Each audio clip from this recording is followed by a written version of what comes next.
Welcome to the Rotunda, the longest-running maternity hospital in the world and the busiest in Europe. It has seen the birth of almost 1 million Dubliners, and some 24 new babies are added to that number every day. Well done. Congratulations. It's a place of extreme highs and devastating lows.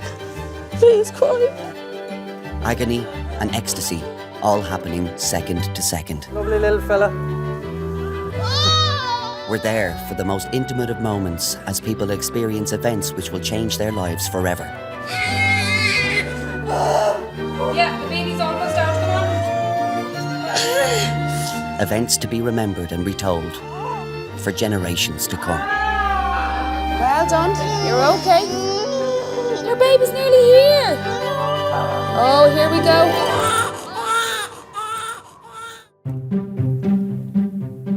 They're very mushy looking, aren't they? Like, I don't know, they're like just all squashed up, especially the real chubby ones. But the little skinny ones are just gas looking, aren't they, when they just come out and their legs are flopping everywhere.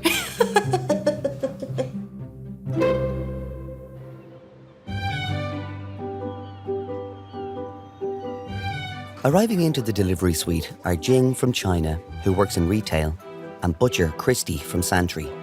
They're expecting their first baby today. Jing was getting pains when she was checked in the assessment unit, but she didn't think she was in labour yet.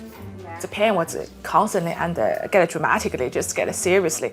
And I asked the nurse, I said, could I get a painkiller? And she said, yeah, I give it to you. And could I check to you? I said, yeah, no problem. When she checked me, 4 finger already, said, yeah, go to labour.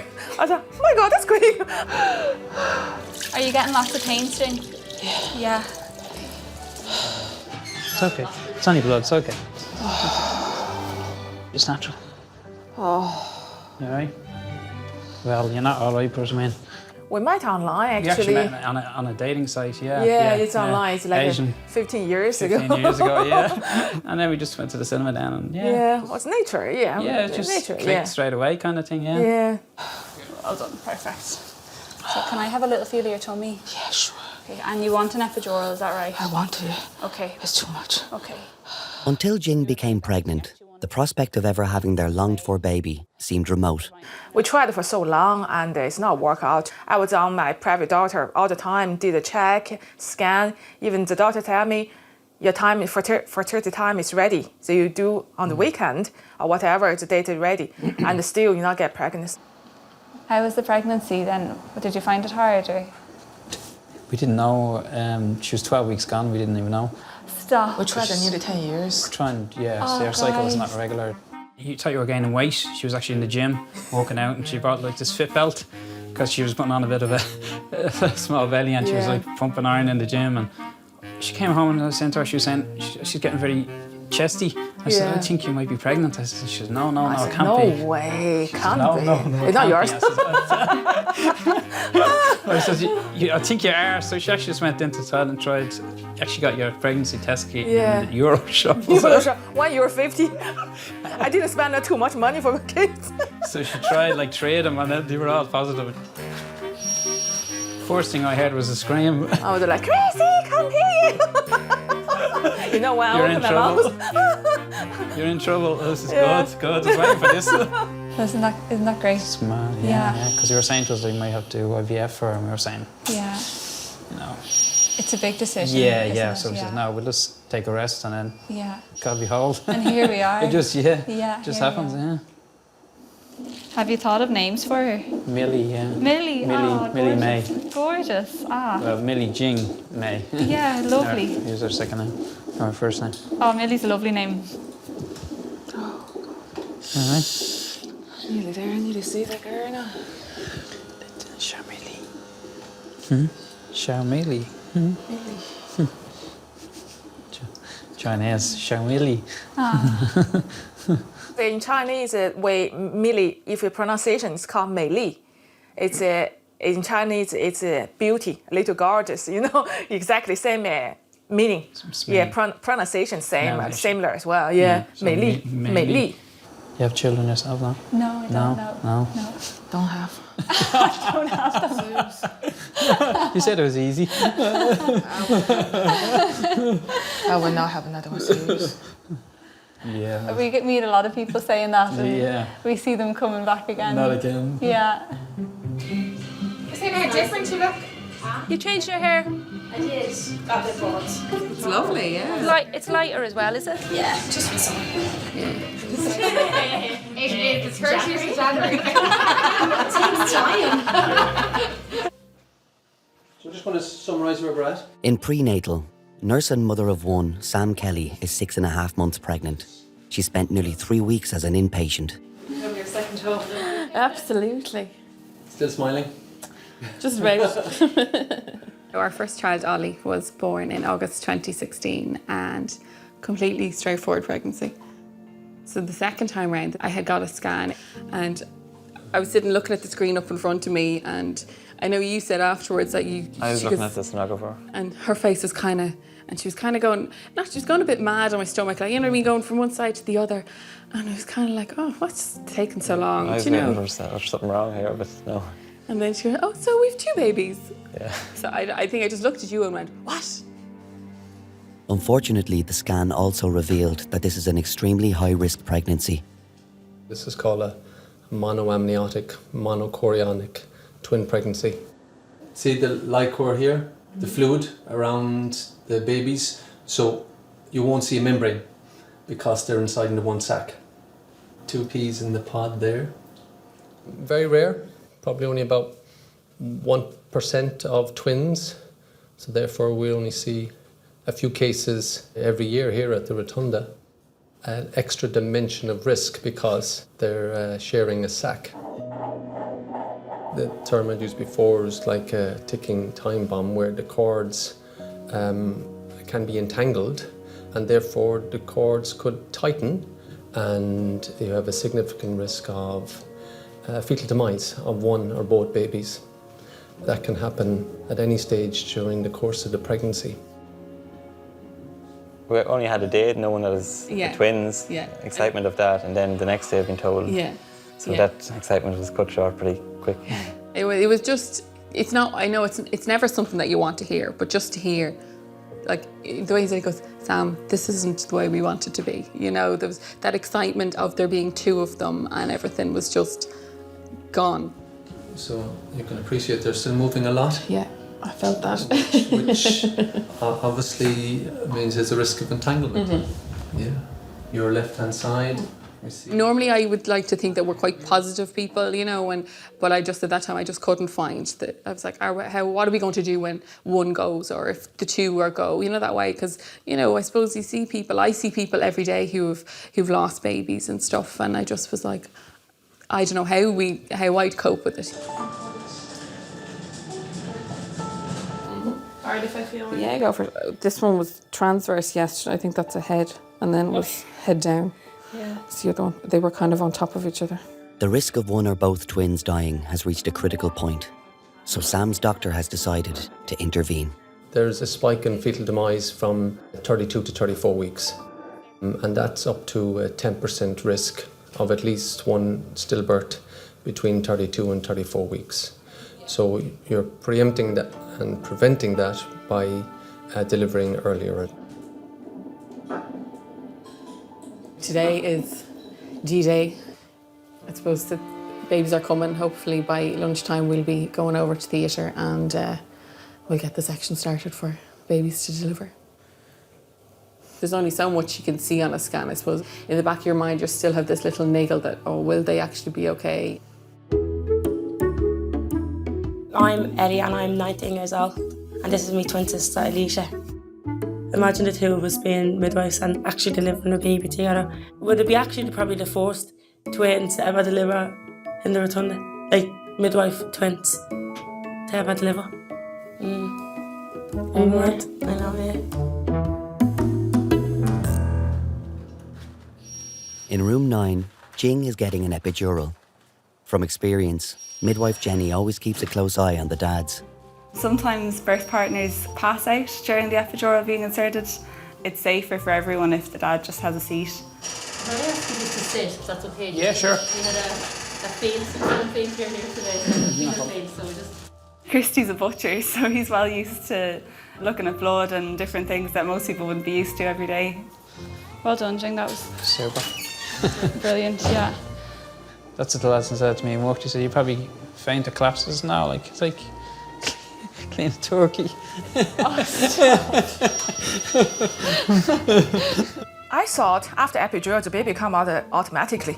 I swear to God. I thought after, great, just lay it down there, probably baby come out because 10 fingers open already, she come out. Eventually, I just relax a bit. Your big deep breaths, well done.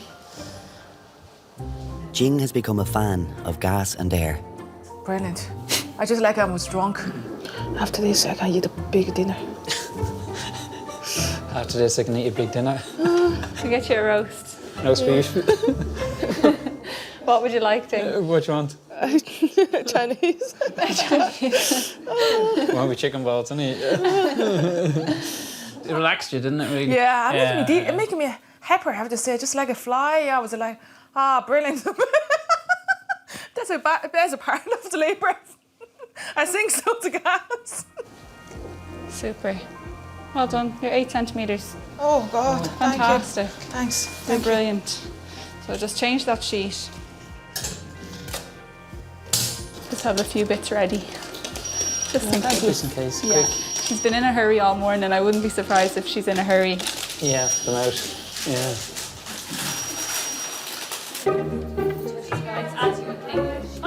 See you later.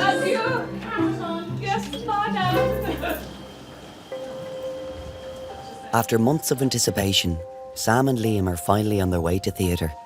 Leading up to it, it was just the ultimate countdown. At least by then I knew, right, by 6 o'clock this evening, the babies will be here and hopefully all will be good. Yeah. We're preempting the situation and delivering prematurely. It's really a balance of risks. The risk of stillbirth for each baby is about up to 5%. So kind of a cumulative risk of one baby dying is about 1 in 10. And I suppose if there is significant cord entanglement, it justifies what we're doing. Perfect.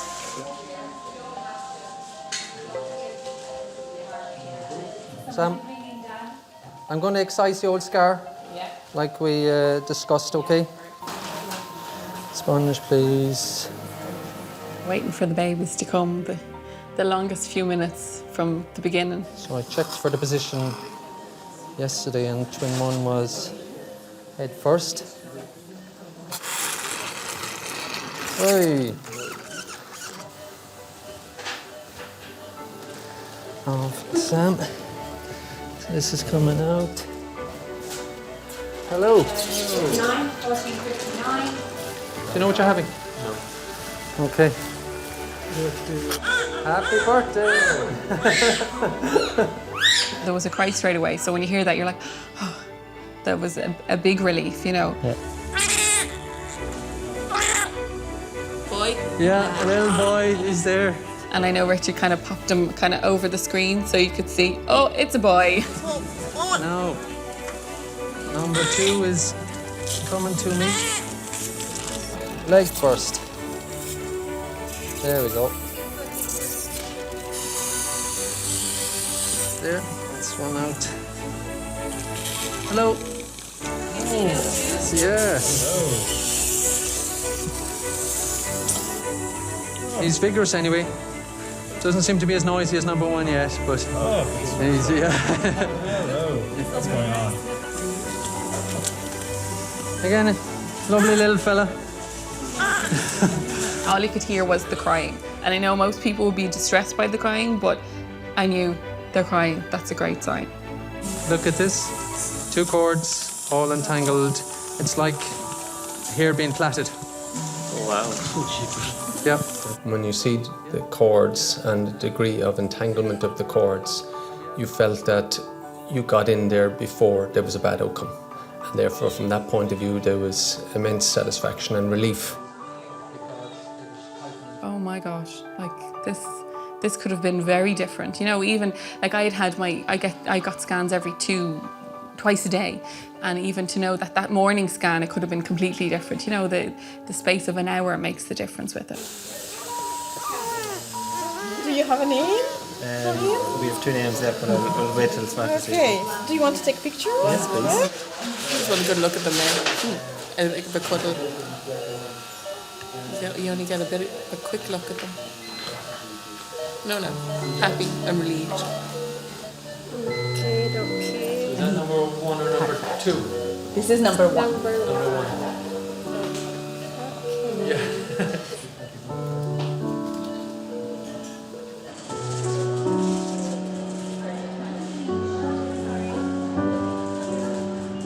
It's going to be hard to give them both the same amount of attention.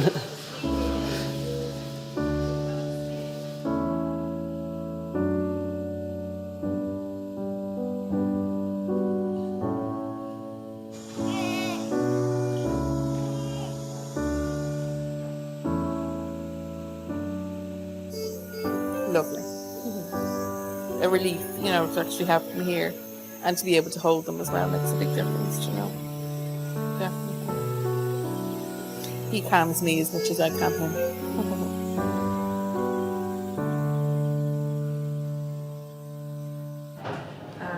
You can try with the fringe. I was going to. I don't know what to do. Try. So afraid in case it's awful. No. Well, you should ask. Back here with 40 minutes. What are you doing? Put the fringe. Try to see how she will look like with the fringe. You look like my 16-year-old self there with the side fringe. Yeah, just turn around to me. It was bad, yeah. We might examine you, Jing. Is that okay? Yeah, of course. Millie, wiki, baby. 4 hours after arriving in the delivery suite, there's some news for Jing. Jing, I thought there was a little bit of cervix left, but it's your baby's ear. I could feel. That's a big ear. So you're fully dilated, okay? How big ear? She touched your ear and she goes, "Oh, I think that's an ear or something." I hope it's an ear. It's a baby. Don't pull my hair, make his ear. She'll be able to hear you. Yeah. She's a little piggy, Christy. She's a little piggy. She's a little piggy. Because Chinese New Year. Just, yeah, you're the little pig. piggy. Yeah. You're the pig. Yeah. My mum's the ear of the pig, and I she? told her, and she got insulted.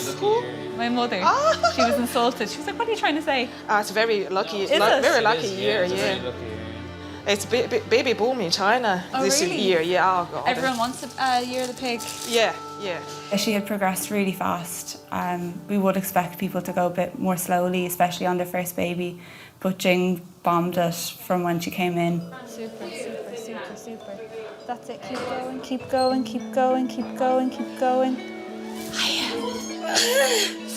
Big breath in and big push down again, Jing. That's it. Oh, brilliant. Well done. Super.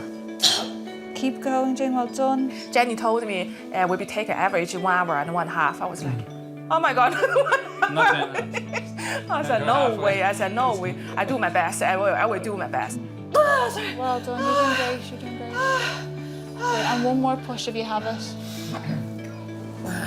Big strong push. That's it.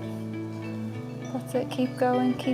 I was actually looking at her head and her face gone really purple, and I was going, "Oh my God, strong woman there." And you just see the willness in it, just to, the fight you could see in it. Yeah. Same. I don't want to I was baby actually talking the suffer, same. Fair play. You're doing great, jeez. Yeah. Keep going. Yeah. Well done. That's a good one. That's a great Well one. done. Great stuff. Super. And have a breather, okay? No. The Rotunda is like a big family. We'll probably fight a little bit like brothers and sisters sometimes. More often than not, like, we're a happy family. At the end of the day, we'll all probably, laugh about it. It's a testament to the amount of people that are here years and years and years, and I'd say I'll probably be walking out of here with a Zimmer frame. After 10 years trying to have a child, Jing and Christy are minutes away from meeting their daughter for the first time. Oh, sorry. I'm tired. Hard work. It is. I can imagine.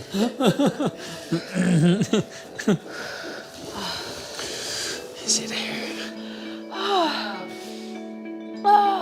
I just grab a bit of baby's hair there, and then the head won't disappear. It's more of it staying out between contractions. That's another sign. You're nearly that there. we're not far away at all. Yeah. He was, trying to calm me down and hold my hand. I said, leave me alone. Don't even touch me. Don't even near me. Let me enjoy first. Heads out, baby. Well done. Super. Amazing. Really push him. So the next time you have a contraction then? Yeah. You just push again. Gorgeous, okay? baby. Gorgeous. That's her ear that I was feeling earlier. Doing big breath in and a big push down. Well done. That's it. That's She's it. nearly out now, baby. And She's breathe. out. And breathe. Wow. Hello, lovely. Wow. Now, Baba. Ah. At 14:24. Jesus. Let's give you a roll. Oh. Hello. Oh my God. It's okay, it's okay, it's okay. What am I doing today? It's okay, She's it's perfect. okay. Hello, She's just- lovely. Oh my God. She look like me. Yes. Hello, lovely. Gorgeous. Oh my God. Now, lovely. Oh. Hello, Millie. Hello, baby.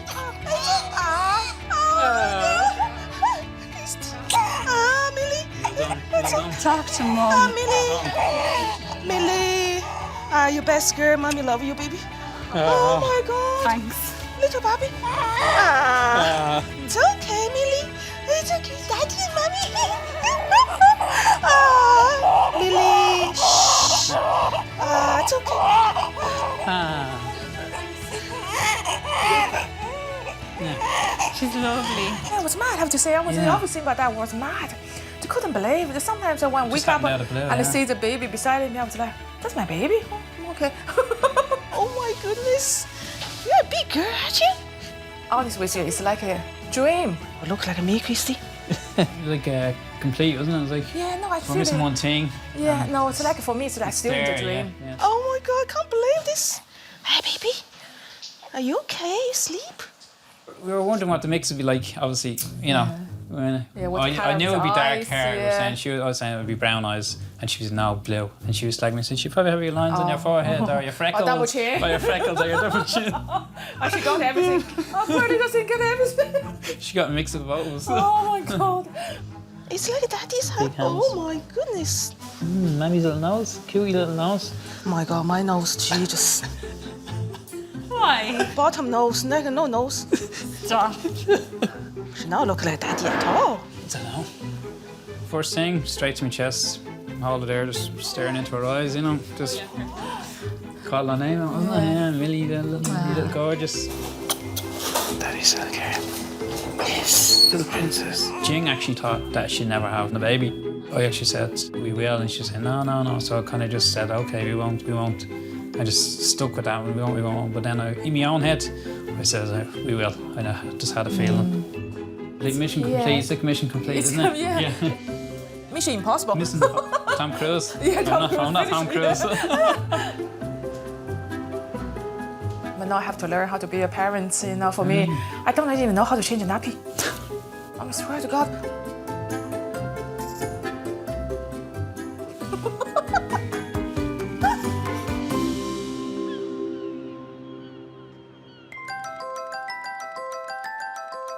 The Rotunda have a lovely tradition that the physiotherapy department organise the annual children's Christmas party. One year we had to move the date and the secretary sent an email out to the whole of the hospitals giving them a date change and saying that she hoped it didn't cause too much incontinence instead of inconvenience. So that gave us some very funny return emails by reply.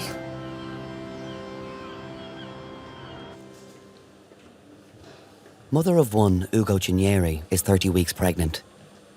She's having a scan in the ultrasound department with consultant Michael Geary. The weight is so much. I know. At an earlier scan in her home country, Nigeria, she was told some unexpected news. The nurses were like smiling when they were doing the scan. So I said, what's the problem? They said that they want to show me what they are seeing.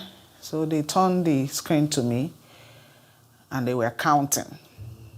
So there's number 1, that's the head, as always, in the same position. The little guy down here, he was probably the smallest last time around. So this is number 2. There's number 3's head. My early days was something else. I thought I could die. I was so lean, I wasn't eating, nothing goes in. If I drink water, I'll throw up. Multiple pregnancy is something else. It's out of the world. It's an experience that you can only imagine when you are in it. So you've got about 4.5 kilograms worth of baby in there, which is why you're feeling very uncomfortable. So that's 10 pounds worth of baby. So that's a lot of baby in there. Yeah. Okay. I need to talk to our paediatricians about the timing, but probably 33 weeks on the 12th. Yes. Okay. It's a lot of pressure, and no doubt you are uncomfortable. With good cause to be. Moving around from A to B, it's a major strain. So getting up from sitting down is very difficult, and she needs a lot of help. And right now she's another 3 weeks or so, maybe 4 weeks of further growth. Ugo Chinyere left Nigeria in difficult circumstances. She's now living alone in an asylum reception centre in Dublin. Her husband and her daughter are still in Nigeria. Is your husband coming over? I pray so. So, has he got a visa to come? No. Okay. Do you have anybody here with you family-wise? Oh, no. Okay. And then you've one other little one at home? A daughter. A daughter. What age is she? 10.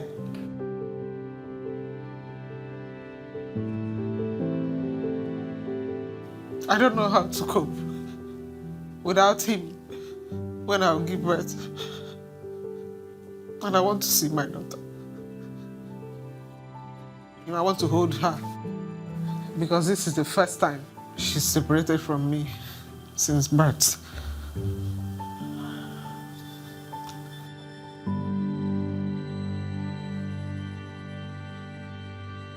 I'm not traipsing over again. It's only across the car park.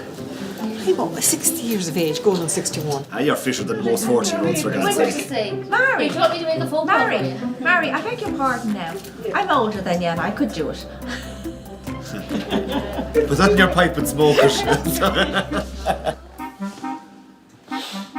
Expecting their third child, Jade and Keith have been in the delivery suite annex for 24 hours, hoping that labour will at last start properly.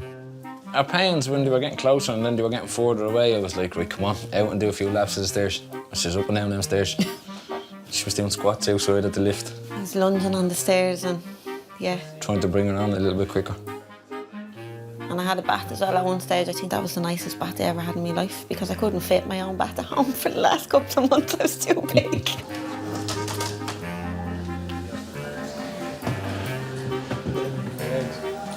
Our pains were getting closer and then they were getting further and I was like, oh, come on. And then they were getting closer again and I was like, lovely, happy days. Then they were getting further apart again. I was saying, is this ever going to come?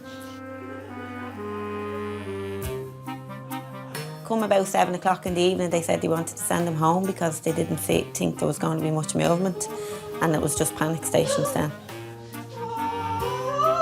I made a fuss when I got the pains then. And they checked me then and moved me into the labour ward then pretty quickly.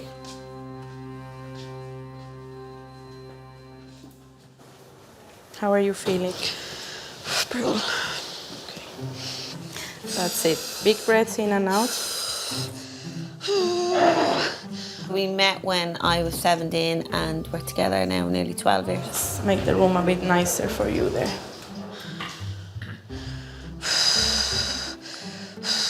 I palled Keith's sister for years and then he chased me for a few years actually. Didn't he? Just keep breathing, no, no. Oh! Breathe, breathe. Please stop telling me. Oh! She's gorgeous. He's looking to get into the good books now. Now you must be tired after all day in here having pains. Yeah, I'm knackered. She's been doing great. He doesn't take Anne seriously. Everything's just a joke and a laugh, isn't it? Yeah. Yeah, be on the gas. Big smile on your face. More relaxed. You have to let a lot of things that he says just go over your head because he doesn't mean any harm by what he says. He just hasn't got much of a filter between his brain and his mouth. But yeah, we have a bit of crack, don't we? You have to be very light humour to live on.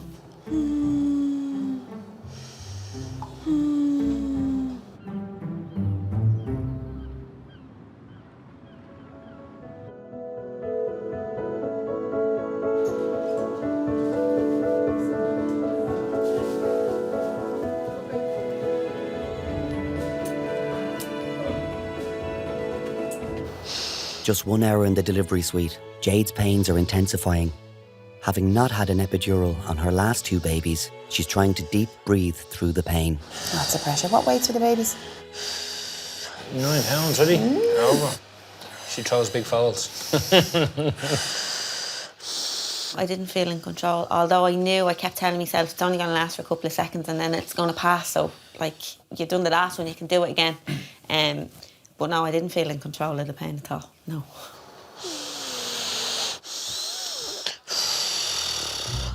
Yeah, she was doing good, yeah. She's doing good. She had to stop holding her breath, that's what I was saying to her. Breathe, breathe. You can do it.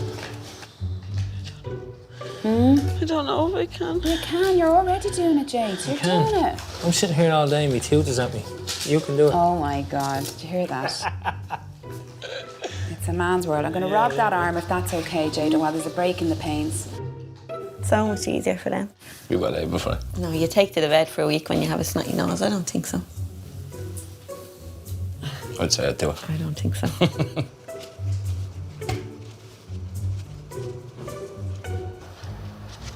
Have a rest. What? Have a rest. Oh, thanks very much.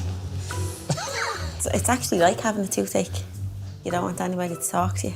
And Keith just kept saying, just breathe, just breathe, just breathe, and it was getting on my nerves. He's trying to help, though. He was trying to help. Hello. What's the story, Isa, alright? No, Isa, I'm in the rotunda there. No, you're alright, No. Yeah, just waiting for the baby to come here, Isa. Cheers, bud, yeah, nice one. Right, go on, I'll talk to you in a while. Right, go on, baby.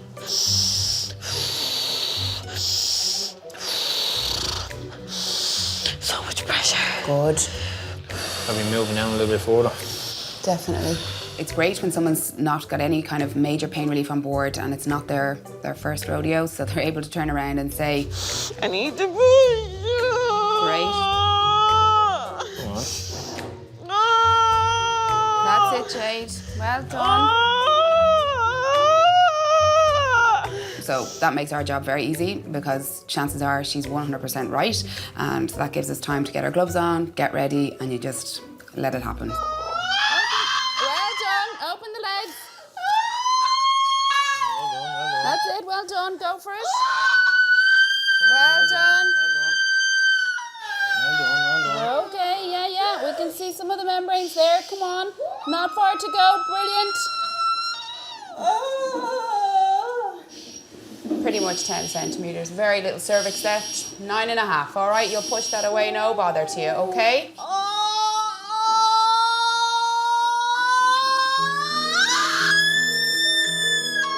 You're okay, Jade. There is times that you think, oh, everything's fine. And it's the one time if you just kind of go, oh, this will be grand this time. And that's the one that'll catch you out. You can.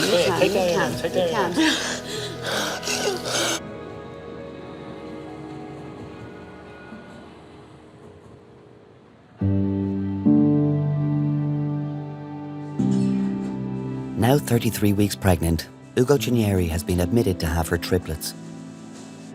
Pregnancy has been long and difficult, but there have been some upsides. The kind of attention I get is something else. Even if there is a pregnant woman there, it will be as if my own is a special case. You know, they attend to me immediately. Everybody will be like, wow, 3. I feel safe. I feel loved. Yeah. That's how I feel. I'm just trusting God because I'm a Christian and I have total trust in God.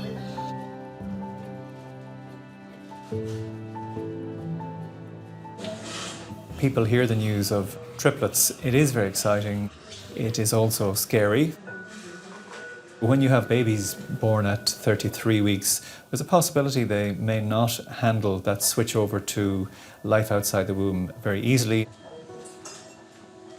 Whenever we prepare for babies that are born preterm, there's always a high level of uncertainty of what to expect. Babies that are born this early usually do very well after birth, but some of them do run into breathing difficulties because of their lung prematurity. So we're always prepared for the worst, but hoping for the best. Alan, I'm just testing there. You doing okay? Look, you can put your hands on. Quite thick, isn't it? Yeah.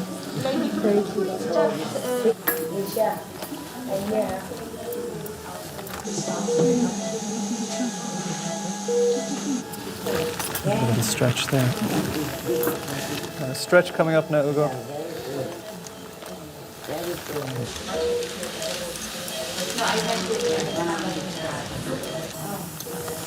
Right, we're good.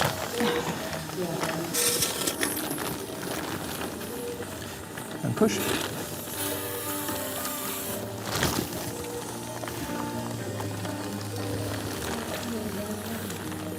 And here comes number one. Here, 53, Divine, 1183. So, I'm going to show him to you.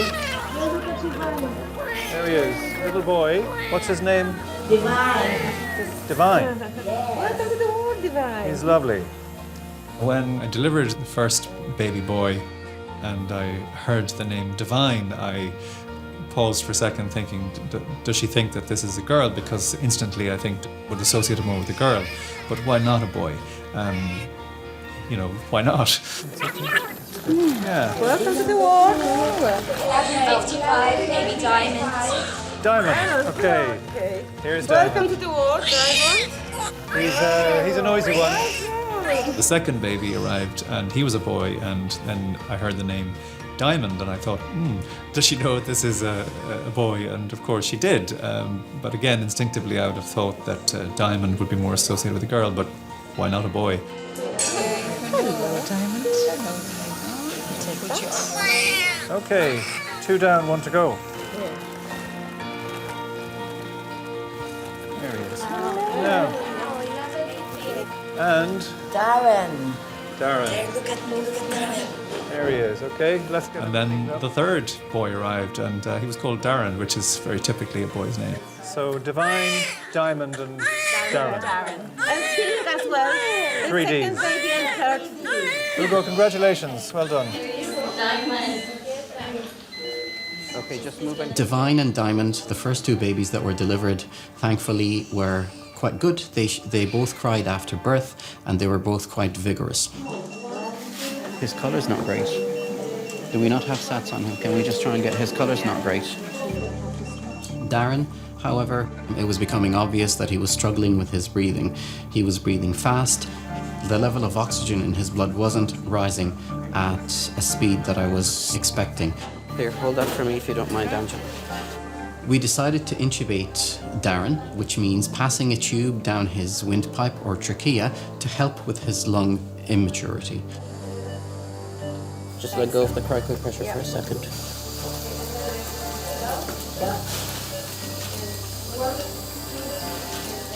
It can be very difficult in the heat of the moment to pass a tube down a very small airway. You're talking an airway that is a few millimeters in diameter in a baby that's under 2 kilograms in weight. So this procedure is tricky. We need to do it quickly in order to stabilize the breathing. Yeah. Okay. Take that off. Thank you.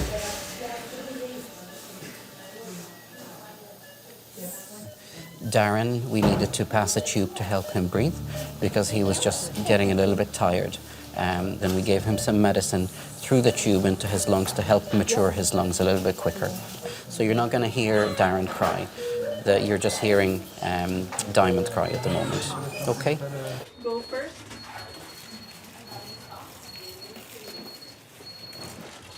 He's intubated now. Does he need surfactant still, yeah? He's on 30%, but he's working. Is he working hard? Thankfully, Darren recovered very well, very quickly, once we secured his airway and gave him a medication called surfactant. And because he responded so well, we were able to remove the tube and give him a chance to breathe on his own.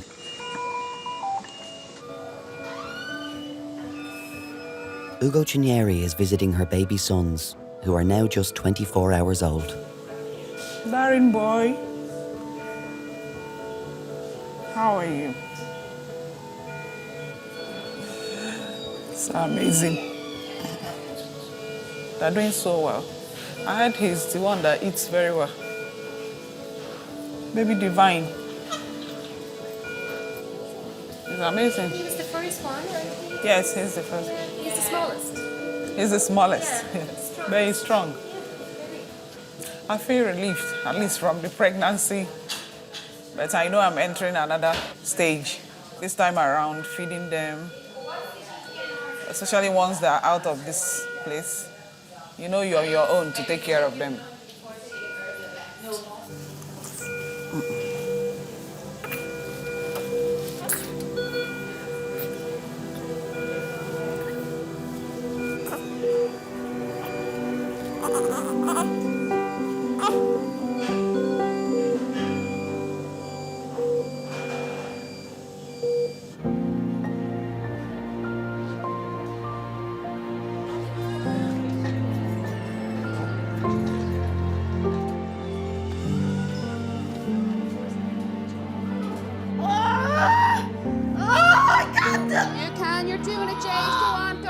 Back in room 9, Jade's baby is showing early signs of distress.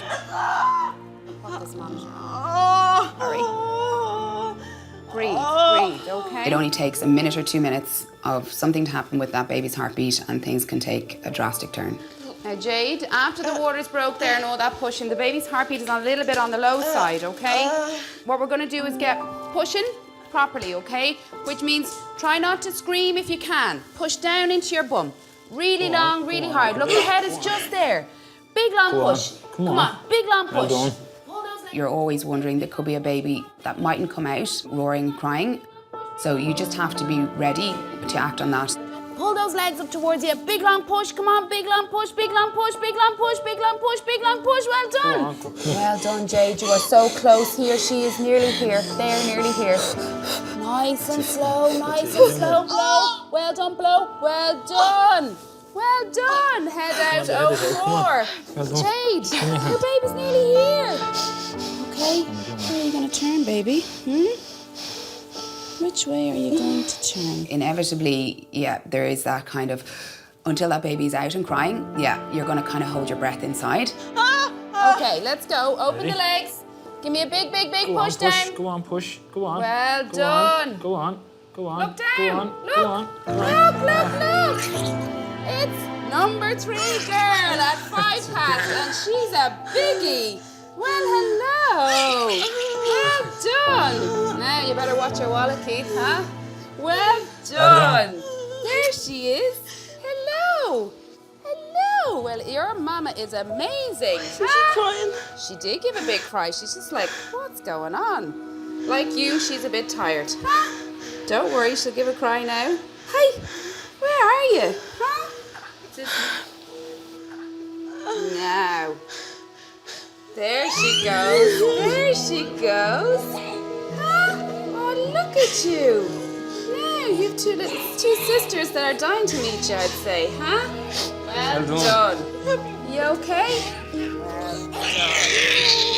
Now, we're all a bit of a mess here, but don't worry. Well done. Oh my God. It keeps coming. She's holding her breath. She's grand. Don't worry. She's lovely and pink. She's there. Giving it socks, huh?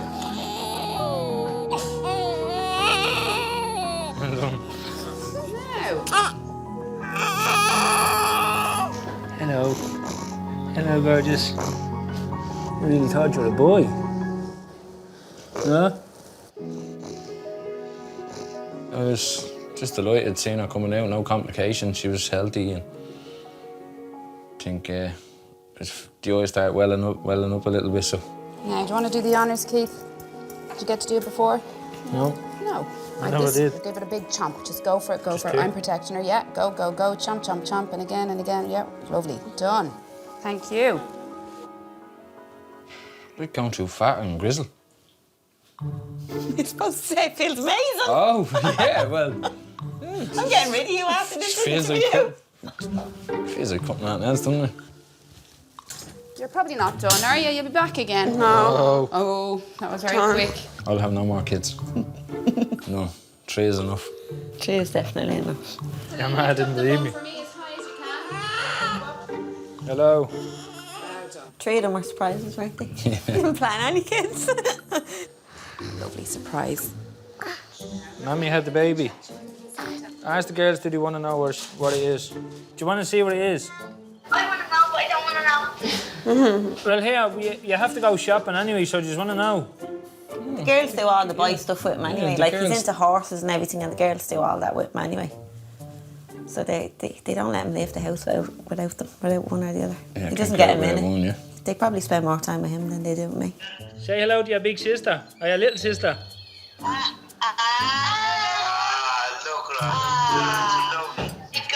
weight? 8'11". Becca. Yeah. It's a big turkey, isn't it? What? It's a big turkey. Oh, yes. What's her name? What's her name, Mommy? Well, I got the other 2, Aaron and Amber's names on the back of my neck when they were born. But I went and got that the other day for Bunny. Do you want to say thanks to the midwife that delivered your little sister? Say thank you.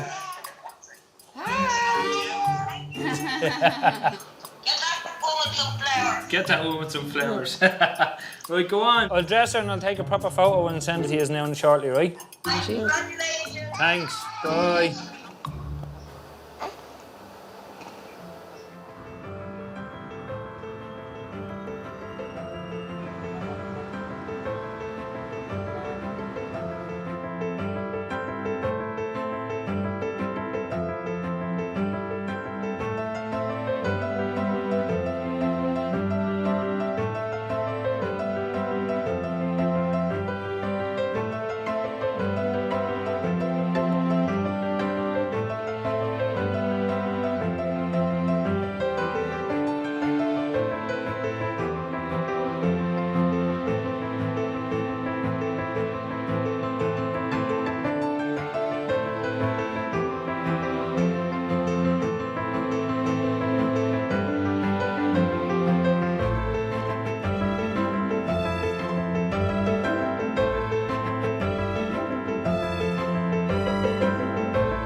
Welcome to the Rotunda, the longest running maternity hospital in the world and the busiest in Europe. It has seen the birth of almost 1 million Dubliners, and some 24 new babies are added to that number every day.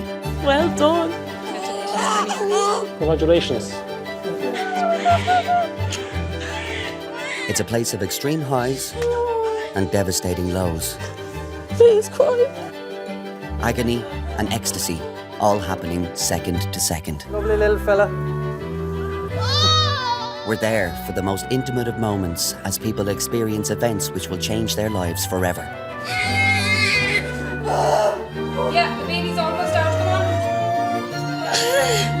on. Events to be remembered and retold for generations to come.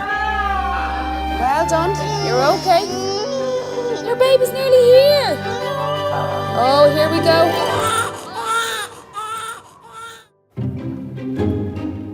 A baby being born, to say that you're part of that, something So life-changing for a couple is just amazing, and that's why I'm here. You just like to think that you've done your bit in relation to the fantastic day that they'll be celebrating for the rest of their life. It's brilliant.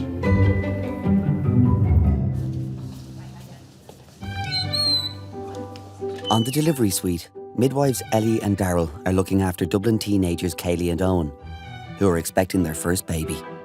Since I got pregnant, I don't think I've bought myself much stuff for leggings and that. Because anytime I go in, I'm like, come on, we go down to the baby stuff. Oh, the stuff is gorgeous. Yeah, it's so hard. That's why I hate going into Penny's. She's like, I just need to go in and get knickers and socks. I say, yeah, right. It's never knickers and socks. Best in baby clothes. How long are you together? Just over a year. I only together 4 months when I got pregnant. Sure, no, doesn't matter. No holiday, baby. Yeah, he was made in Bulgaria. Was he? Yeah. I have 5 sisters and a brother, and there's 3 younger than me, and my nephew, and there's just always been babies in my family, so I knew I would be alright. We all work out. I know. I just love having kids around. Slowly blow it out. The contractions were, I don't actually think that it's a pain I'd ever forget. It was just like all around my waist down to like nearly above my knees was just tightening. Every contraction gets worse. Yeah. It's awful. I was in labour for 3 hours without an epidural because I was trying to like let it go as long as I could, but then it got to the point that even the midwife said to me, she said, yeah, I don't even blame you. Like I was like, no, I needed it, like. Oh, this is not nice. I'll do it the next time, okay? Just the next time. Why not? Never again. No. Let's see. No, actually. Kaylee has chosen to get an epidural to help with the contractions. It's tough going for Owen. Needles. Like every time if you get the epidural or whatever, I'd have to turn my head up. I just don't do needles. Okay. Put the head up. It's okay, you can move now again. A little bit uncomfy there, are you? No, it's falling asleep. Well done. If I was to get one, it would be kind of somewhere a little bit. My friend has a Chinese symbol just there, and it just means friend. Well, that's what your mom told her. It says it means it could mean like fanny. I don't know what it means. Nature. Alan and Lorraine are expecting their second child today. They already have a boy at home and are hoping the omens are good for a girl. Yeah, just a balloon that from the last baby went up to the pink balloon, so it might be a sign of a girl. I didn't really have a first impression of Alan, if I'm totally honest. It took a few dates, basically. He won me over in the end. So, yeah. She didn't fancy me at the start. She hates when I say that. So, I mean, of course I fancy him now, like I married him. While Lorraine and Alan are expecting their second child today, Lorraine is well used to hospitals. She has been in and out of them since she was a little girl. My kidneys had never grown from birth. They didn't find this out till I was 9. So when I went to my GP, I was very sick. And he didn't know, basically, how I was still alive. You know, by the time I got into Chapel Street, I was in ICU that night for 3 weeks. So, yeah, it just kind of went from there, like, you know. I started doing dialysis in Chapel Street, and my mum and dad then took the dialysis machine home. And they did it every night at home. At the age of 10, Lorraine received a donor kidney and underwent a successful transplant. As a child, I wrote a letter then to the donor's family to say that I was so thankful and to give me the second chance of life. The lifespan, I think they say, of a transplant is 10 years. I have mine 24 years. So for that, let's hope that it still continues to go for another 24. You know, maybe double that until such time that, you know, I'm here and I have to leave, you know, that my kidney comes with me. Pregnancy and childbirth can be high risk for those who have undergone organ transplantation, but Lorraine and Alan were determined to have another baby. So we'll be getting you in shortly now, and we'll be extra cautious about bleeding just because the blood count is at slightly lower level of hemoglobin. Okay. While you might offer recommendations to a patient, I feel that it's not up to me to tell a woman how many babies she can or should have. At the end of the day, that's the couple's choice, no matter how high risk they are. You know, some women you can counsel and they might have up to a 30, 40, 50% risk of mortality in pregnancy, but yet it's their choice. I'll just support them and do what I can and hopefully have a good outcome. Lorraine is about to go to theatre to have her second child. When she first met Alan, she was worried that she couldn't have kids at all. Obviously, I wanted it just as much, but when you love somebody so much that you just hope that you could be that person to give them what they want too. He was always so supportive, you know, and always so reassuring. Where are you going with, boy or girl? All this blue might be a boy. I think we were with each other about 4 or 5 years at the time. And she said, look, if it's going to be an issue about kids down the line, where do you stand? It's like, it's not going to make much difference. Like, I'm not going to go anywhere. I said, look, we'll play it by ear. It's amazing, isn't it? Taking a baby out, you like. Usually, if you're doing a caesarean section, you're nowhere near the kidneys. However, in transplanted kidneys, and in Lorraine's case, it is transplanted onto the right side of her abdomen. And so it could actually be, whenever you could palpate it during pregnancy, you could feel it. You could feel the kidney under her skin. And so therefore, it was quite near the area that we would usually go through if you're doing a regular caesarean section. So in order to avoid damaging the kidney or going anywhere near the kidney, you make an up and down incision. Just kind of there to there, really. Yeah. I would never have been able to have a natural delivery. The weight, the baby, and the pushing at the end would have put too much pressure on the kidney. Yeah. Seems to be okay. Is it? Happy with it? Yeah, I think so. We should be okay. Let's go. Yeah. Oh. There we go. Hello, baby. The doctor beside us, he was Brilliant, cool, wasn't he? Yeah, he just. So, what's the guesses? He said, and I was just joking. I says, well, I ordered a girl, so it should be a girl, you know. And he was like, stop. That's right. Hello. Hello, baby. Leg cord tapping. I won't look until you can see. In that moment, you can't believe you've made this little person. You were so shocked that you didn't even know if it was a boy or a girl, didn't you? Yeah, I was kind of looking at him. Fantastic. So they had to take her away straight away, so Lorraine turned to me, she goes, is it a boy or a girl? I said, it's a girl. Yes. I told you it was a girl. Just like the first time with James, yeah, you just feel so blessed, yeah.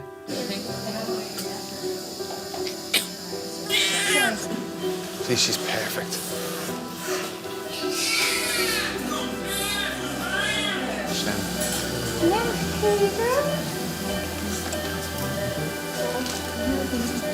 Is that okay? Perfect.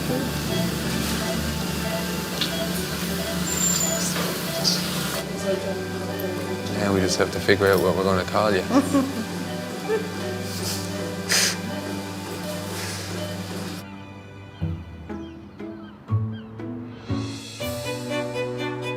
Never know, there could be a fourth generation walking here. Not yet. No, not yet. Not for a long time. When I started in '84, there was all foreign students. They'd come in September and they'd live in until March. They had this small room, they had to eat and sleep and look after themselves, which they weren't used to. There was one of the girls, she was 26, and it was her first time to wash her own hair. And she asked me, could I help, you know? So you're hairdresser as well.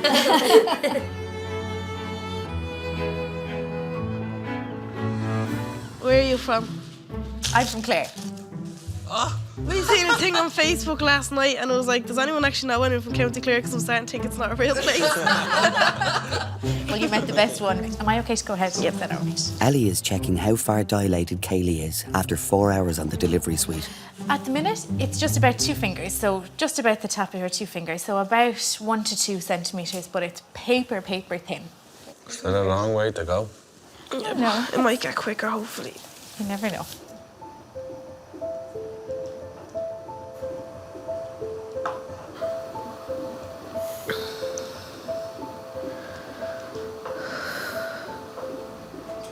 Two hours later, Kaylee is hoping that her labour has progressed. It's probably kind of more or less the same as what it had been. Oh. But the baby's head has come down a good bit. To let time pass, it was just dragging in. Felt like I was there my whole life. I'm gonna be here all night, aren't I? It's just frustrating because you've already had well over 24 hours of being here and after your water's breaking and everything. To try to move her labour on towards her preferred natural delivery, Kaylee has been put on an oxytocin drip. Is that okay? With that drip, there's only so much of it you can have. Like, we can't keep flooding your body with it if it's not doing what we want it to do. But at the minute, there's nothing set in stone that it's going to be a section or anything like that. But just it's like there's a course in my family of having to be sectioned because my mum had 2 and me and my sister. My sister had twins and she hadn't, and they're all emergency sections. So it was like I was waiting, like I just had a feeling the whole time, like I'm gonna have to be sectioned. Like I wanted to break that course in my family. I'm just scared. It's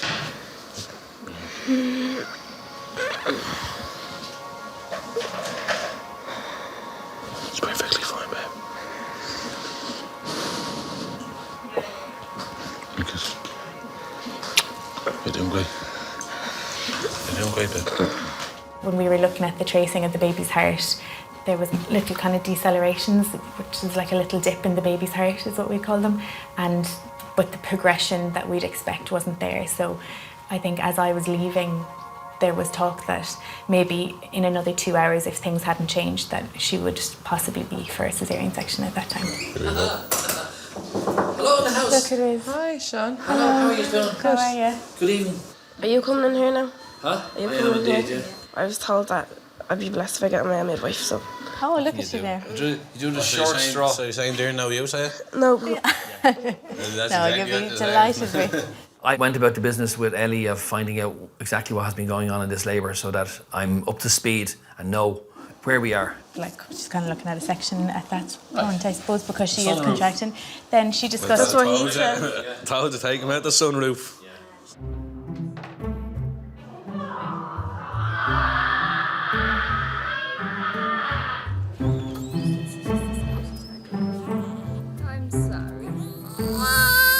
With Lorraine still in theatre, Alan is taking in his baby daughter, only minutes old. Just surprised because I kept saying it's going to be a girl, it's going to be a girl, you know, and then it's a girl, so surprised I was right. Well, I was warned by Lorraine's mum, Mary, ring me first. So as soon as Lorraine went into recovery, I rang Mary and she answered the phone straight away. And I says, well, what's the guesses? And she just said, no, just tell me. Baby girl.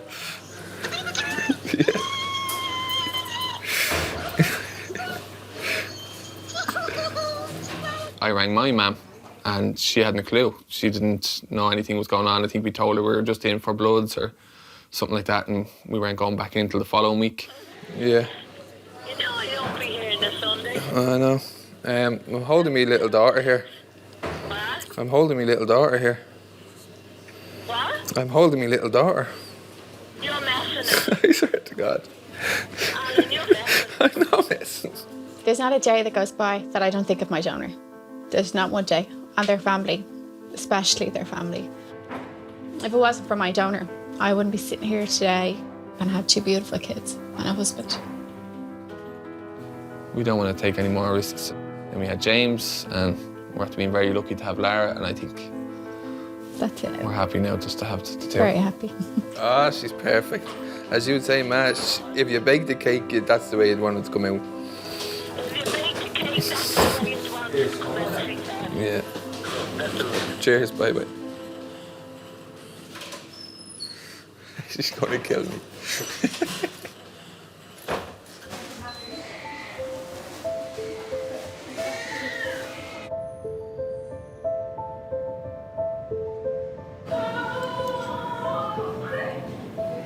In room 9, midwife Sean is getting to know Kaylee and Owen. Who are Liverpool playing tomorrow? We're playing West Ham Monday night. Monday night, okay. Just hope he doesn't grow up now. He'll be a Leeds fan or... Yeah, right. Born a red, live a red, die a red. Tottenham Hotspur. Don't tell him. We were just sitting there and talking about anything, and like it just occupies you a lot, like your mind, just talking. And It got to a stage where he was laying on the bed, sitting down, just holding that hand, talking to her, just reassuring her. How old was he? Did he have 70. 70? Okay. But he had said when he got cancer that he wanted to be home for his 70th and he wanted to be still here for Christmas. Yeah. And he was, so... But he was surrounded by family. Yeah. Do you know what? You can't ask for anything better than that. No. Really, you can't. We were all there when he took his last breath, so it was... Okay.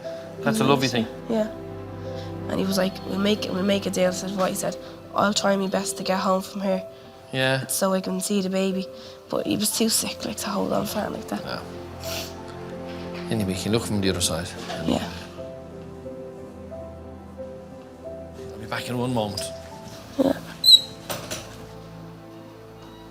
He's low, isn't he? Yeah. It's now 12 hours since Kaylee and Owen first entered the delivery suite, and finally it seems like things are progressing well. they checked and I was 6 centimetres, and then it was just a little while later and I was 10 centimetres because it happened so slow, but then went so quick. That's the one. Yeah, that's the push. Keep going, keep going, keep going, keep going with that push. You have this baby on the move. I don't think I can do this. I think you can. Honestly, I think you can. I know you can. How are we doing? You all right, Kayla? I'm not moving. Hold it and chin forward, like I said, and that's it. Right into your bottom. Come on, keep going, keep going, keep going. That's it, that's it, that's it, that's it, that's it, that's Come it. on. Would you just come out? Okay, yeah, he will come out, he will. He was like, no, come on, you're nearly there, but I knew myself that I wasn't. Like, I could feel it, but I knew that he wasn't coming out, like. I'm going to ask Catherine, one of the doctors, to come in and see. It's just that baby is getting tired after a contraction. From a safety point of view, we can't let this continue for a long period of time. Oh, it's just to help him get out. Sometimes it happens to him. Baby, I can't do it. I know. Don't get upset, Kaylee. Come on. My back is so sore. Listen, you are almost to the end. Okay, come on.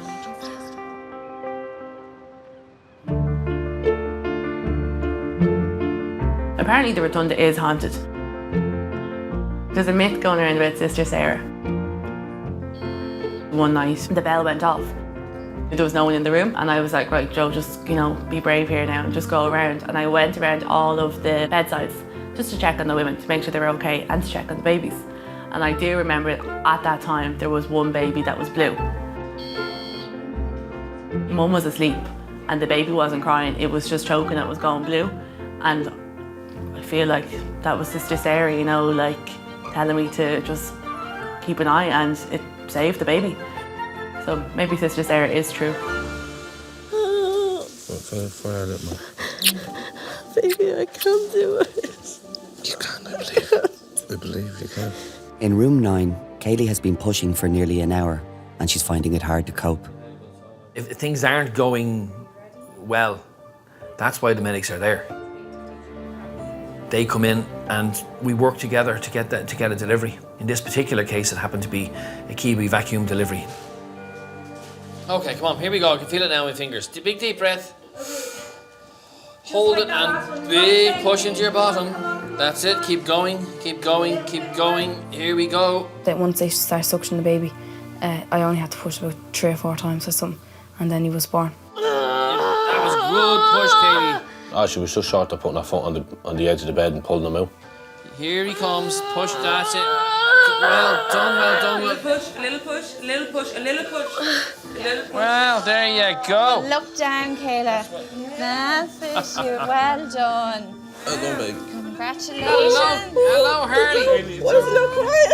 Why is he not crying? No, that's all normal. That's all normal. He's not ready to cry. right. We only had 2 seconds out. Now we bring him over to the baby doctor, okay? Please say so. He's had to open his eye. He's fine.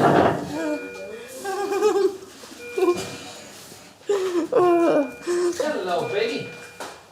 Please cry. Please cry. He's fine. Once we heard him crying, it was just like the whole weight just lifted off my shoulders. Because of the way things went, because his heart rate kept dropping when I was actually in labour, he just started screaming, and it was great because it was great to actually hear his little cry. That's all I wanted to hear.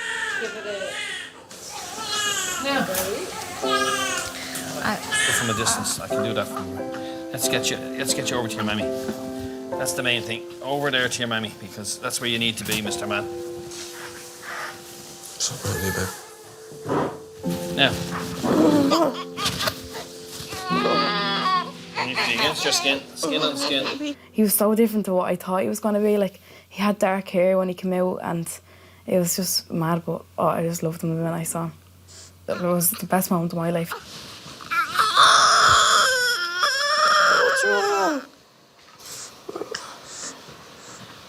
It's kind of in my head, like, someone depends on me now. So that's what, like, kind of makes you grow up. Hey, little man. We're not kids anymore, like, you have a responsibility. We're parents. It's daddy. I love knowing that, like, someone is going to depend on me. Like, I hope he loves me as much as I love my mum. Like, I hope it is like that when I'm older, and that he can talk to me like the way I talk with my mum and all that. Yeah. Well, you have your poor mummy's heart broken over there. You're already a little gurrier, aren't you? What's this place? This isn't where you used to live, is it? If he turns around and tells you he's poached anyone else other than Liverpool out of the house. And it was meant to be that we were put in this room as well, look. D9, Dublin 9. You're a true Ballymona, son. You're a true Ballymona. It's okay. This patient, I was giving out the bottles on postnatal, and she came up to me and she's like, you wouldn't give us another bottle there, would you? And I was like, oh yeah, I'll be around now with the bottles. And she was like, no, she says, me fella can't read, and he thought that the Aptamel was an Actimel, and he's after drinking it there. I was like, all right, yeah, I'll get you the bottle. I was just like, oh, it's an easy mistake.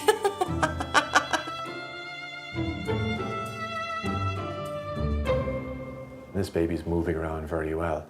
There's lots of... In fetal assessment, parents of 2, Samantha and Anto, are in for a 20-week scan. They're expecting identical twin boys. See his head. On the first scan, I thought she was after flipping the screen because the baby's head was from the left and the body to the right. But then that part of the screen went off, and then we seen the baby's head on the right and the body to the left, and I'm like, am I seeing things here? But then she's like, I think yous have two in here. Oh, and all me and him kept doing was laughing, didn't we? Yeah, it was great. But we were delighted.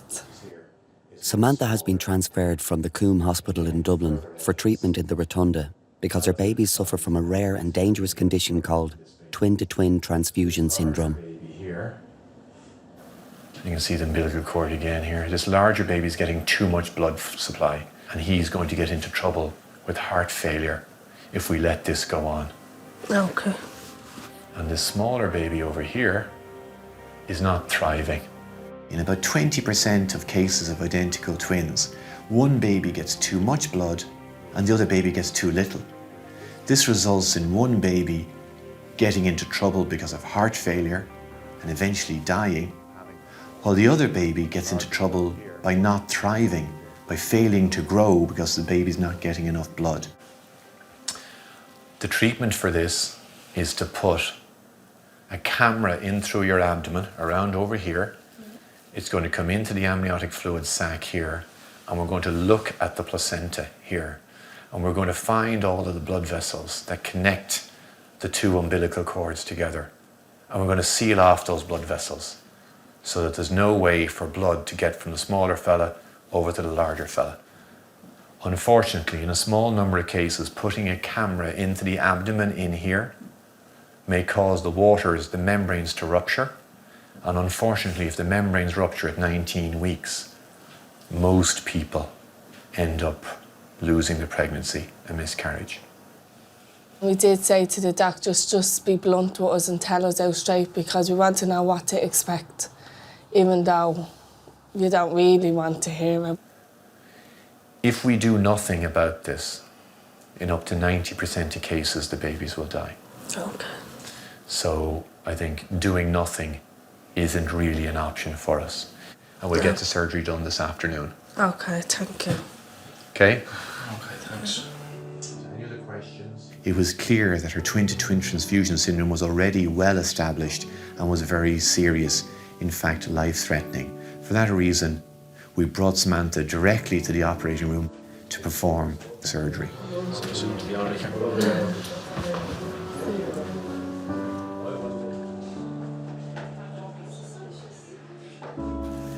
Now let's do our laser fibre, yep. Fetal surgery in the womb for twin-to-twin transfusion syndrome is a highly specialised procedure that's only done in a small number of hospitals around the world. Now we have up here, now again. A tiny fetoscope, a camera, is placed through the mother's abdomen into the uterus and allows us to look up close at the blood vessels in the placenta. When we use this tiny camera, which is only 2 millimeters thick, we track all of the blood vessels throughout the placenta and find the vessels that are sharing blood between the two babies. And yeah, and the vascular equator is probably going to be over here. So like, for example, there. Well, actually, no, it goes back. You see, look, it starts there and then it comes back anastomosis to there. So that's probably okay. I think we'll just start where we can see. So laser on, please. And using laser surgery, we seal off those individual blood vessels. It's important, though, to only seal off the right blood vessels, because if you close blood vessels that are contributing to the baby's health and well-being, unfortunately, the baby will die. I just don't think I could go through the pain of losing a child. You know, and then if one did survive, then what would they be going through? Because they say we're identical twins, they'd feel that there's something missing with the other. So I need to bring the plane along there to join there to there. Putting a camera through the uterus and the amniotic membranes might result in rupture of the membranes. And if this is going to happen, it typically happens within a couple of days of the procedure. So we need to monitor the mother very carefully in the days afterwards.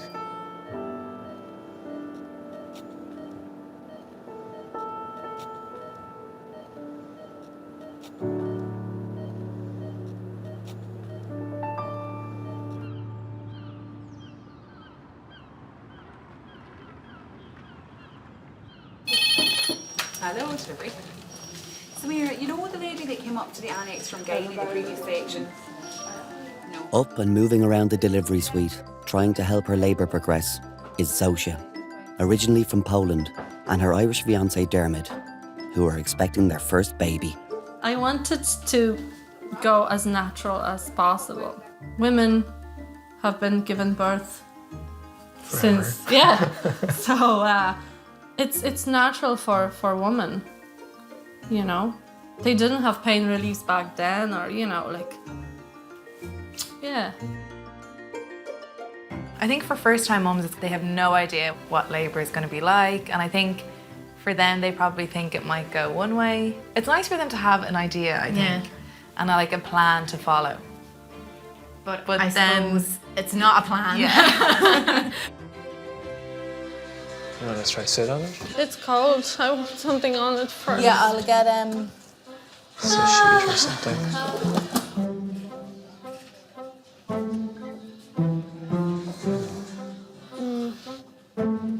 Sit on that for a bit. Quick, hot water bottle. Push on my back with your knee. Why are you pushing? I don't feel anything. I'm pushing, don't worry. I was kind of watching and trying to help even. So. Do you have strength today? Yeah. Yeah? Where is it? It's going into your back. I don't feel He it. doesn't want to push you over. She was kind of vocal from the outset about what she wanted and what she didn't want. You can sit down if you want. That might actually help you and me. A little bossy, maybe. Still need more pressure. What way do you want to sit in the bed, I'll Zosha? be on my knees. On your Yes, knees, on your no knee. problem. She wanted to change positions to help the labour move along, and it is shown to benefit that. So that's, you know, really, really good to do. Oh, my back is really sore. We'll get the hot water bottle back for you. Oh. Just lower down, isn't it? Here.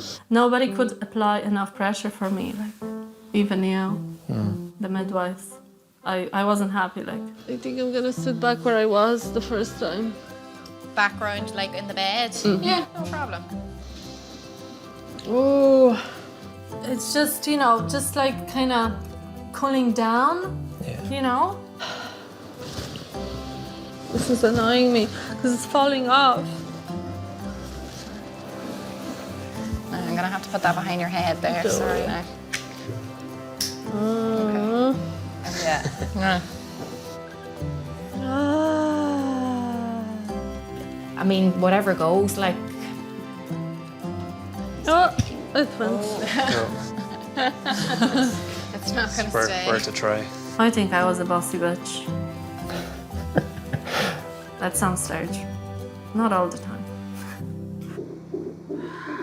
Kayla is checking how far Zosha is dilated since her last examination 2 hours ago. Zosha, you're still 3. Yeah. Okay. So, because you're the same as you were last time, we just have to let the doctors know, all right? Okay. And because you're still 3, they normally like to start an oxytocin drip to give the contractions a bit more oomph behind them, all right, to get things going, okay? How do you feel about that? I wasn't keen on the oxytocin because when you start having interventions, then in my mind it was like, okay, we'll do one, then the next one, then we'll end up with that. You know, I didn't want that. So I just wanted to go as natural as possible. C2G is normal, it's lovely. Her obs are perfect. I've re-examined her and she is still 3 centimetres and she's not keen for oxytocin. I'm not. I'm going to be good. I've had my. Sorry, Zosha. So I spoke to one of the doctors, all right? They're happy enough, I think, to give you 2 hours. We can reassess then. Now I'm going to relax the bed back, okay? Then I need this out of my back because There's a hot water.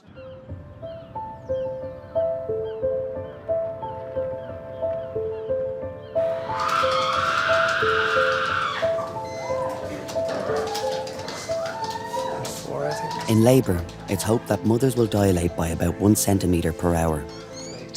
4 hours ago, Zosha had reached 3 centimetres. Zosha, you're about 4. So, Zosha, since 10:15, that's 4 hours, you've made 1 centimetre. All right. How do you feel about the oxytocin drip now? To get things going. I still don't want it. You still don't want it? Okay. I do have to inform the doctors, all right? Okay. I hate hospitals. Like, I don't like the beds, the machines, the lights, everything is like... So I think that's why I'm kind of slowed down with the contractions, because I wasn't at home. She was the same last time. I rang Mohammed. He said give her another 2 hours because she didn't want oxytocin. She is now 4 and she still doesn't want oxytocin. Zosha is sticking firmly to her birthing preference of having no medical intervention, including the hormone oxytocin, which stimulates labour. However, over the next 2 hours, very little progress is made. So we're still 4, okay? How do you feel about the oxytocin now? It's up to you. It's your choice. I suppose, Zosha, like, ultimately, we want you to have a normal delivery. But if you're not getting closer to 10, the likelihood of that happening is not very high, okay? it was kind of weighing up, you know, yeah, I know, Zosha, that you don't want oxytocin, but oxytocin might get you a normal delivery, whereas, you know, no oxytocin might get you a cesarean section. I don't know. No, I feel like I'm giving up. Don't be giving up. You can't give up. You've no choice. You're in the middle of it. Oh, push my back. I think you'll be good whatever decision you make. Zosha. No, just push it, don't circle it, honey. Oh, I still have tea bags in my pocket. Sniff. I can actually smell them from here. Well, they smell amazing. Pocket potpourri. Pocket potpourri. It's the day after the twin-to-twin transfusion treatment, and Samantha is being scanned to see if her identical twins survive the night. Sometimes when you seal off the blood vessels on the placenta, there's not enough blood supply in the placenta left for one baby. So it's possible that one baby's heartbeat may stop. That can be a particularly nerve-wracking time for the family to wait to see what are the heartbeats like.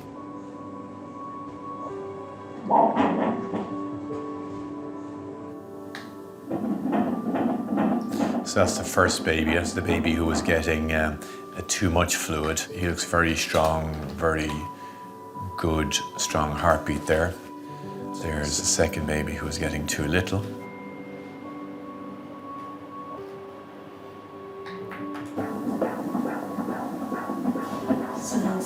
Yeah, so that looks very good.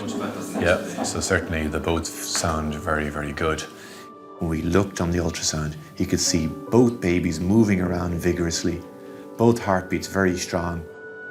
Let's see what the fluid is like. So already you can tell that there's not nearly as much fluid around the larger baby, so that looks good. The placenta is much bigger, so there's less pressure on the placenta. So I think if we now just have a little bit of luck on our side and we run into no troubles in the next week or so, I would be very optimistic that things are going to go well for you. But obviously we're still on early days, we'll see how things go. So, but it looks good, so we're very happy with it. Thanks very much. All right, okay. I'm delighted for you, all right? All right, okay, well done. Okay, Samantha, all right. Because a small percentage of patients who have twin-to-twin transfusion syndrome and have surgery for that condition will have a recurrence of the problem, they still need to be watched very carefully with scans every couple of weeks until the time of delivery. And hopefully over the coming months, Samantha will get up as far as potentially 34 weeks gestation before having a planned delivery. Still a bit to go.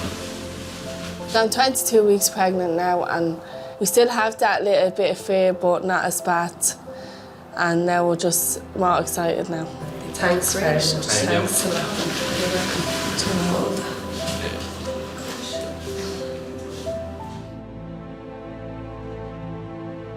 I know you're wrecked, but you've done amazing work up to now. You have it in you.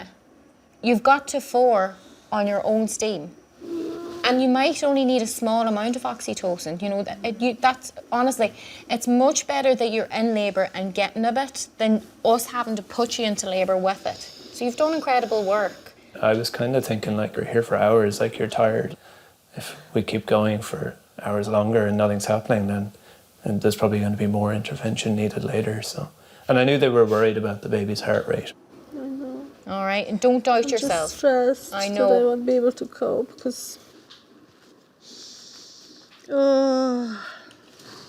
After 8 grueling hours, Zosha has decided to go on the oxytocin drip to try to progress her labour.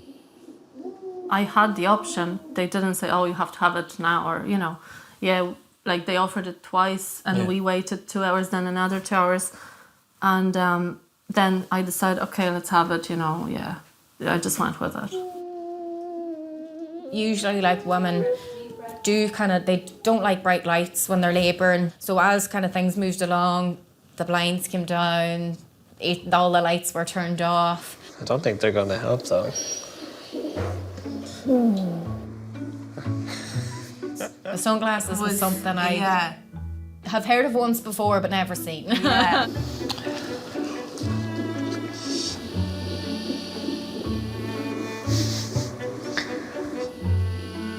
was very funny just watching you in the delivery room with the sunglasses Oh, I on and your didn't care. headphones on, and you were just in I your didn't care. own little world. It's now just 2 hours since Zosha went on the drip to increase the intensity of her contractions. You're 9. Oh gosh. Yeah, you're flying it. My manager know. Where was you saying you weren't 10? Yes. Good woman. It really kicked in quickly, like, you know, and you could see your contractions were stronger, and they were Oh yeah, they very- were stronger. Can I take this off? Which? Way I think too I took warm. everything off. Yeah. I was just in my own world, really. I didn't even know what you were talking about. Were you talking about something? I don't know. Very close.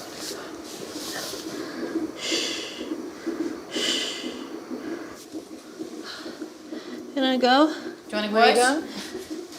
Well, Up and down here. You felt like she was coming. I and you just really wanted weren't to coming. change position Yeah. because, you know, the movement will help, obviously, and gravity will help. So I wanted to get off the bed.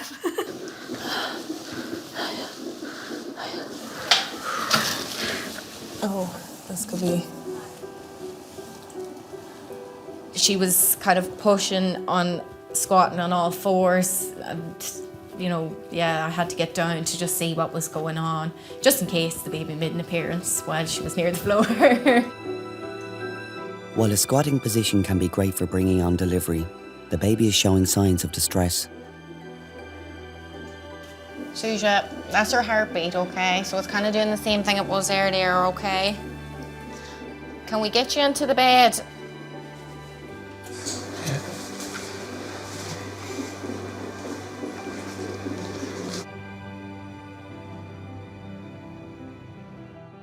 The woman and her partner, they want to do the best for their baby and the best for themselves.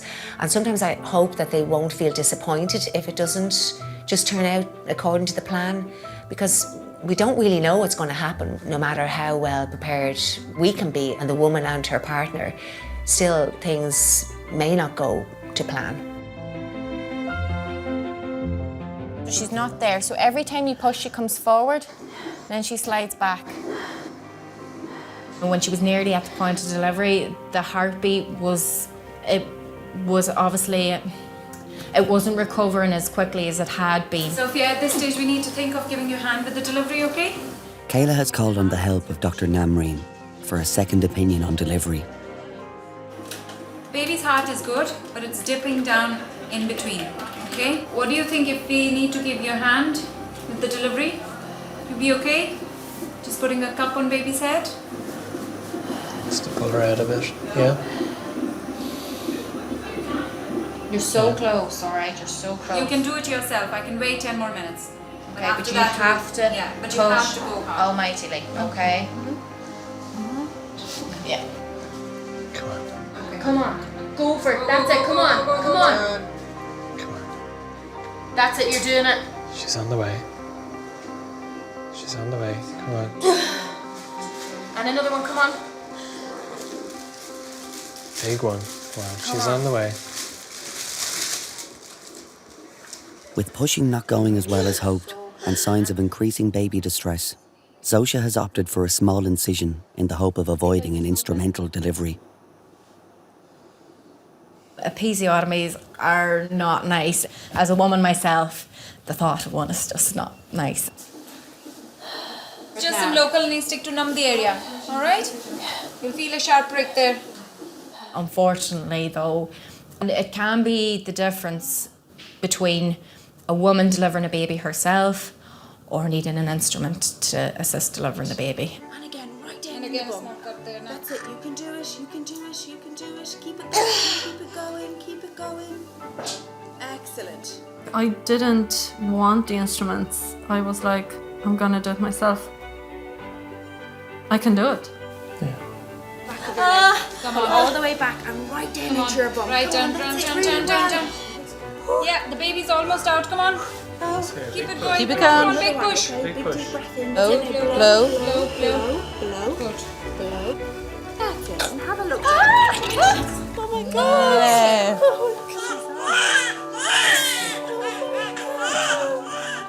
Oh my God, it's just the best feeling in the world. Like, it's beyond words. You can't describe it. It's like she's in your tummy and then she's on your chest and you have her. It's like, it's amazing. Yeah, it was wonderful.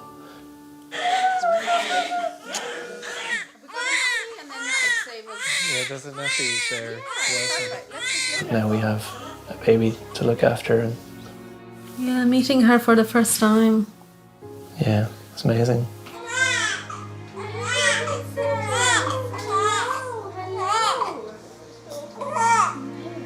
It's that long wait, I think, you know, like you're waiting 9 months and then she's suddenly with you.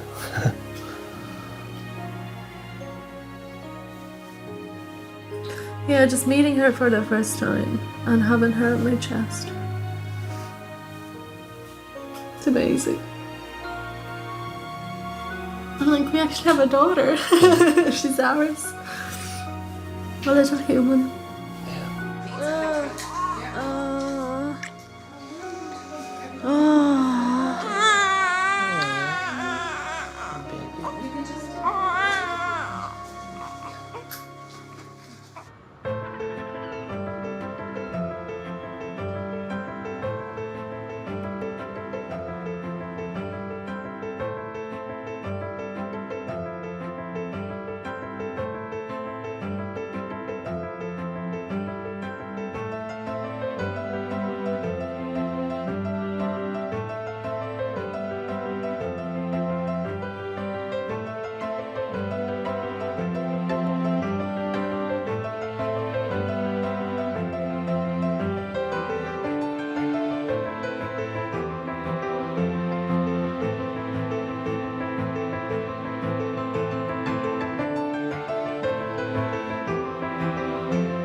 Welcome to the Rotunda, the longest running maternity hospital in the world and the busiest in Europe.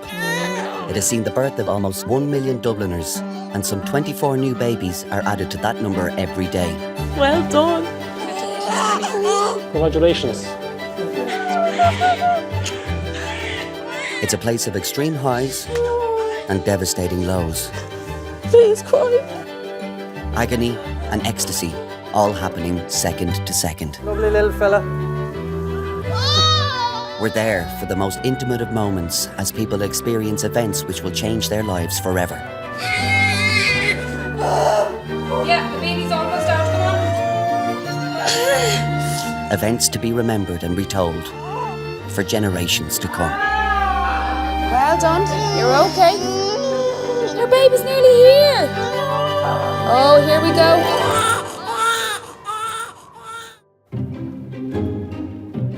Remember my first birth? I didn't know what to do. I didn't know where to look, what to say, to laugh, to cry, to vomit, to faint. I didn't know what to do, but like, it was amazing at the same time. I remember going home being like, oh my God, like, saw birth.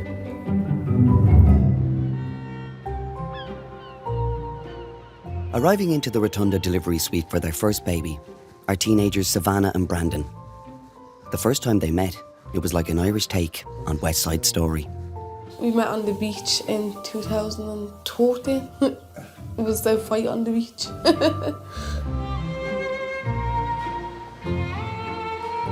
I'm from Ballyone, then she's from Coolock, and they don't get along, so there was a big fight, and then she seen me and she goes, oh, you quickly run. It's a weird first time, yeah.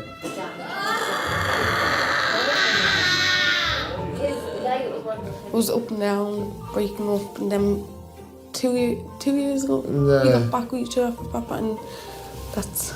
It's been consistent then, yeah.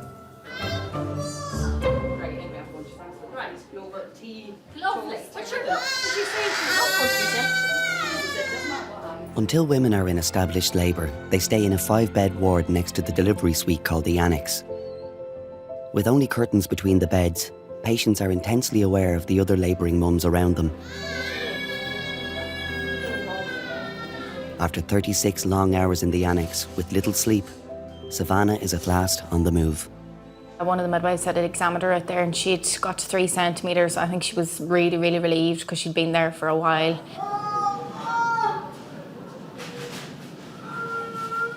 I'm surprised. I thought I was going to come in like... Yeah. Like, because the girls I saw, from the 2 days that I've been here, the girls that I've seen that have came in here are just all screaming. Really?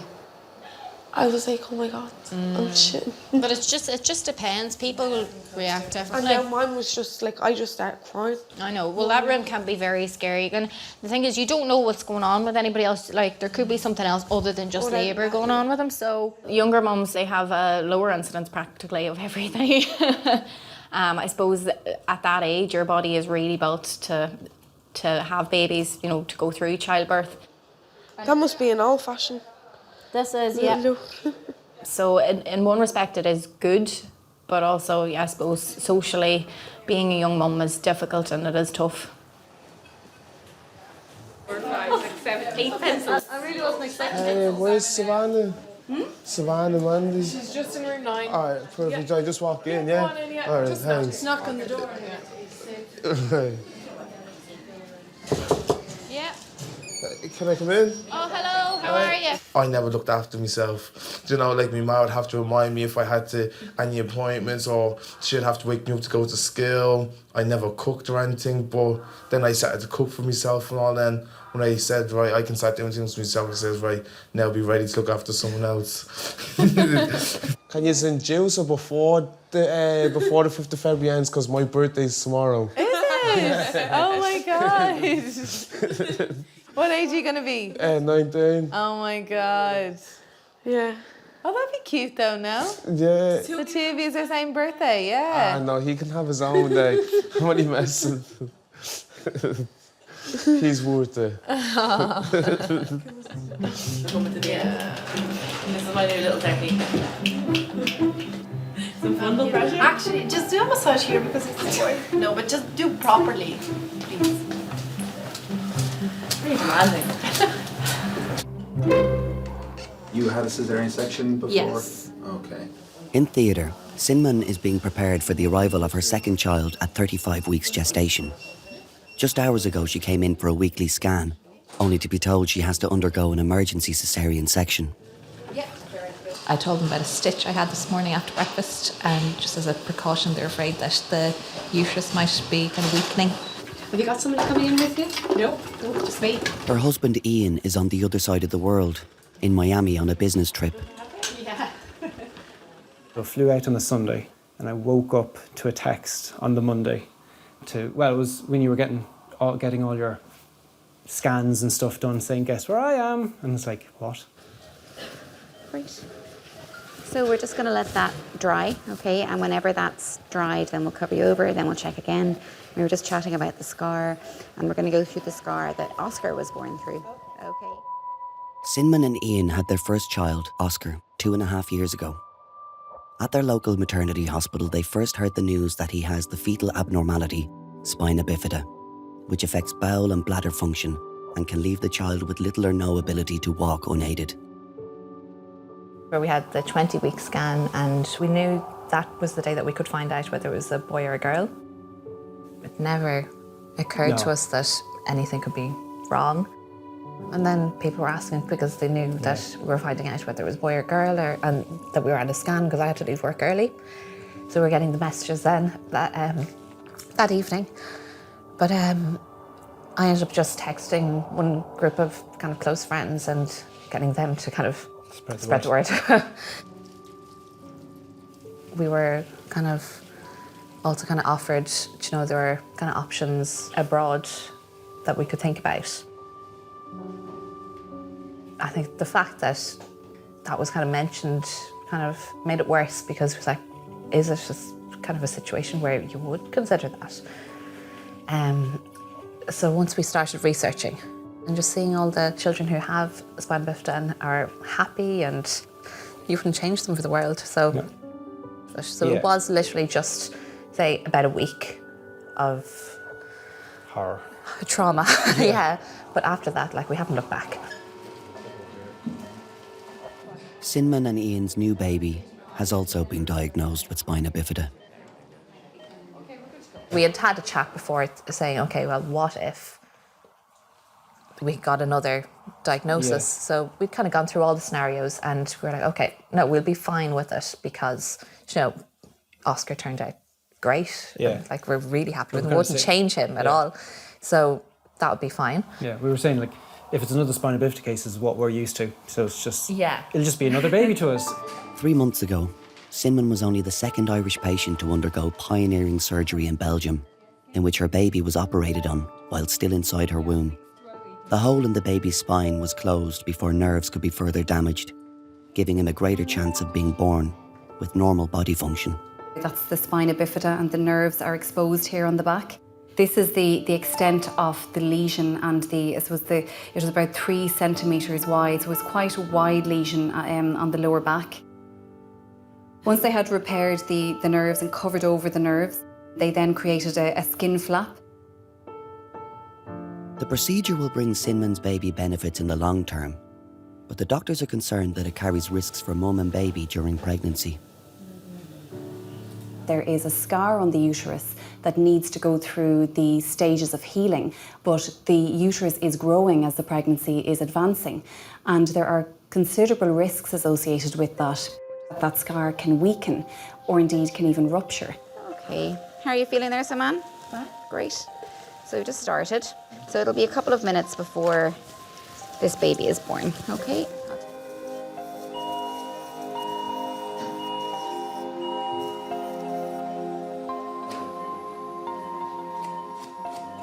This blue area here of the stitches that they used whenever they were doing the surgery back 10 or 11 weeks ago. You're doing okay there? You're feeling all right? Yeah? Excellent. Okay. It's very thin there, isn't it? It is. You know what? I think I'm just going to go in just above that. Yeah. Okay. So there's the waters are gone. So we couldn't take the chance, given that Sinman complained of some pain, and therefore it was time to meet Rufus. Now, hello there. Hello. So do you want to hold up, baby? I will indeed, please. Now, here we go. So now, got him? Hello. Oh, here. Look. Hello. How are you? How are things? He looks great, doesn't he? He's gorgeous. Lovely. Congratulations. He looks fantastic. Now, hello, Rufus. An examination of Sinman's empty womb will let the doctors know just how close she was to a ruptured uterus. Whenever you feel inside, you can feel that there is a bit of a defect, but it hasn't gone all the way through, so that's good. So that's great. That was our worry today. And give him a few kisses. That's brilliant. He's gorgeous, and he looks big. Small. I know. And I'd say he's, because we said what this morning, about 6'14". I'd say he's not far off that. Yeah. I look interested to hear now what weight he is. Yeah. New baby Rufus has to go to the intensive care unit for ongoing assessment. But before that, he gets to meet Mum for the first time. We really wanted to kind of get off to as good a start as possible. So skin to skin was really important to me, so I got that. Hello.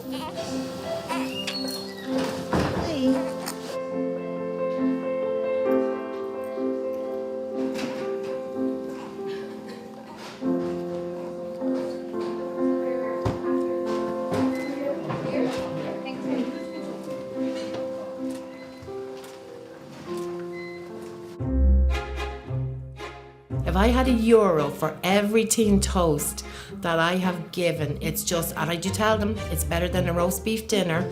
They love the tin toast. Well, would you believe it? My husband took mine on me when I had my son, so they had to make me another bit. Well, I have to say, he had a rough time now, in all fairness as well, because I nearly bet the hoo-ha out of him, you know. I was a bit stressed.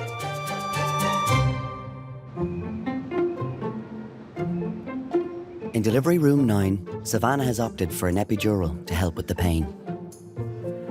He thought it was easy. He was telling me, get no painkillers, go normal. And I was like, I can't stick this pain, like it's really sore. I said, it's not you having this baby, it's me, like. I thought it was easy. I thought they were just reactions the girls put, you know, an overreaction of screaming. Yeah. Yeah. Thanks, Margaret.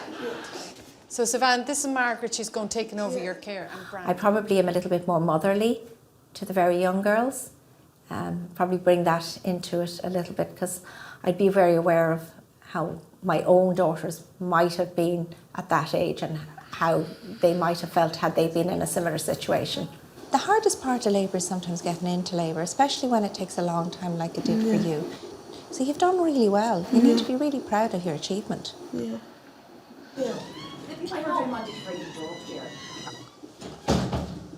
Ready in there, yeah? Pyjamas and that. Shower cream. Oh, the midwife, would you think these pads are big enough for No, absolutely not.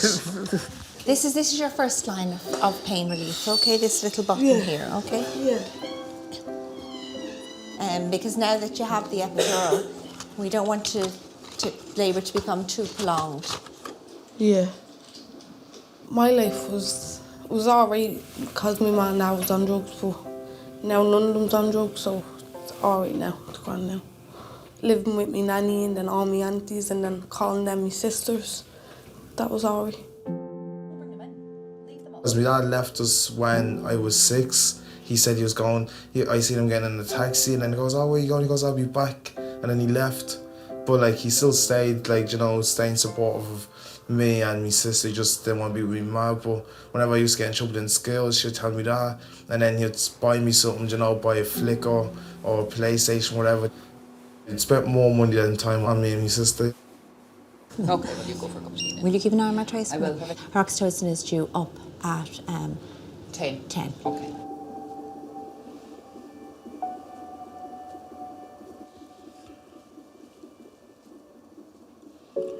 So what will we name the kid? Carson. Right, we have Carson. What if he doesn't look like a Carson? It is called Carson. But what if he looks like a Benjamin? Someone said to me, Yeah. call him Jeremiah. Jeremiah. I said, no. I can't call him that.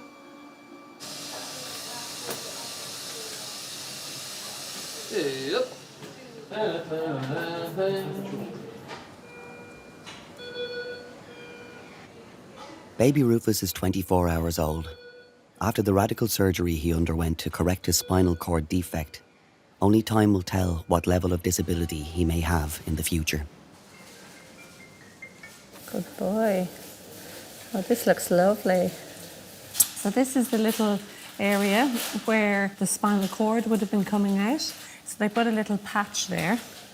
And it's completely closed over now and healing very nicely. You can see he's got lovely leg movements, so that's what we like to see, because children who have spina bifida sometimes can't move their legs very well. Whether he needs assistance with a walking device, it's too early to say, but we would be hopeful that he would get up on his feet and be able to walk, which is great. Definitely brought us closer together. Like Yeah. when all the kind of even through like the toughest times.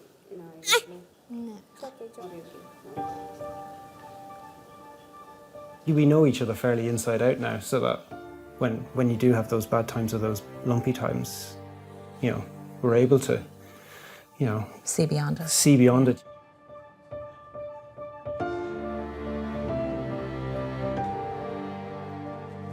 Rufus is being moved to the nearby Temple Street Children's Hospital for further assessment. Sinman will have to stay in the rotunda for a couple more days to recover from the C-section, but she hopes to visit him later.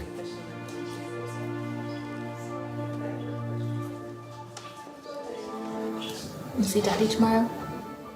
I think they're amazing. I think they're an incredible couple, and their children are incredibly privileged to have them as parents. They have put everything into this and accepted everything and accepted all outcomes. There's no rule book that tells you how to deal with these situations, but they're an inspiration. I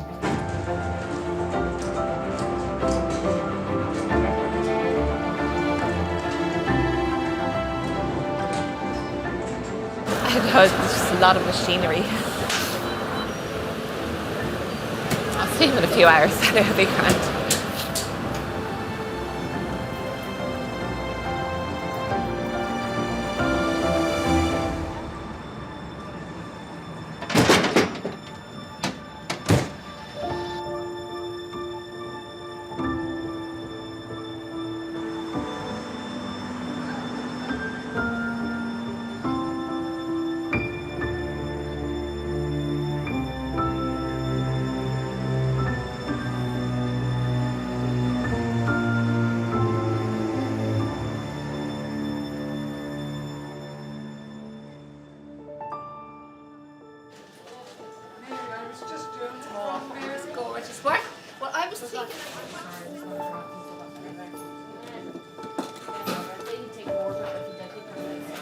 Congratulations. He's gorgeous.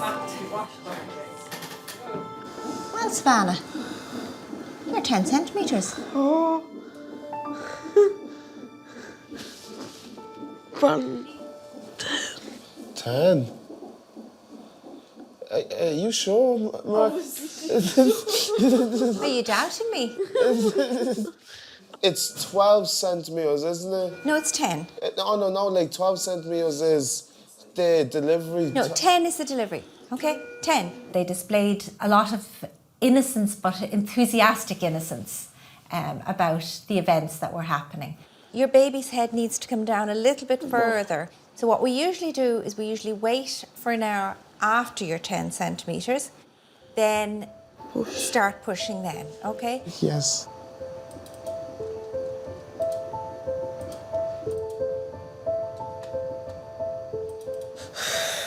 Just get water. Yeah, it's obviously the baby coming down. It's like I need to have a shit. Yeah? Yeah. That's exactly what it feels like, pet. Oh.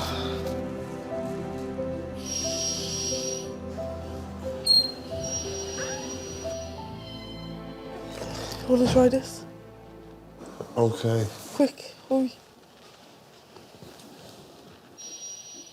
Breathe into it. You know? What?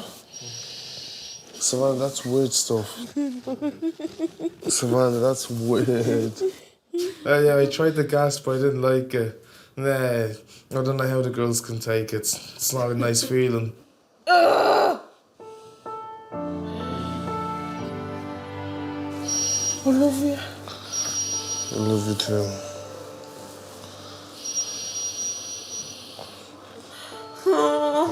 Use the gas mask. Use the gas, pet. That's it. Well done. Come on.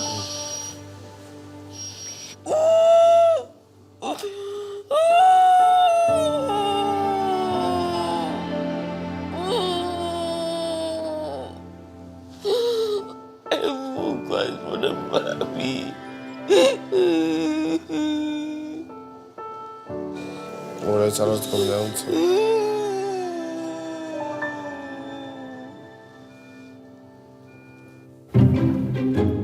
One of the first babies I ever delivered, the baby's dad worked in Copperface Jacks. That baby is one of the only babies that I get to kind of see grow up, because every time I'm in Coppers now, her dad shows me pictures of her. 7 hours after arriving into the delivery suite, it's time for Savannah to get into position to push. You hold my legs up like that. Savannah, I don't know what your nanny told you. This is not the 1950s. I can't touch you when you're doing this. You can't, you And push again. Right down into your bottom really hard. Really hard, really hard. At the start, it was like watching TV or something. So I was just looking, you know, like watching like Nature Channel or something. So I was just looking, right, how does this happen? Come on, again. Do you want to sit down? Can I not look? And again. The dads may or may not find that they want to look or not look at what's happening. I think Brandon was actually very enthusiastic about looking. I think I had to kind of suggest to him that he'd be better off at the top of the bed. Hands in there. Big breath in. No. Savannah, take in a breath and hold it. I just looked at her as like a ma or something, you know? Don't do this, don't do that. Come on. No, come on now, don't lose it. No, come on. I can't. Okay, Savannah. Savannah. Go away! Savannah, stop. Come on, Savannah. No, don't shout at me. I'm sorry. Yeah, I know you don't mean to, but listen to me. Listen. Those last 2 pushes were fantastic, okay? That's the kind of thing that will have your baby out, okay? It's too many. I can't do too many of them. All I'm asking you to do is 3 with each contraction. Oh.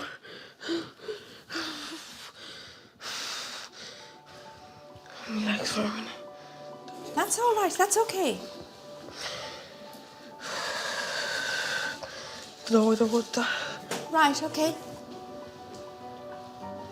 That's it. Good girl. So when you get your next contraction, you're going to give me a big push, okay? Just like the last ones. You ready? Right, big push down there now.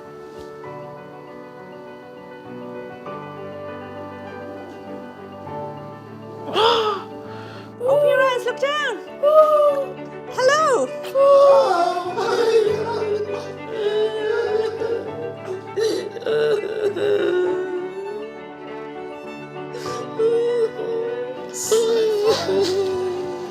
Great job.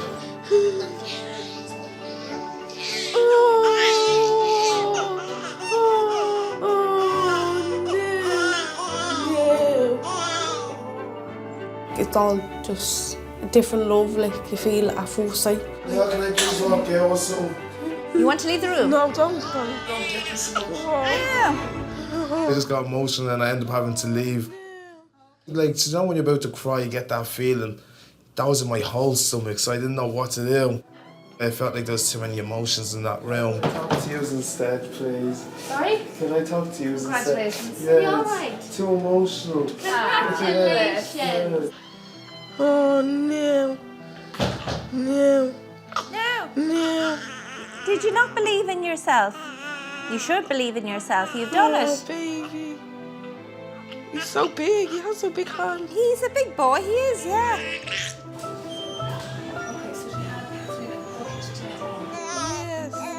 What do you want to go with? I don't mind. Carson. Yeah.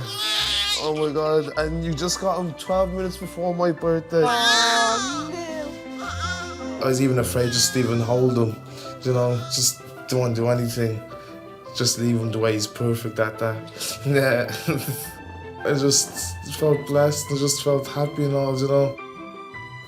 I think it's great because not many people, dads or anything, do stay around like that or look after the baby like that. You're my boy, aren't you? Oh. The same type of dreams you'd have for every kid. You know, just like them to be better than me, you know. Brought up in a better neighbourhood, just, you know, not as lazy. Yeah, I just hope he be's better than me.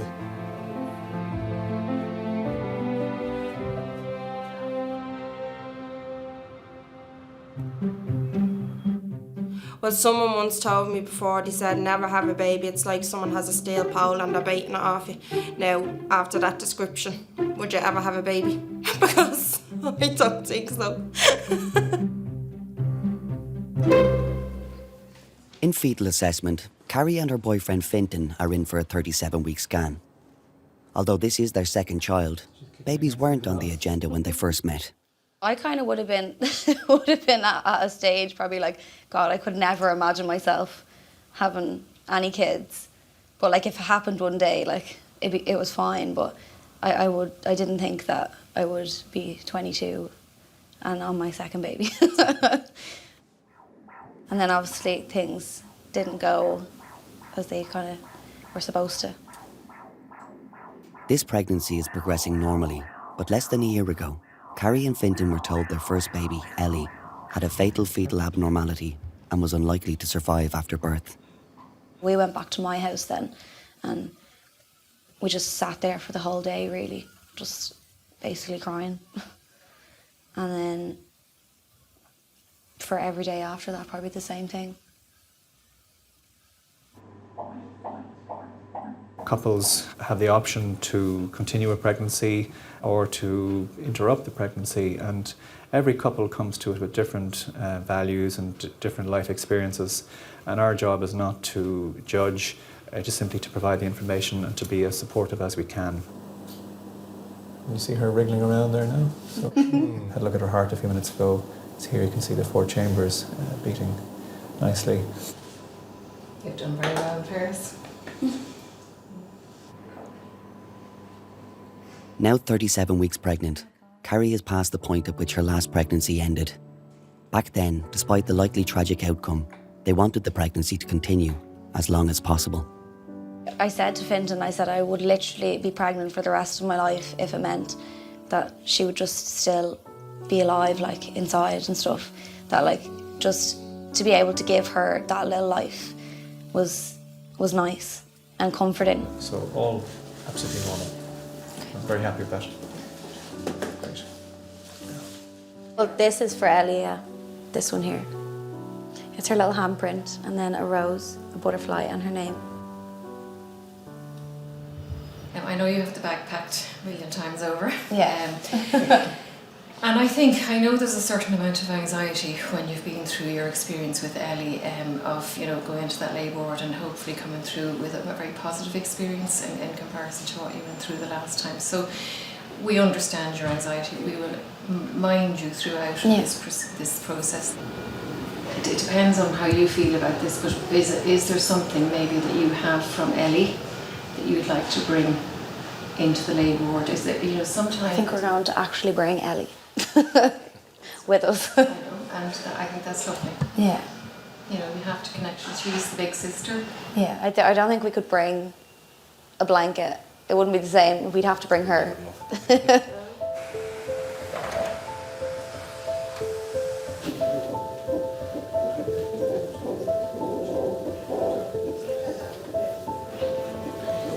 can pop her over there.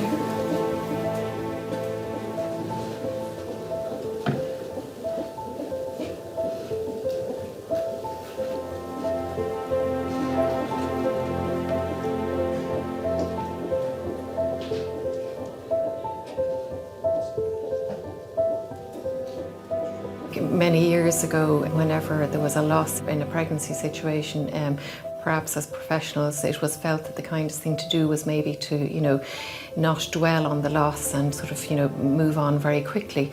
In the last 20 years, I think we have learned from parents that their preference is that they want to acknowledge their baby so that their lives are moving on, but they're continuing to acknowledge that baby they lost. I think we'll have her by tonight. Good feelings.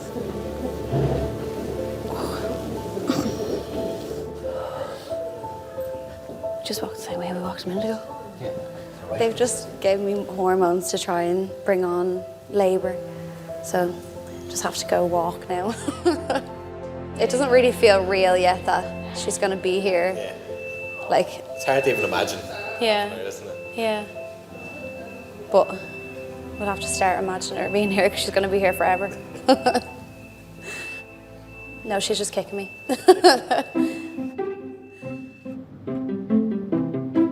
here, Kayla, you're going to come to Cyprus then? I have the time off. Have you? I need to save money. You should go. Life's for fucking living. I'm so in I'm debt getting this tanned. month, like. Arriving into the delivery suite with strong contractions is Kashini with her husband Tim. They are expecting their first baby today. Kashini has her own opinion on how to do things. I didn't go for the antenatal classes, and I didn't want any medication. I'm against medication. She doesn't even take in Panadol. Painkillers, I think that's big. It makes me tipsy.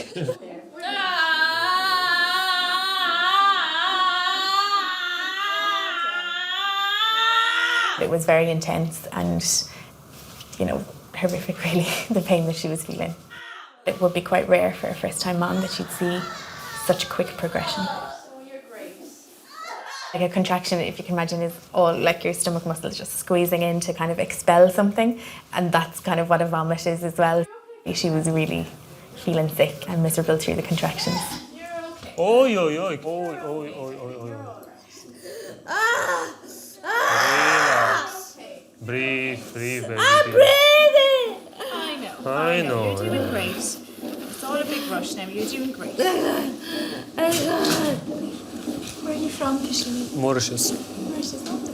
How long have you been here for? So we've been here since 2-3 years now. 2 or 3 years. You have an Irish baby? Yes.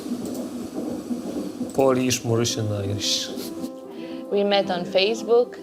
He sent me relationship requests. I find it really cute, so I accepted it. Because no boy ever dared to send me relationship requests online. I was like, I don't even know this guy. He's never been to Mauritius. I've never met him in person. Why? So it was just an online thing, yeah? I'm still safe. I know him from September 2014, and literally he booked flight for February 2015. That was our first time we meeting, first time, our first kiss was at the airport. Yeah. You're doing great now. You're going to have your baby in your arms really soon. She was worrying how she will because her pussy was 2 centimeters, but now it seems that it got very fast. I think it was just a kind of lost in translation that you might get a little bit confused with some of the names for things. So yeah, that was really funny actually. I was trying not to laugh. Very good, baby. You see, the pussy is right. Okay, now everything goes well now.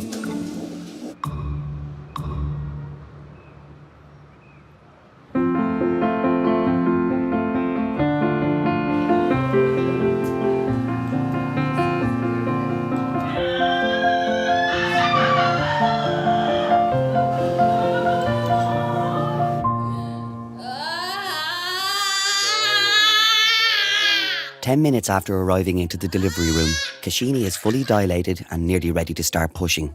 Her labour has been extremely quick for a first baby, and Kashini is coping as best as she can without any pain relief. I'm not crying. I'm just trying to make it through. I have small, openings, so I have to make it come out, make it through. My back. So you sit forward with me, Kini. That's it. Come on, sit forward with me. Well done. Now we're going to get you to come back in the bed. So put your 2 hands behind you. Yes. And lift back in the bed. I have toilet. My poop is coming out. It's okay. That's your My baby. poop is coming. I'm screaming. My poop is coming. My poop is coming. Move out. That's how I was screaming, but it wasn't poop. The midwife nicely told me, oh, it's not poop, it's your baby. Yeah. You need to push more, you need to push more. If you go and grab my hand, grab my hand. Grab your hand. Yes. Relax. My legs falling. You're doing great. Judging by her and how distressed she was in like a lot of pain.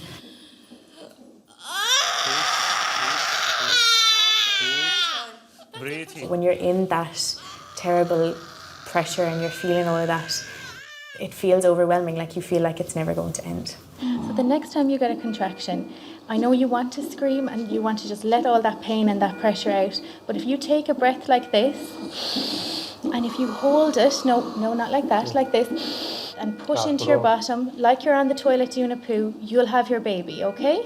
because she's getting tired now, so we You need have to keep it the inside. Exactly, yeah. Can you do that? Do you think you can do that when it comes? I was so excited that the baby's coming to me, to my aunt, that I actually didn't even notice that she's in the pain. Yeah, I was like, I felt like I'm losing you. Yeah. You're talking with a midwife now, I lose my husband. My life is destroyed. I'm dying. He's flirting with a midwife. Now, I had all that weird feeling of, Oh, God. you're cheating on me right now, all of you go off.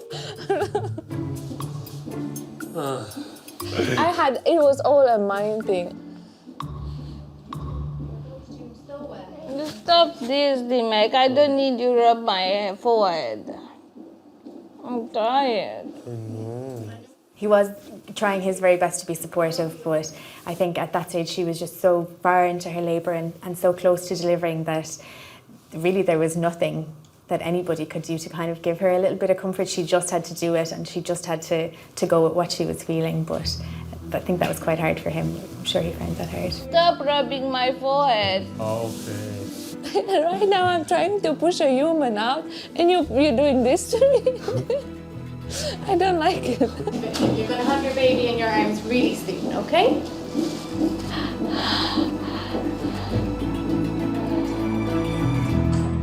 Carrie is having her labour induced, and she and Fintan are hoping to meet their new baby soon. The delivery room is familiar to them, since less than a year ago, Carrie gave birth to her first baby, Ellie, who lived for just a few minutes. Ellie, when she came out, like, she tried to cry, and then it just went silent, so it was very, like, silent in the room.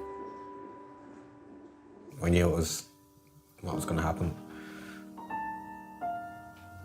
Was it what you expected? Yeah. I think the love she brought outweighs the pain. Yeah. Definitely.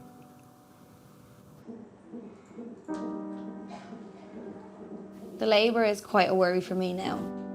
Like, because Ellie didn't, like, cry when she came out and stuff, that I'm afraid this baby won't cry when she comes out. And just getting her out safely. Like, she's a big, big baby. So I have a lot of work to do. And again, big breath in.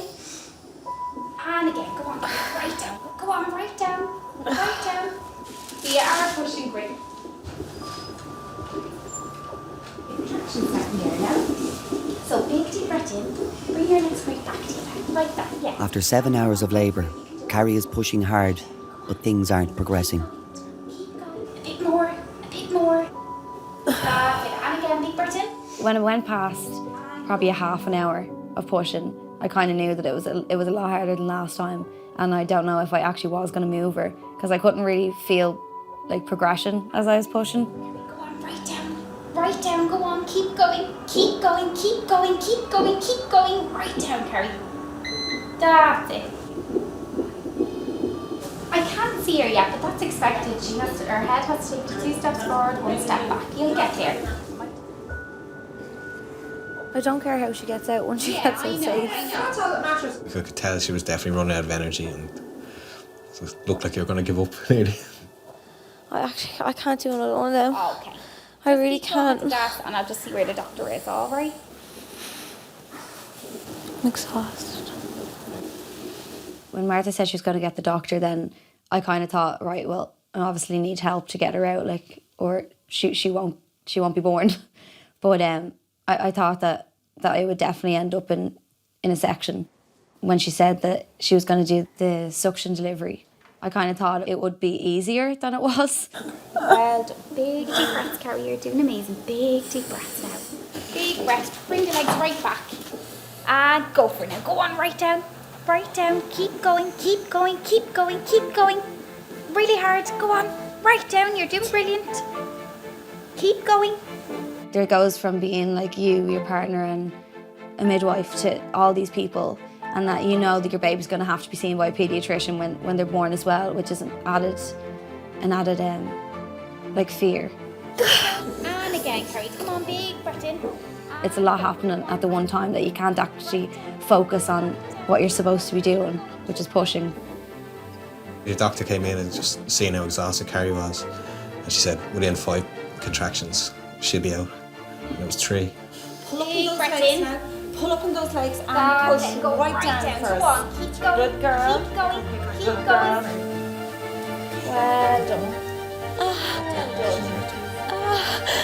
Well done. Brilliant. Well done, Pat. Brilliant.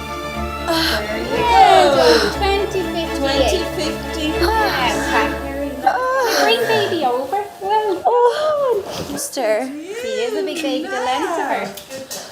Let the centre to come, okay? Oh. Now.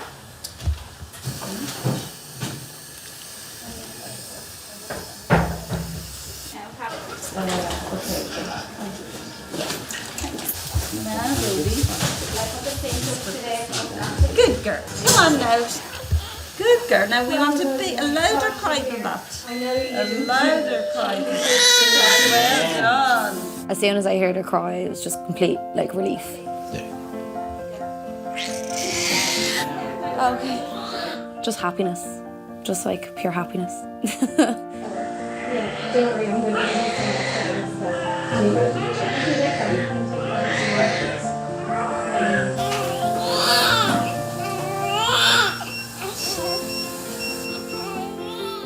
Just looking at her, knowing that she was going to be here forever, and she was ours, was just probably the best. Well, it was the best feeling in the world.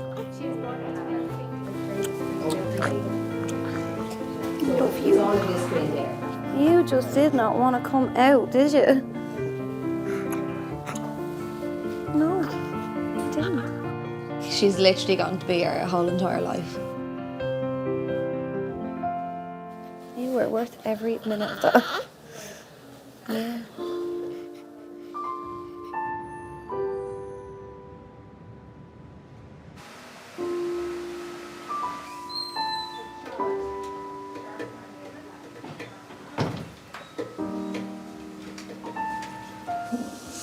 Yes, baby. Very good. Just 30 minutes after arriving in the delivery room, it's time for Kashini and Tim to meet their first baby, with the help of midwife Ellie. Sometimes because they just can't hear what you're saying or focus on what you're saying, so sometimes you actually have to say, look at me and just listen to what I'm saying to you. Especially like that when it happens very, very quickly. It's very hard to kind of comprehend and to take in. Well done. Just breathe. You can. You can. Just breathe. Just breathe. Breathe. You're okay. Loads of pressure there now. That's her head. You're doing great. Just blow. Blow now, Kashini. Blow. Blow. That's it. Just let it come now. Just let it come. Just blow. Just blow. Blow. Let it come. Let it come. That's it. Well done. Now, Kashini, listen to me. The head is out. That's the worst bit, okay?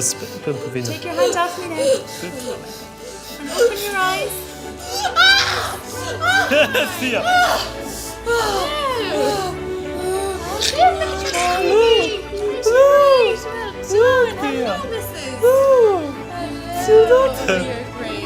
I was super happy.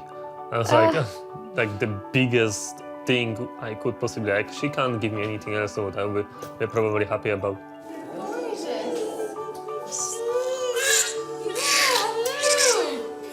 I wish my whole family was here. My mom was here in Ireland, with me that moment. It's not that I only want to share with my husband, but whole family. Yes. That all happened so quickly You for born on 4th of February, no? Yes. Yes. Yes, my dear. I always try and guess myself. If I'm feeling the woman's tummy beforehand, I'll kind of make a guess in my head. I think she's about 2.8 kilograms maybe. So that's just something I do. I don't know if other midwives do that. Yeah, 2.88 kilograms. I probably just got lucky that time and guessed it properly. Hello, you're gorgeous. You're only a little doll. You're like a little doll. Yeah, you are. Yes.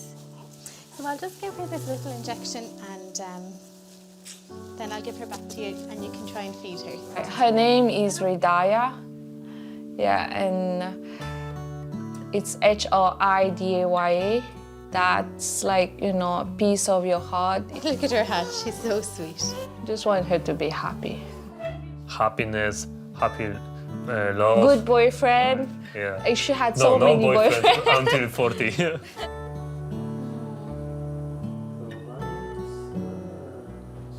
Oh, you okay? Mm. Yeah. Mm.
Welcome to the Rotunda, the longest running maternity hospital in the world and the busiest in Europe. It has seen the birth of almost 1 million Dubliners, and some 24 new babies are added to that number every day. Well done. Congratulations. It's a place of extreme highs and devastating lows. Please cry. Agony and ecstasy, all happening second to second. Lovely little fella. We're there for the most intimate of moments as people experience events which will change their lives forever. Yeah, the baby's almost out, come on. Events to be remembered and retold for generations to come. Well done, you're okay. Your baby's nearly here. Oh, here we go.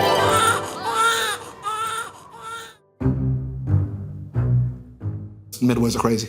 If you had told me before I worked here that they really, really care, I'd say, well, it's a company line, but they really, really care. I've seen midwives stay 2-3 hours past that time just to make sure that person that they've been with all day has a successful birth, and then they go and visit them up in the Lily Suite, and you know, it really is a genuine attachment. I wouldn't have believed.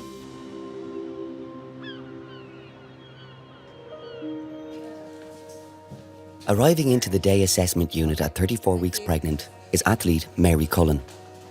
It's the first baby for her and her partner Mark. The relationship first blossomed more than 20 years ago. I think we were buddies first, weren't we? We were friends, and then it kind of developed more. Yeah, I think the feelings were probably stronger on my part at the beginning. Mark might disagree, but I think that probably maybe when we were 16, 17, I really liked him. And yeah, I think I did kind of think I'd spend the rest of my life with him, which sounds a bit mad. Both of us were runners and kind of moved along with each other through running and went to America together with running. I went to championships like the European Championships, World Championships, and I won a European bronze medal in 2009 and broke one of Sonia O'Sullivan's Irish records for indoors. So I still have that record at the moment, but hopefully there'll be an upcoming junior that will take it off me. So I'm 34 plus weeks pregnant, and I'm in today to get steroid injections to help the baby's lungs because I'm being induced this Sunday.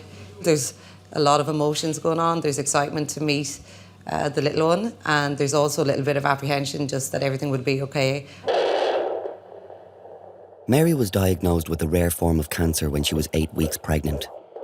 She underwent surgery at Beaumont Hospital, but needs to start radiation treatment as soon as possible, so her baby is being delivered 5 weeks early. I love that sound.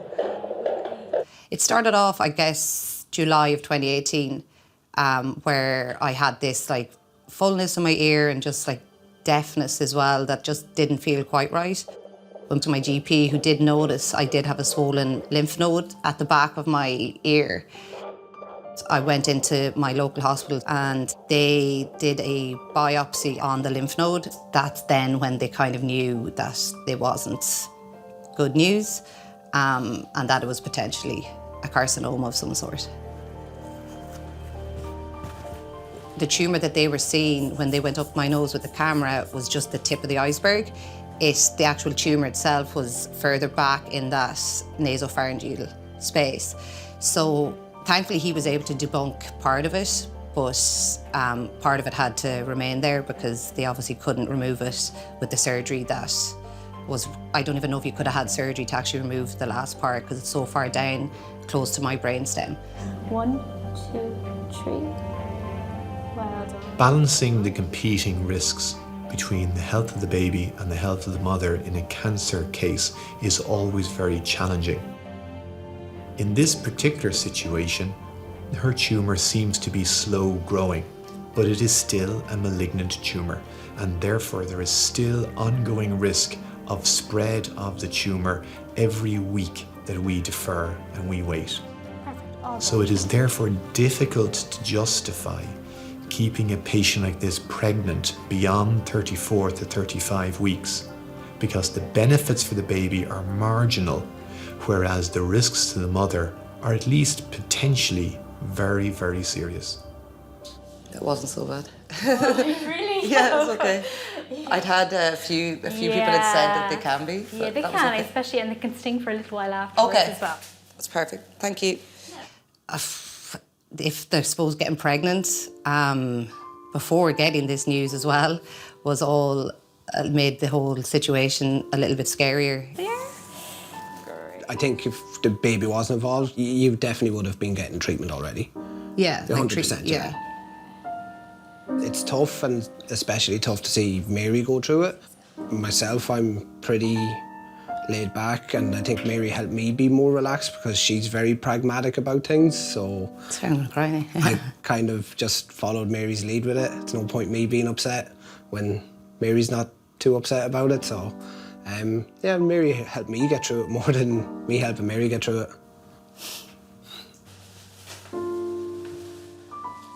He was just so strong through it all, like even when I had the neck dissection surgery in Beaumont, like he didn't leave my side for the week.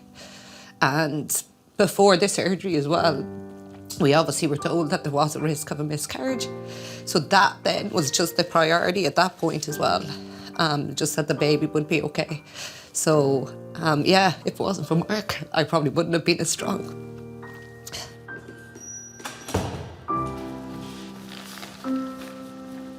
A lot of people actually say about us, his parents and my mum, that we're very laid back people. Mark probably even more so than me. So yeah, we just take it a day at a time, and yeah, I think we're going to look to the future and hopefully have a little one to look after in a couple of weeks. Look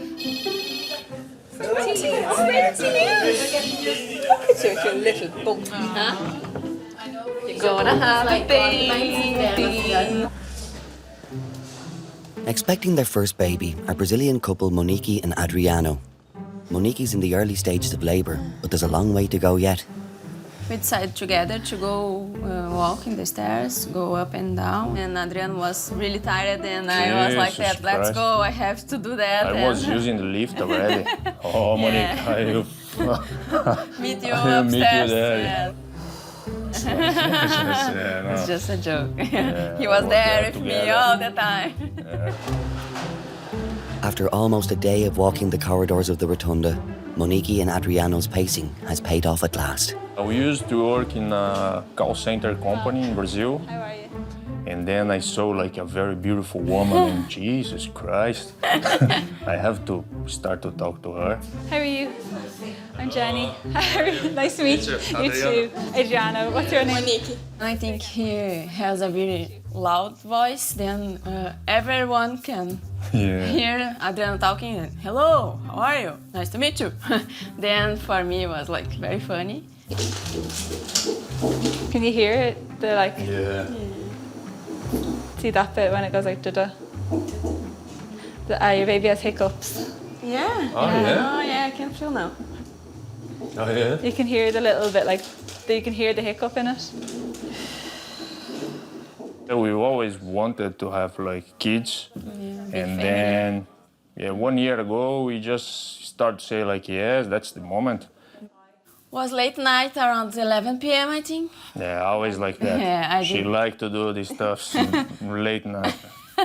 And then I did the test, and then I saw like, oh my God, look, I think I'm pregnant. And he was like, oh, Jesus, oh my God, oh my God, oh my God. He was more nervous than myself, I think, so. I didn't expect that the pain was really hard like that. Can I get up now? Yeah, do you want to get on the wall? Oh, yeah. Oh, I was like, oh my God. Oh my God, I was starting to dance with you all the night. I never did like that in my life. He's Brazilian, but he doesn't I'm terrible at it. Yeah. And normally I have to drink a bottle of whiskey to start to dance. It's not true. It's not easy. You are not really Brazilian.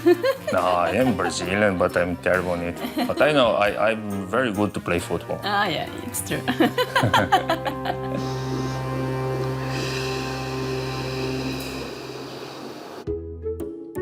We're telling them all those little tips, how to get into labour. I suppose walking and keeping upright and the hot curries and putting the partners on a promise. What does that mean? Oh, having sex.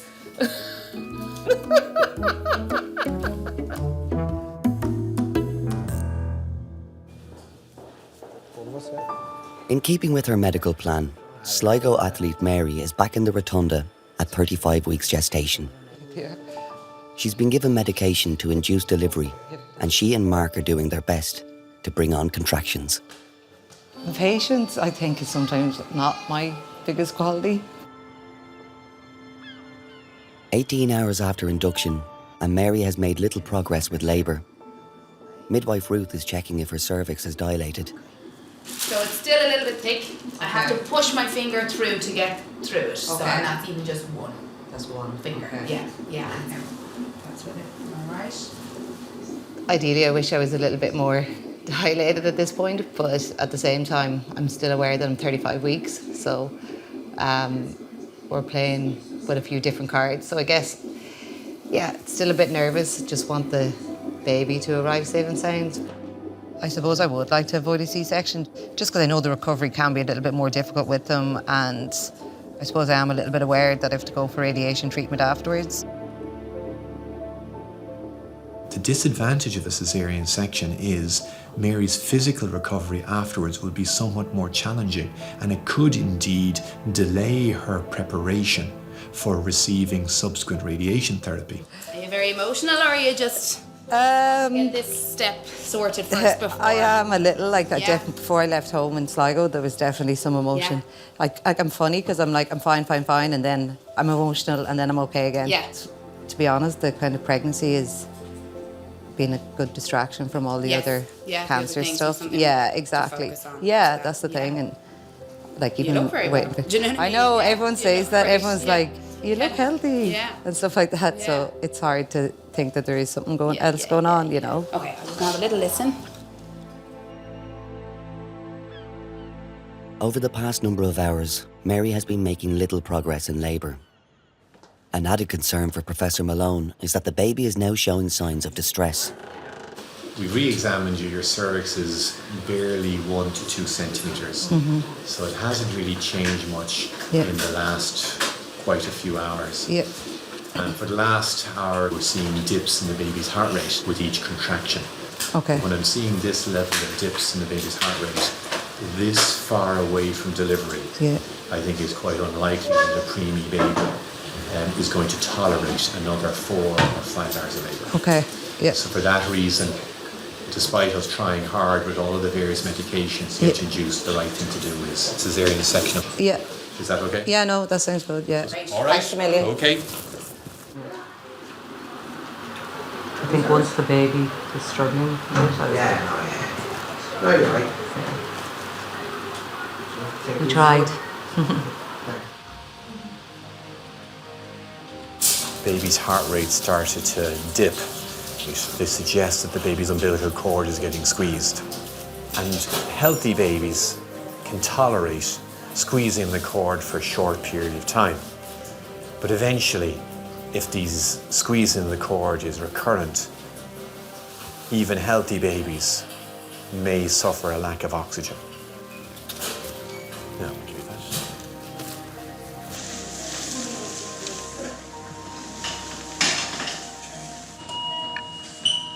Knife for 47.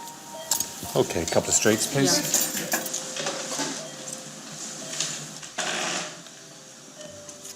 A little bit of stretch now, Mary. Okay. Okay. Just that fluid there. Just a little bit of pressure. That's fine. That's enough. That's enough.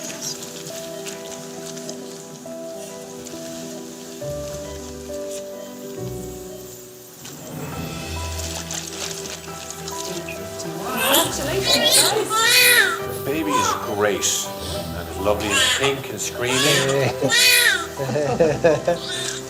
Mark, can you see? Can you tell what you have? Little boy. Little boy.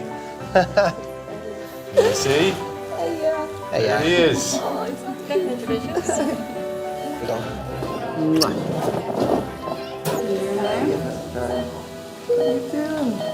Thank you very much. Thanks for everything. Yeah. So well.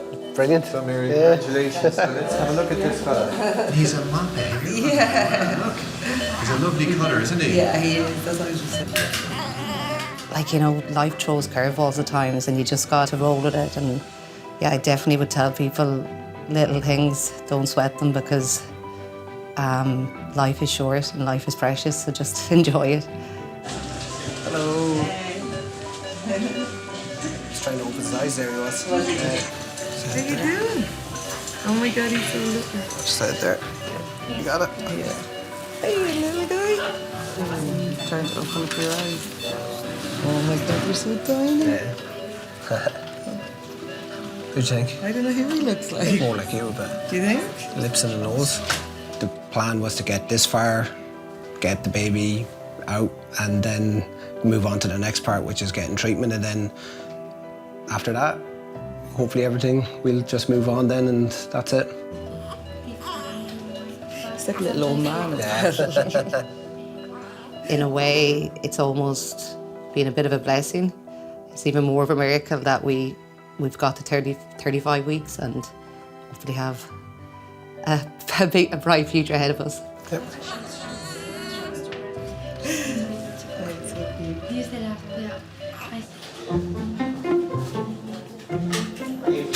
Midwife Nick is the first of 11 midwives arriving on the delivery suite at the start of their night shift. Well, I had just a lovely day. Are we as busy up there? Busy now. We're busy, yeah. He's been assigned to room 9 to care for Maniki tonight. Is there anyone from your family over here now for Yeah, the my mom. baby? Your mom? My mom come Brilliant, that's great. in January. That's great. She's going to stay 3 months. Oh, very good. Very good. That's great. At least, you know, to have help as well. you know, at Yeah, home she's for at the home first, alone, just waiting. Oh my God, Is the what first, happened? the first grandchild? No, my brother has 3 already. It was really different for me because I didn't know that could have a male midwife. It was really nice actually. He's really, really nice person as well. Funny. Yeah, and we very had good guy. we had a really good time together. What's your name again? Sorry, Nick. Good. Nicholas. It's like in Brazil we have this name, Nicolas. I think you don't expect to see that. Because I think more because the name and midwife, like. Was it hard to pick a name? Yes, was maybe 2 weeks. So you definitely wanted to find out what you're having? I think it's very important to have man and woman doing same job, and for me it's amazing to see. Where are you from? Who? Which of the Canaries Me? are you from? Yeah. Oh, I'm not from the Canaries. Why do you go from the Canaries? No, I'm from, do you know where Gibraltar, the British colony? Right, yeah. Right beside it. Where they have those unusual monkeys. Yeah. What do they call them? Monkeys. No, they're funny monkeys though. Are they? We call them monkeys. No, they're different ones than the regular Really? ones. Well, I know, yeah. I don't know which type of monkeys now. I don't know, they're different. I just know that there's different monkeys in Gibraltar.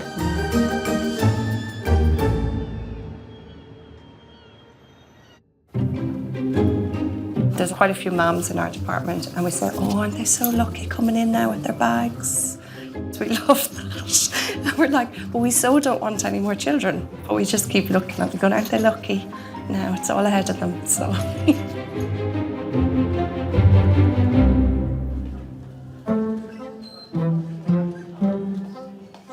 Monique has been in labour for 5 hours. The pains have been increasing in intensity, and it's hard for Adriano to sit by and watch. I would like to share this pain. I would like to take some pain for myself, but you can't. You cannot do nothing. Just try to say to her, like, breathe. For her husband, it's a big challenge as well. But she's... You did a great job. Breathe. You don't know how it's because that you can Yeah, say. take back, please. Breathe. You never know, labor is unpredictable and things can change very quick, but you have different things that might tell you that it's gonna be a long night. You're doing fantastic, okay? We're not going to increase the oxytocin anymore because you're contracting very well. You made good progress. You're a very good 3 centimeters dilated now. Okay, but it could take from now 7 to 8 hours before you see the baby. Okay, I know you didn't like the gas, but the epidural is an option now only if you want to go for it, okay? It was midnight. I was thinking that I didn't want epidural, that I could hold by myself. You could have a break, go to sleep, for a few hours and, get a bit of energy back, for pushing. But it's your decision, okay? We were looking just to try to have everything natural. We checked like 3 centimeters and maybe we'll take like 7, 8 hours more with that pain. Oh God, I was thinking about, my God, just 3, I need 10 and it's very painful already. How will it be like that? Then I asked for epidural. Yeah. And then when she had this medication, our life changed. I could see my wife again because before was just a person trying to breathe and she couldn't listen, she couldn't talk and nothing. And then when she had this medication, so now I can see Monique and she could sleep and it was amazing to have it. So we just give you a fresh one here. Oh, jeez. They said to me, Adriano, we can have a small bed for you. Oh, I started to cry, I think. Nice. Change your camping because they're not very comfortable. Oh, it is. No, it's very, very comfortable. Oh my God. Oh, Jesus, was amazing. He was very happy. Oh my God, I can have a bed here. Yeah. I don't know if you slept. But... Oh, I did. Oh, great.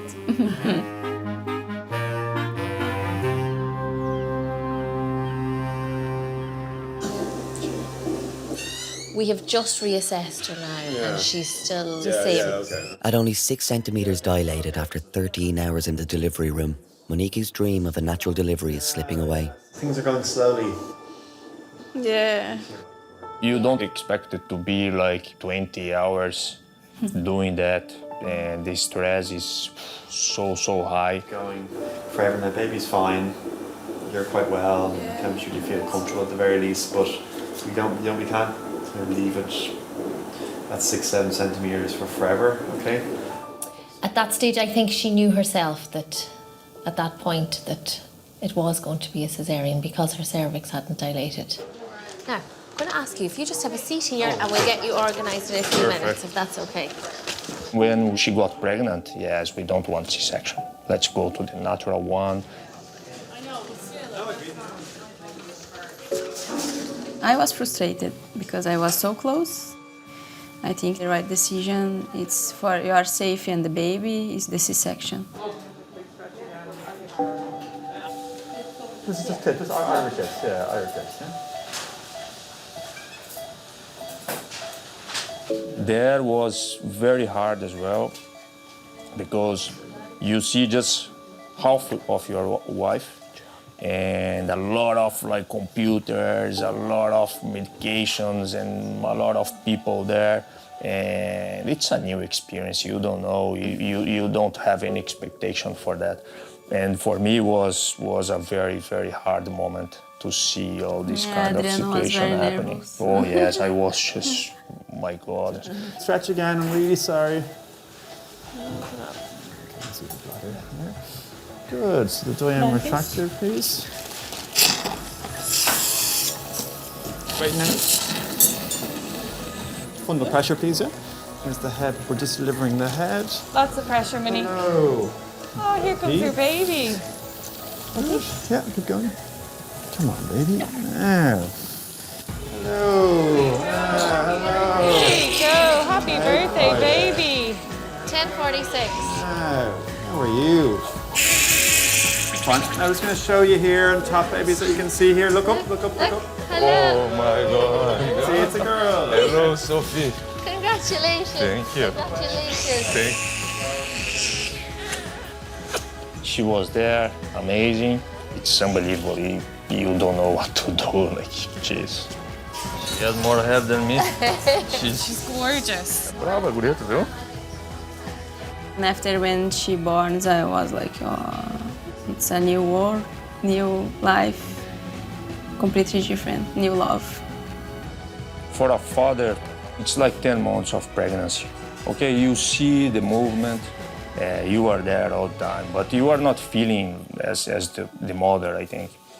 And then it's your time to start to feel as well. I'll pass her up. So if you just pull your top out, there, and pull it down over the top for you. Yeah, that's it. I cannot explain what's the feeling. It's something that I never had before, and now I have this thing, and I want to keep this for all my life. Now you can't really see her there, but it's just no. Very nice, yeah. Oh my God. Okay. Thank you so much. You're welcome.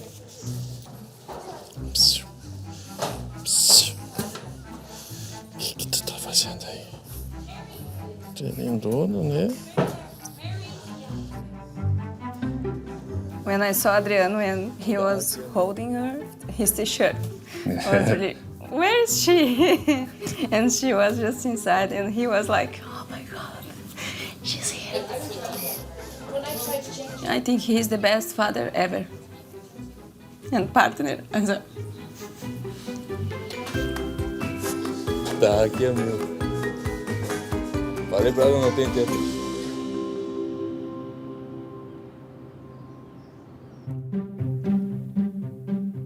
There's been romances, but they were probably very short-lived at like barbecues or parties. But no, I definitely didn't meet any love of my life here. Not yet, anyway. My husband will kill me, don't put that in.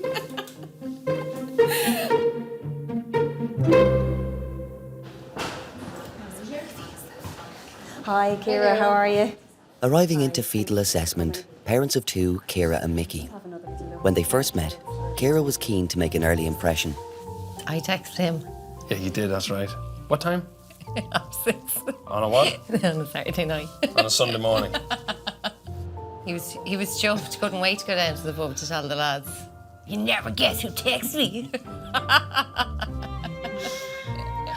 And the response I got was, really? That time? Did you get any rest last night? No. No? It's just the discomfort. We went for an early scan. I need to take a closer look, she said, because she said it seems there's two. And I said, sorry, what? Yeah. And I started laughing. Kira didn't. So, Lucy? Yeah. Yeah. And this is Evie here. I think that's the best we can do of the two of them. The two of them together. Evie's bum on Lucy's head. There's Evie. You can see her hand really clearly there. I was delighted then. I was hoping it was 2 boys, like, to even it up, you know, because I was already 3-1 down. And then, then we found out it was 2 more girls. So I'd be 5-1 down. I was thinking, God, 3 kids under 2. Like, how will I cope? That's what I was thinking. And then I went for my 16-week checkup, and they scanned me. That's when we got the news. At their local hospital, during a routine scan, Ciara and Mickey were told some devastating news. She basically sort of said, your little baby's not, he's going to die, was the term, was the words we used. Your little baby's going to die, and that's the words that stuck in my head. All of this dark area here is the amniotic fluid belonging to Evie, so this is quite increased. We wouldn't normally see this degree of amniotic fluid. So we can say, compared to Lucy, that she is lacking the skull bone. I was given the diagnosis that I was carrying the baby with anencephaly. Anencephaly is a failure of formation of the fetal skull bones, and this leaves the brain tissue exposed. And so essentially what it means is that ultimately the baby has minimal or no residual brain tissue left. Now obviously this is a very serious abnormality, and unfortunately one that means that a baby cannot survive for any significant length of time after delivery. It sounds selfish now, but I couldn't think. I could only focus on the news I was given, like, you know. And everyone would say to me, like, you know, you're going to have to, you know, stay healthy, and, you know, you still have a healthy baby in there. But it took over, you know. I just felt sick every time I thought of it. It was just filled with worry then. There was no excitement, there was no looking forward to it, and it was, like, my whole head was, like, you just had always through it, you just had to get through it. Little pinch. You're all right. Ciara has to have a difficult procedure today to drain excess amniotic fluid from her womb. Oh.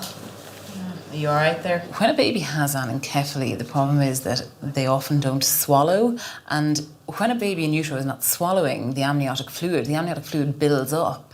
And so this is what posed the risk of the pregnancy in this case. As the pregnancy went on, there was more and more fluid building up around Evie. When there's a lot of fluid, obviously, first and foremost, it makes the mum very, very uncomfortable, but it also significantly increases the risk of preterm labour. How much have you though? 250 mils. I'll probably do more because they're about 60 in each, really, aren't they? What's the target? Ideally, if we could take at least a litre off, but let's just see how you are. I mean, we keep going for the difference, is it? Yeah. The risk of actually doing it is that in doing the procedure, you can sometimes trigger labour. So while on one hand you're doing it to reduce the risk of a preterm labour, it in itself is a risk for labour happening. The main discomfort from this procedure actually comes from the uterus contracting. When you put a needle through the uterus, because it's a muscle, it will contract. Pinch. Okay, well done. All done. Yeah.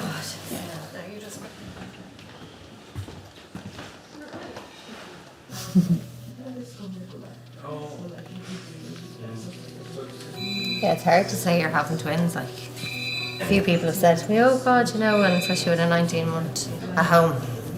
You know what I mean? Your hands will be full a lot like that. Your hands will be full. You know, three babies, and you'd just rather not correct them. So you're just like, yeah, you know. But then deep in the back of your head, you know, you're only getting to bring one baby home, like. So yeah, it can be tough.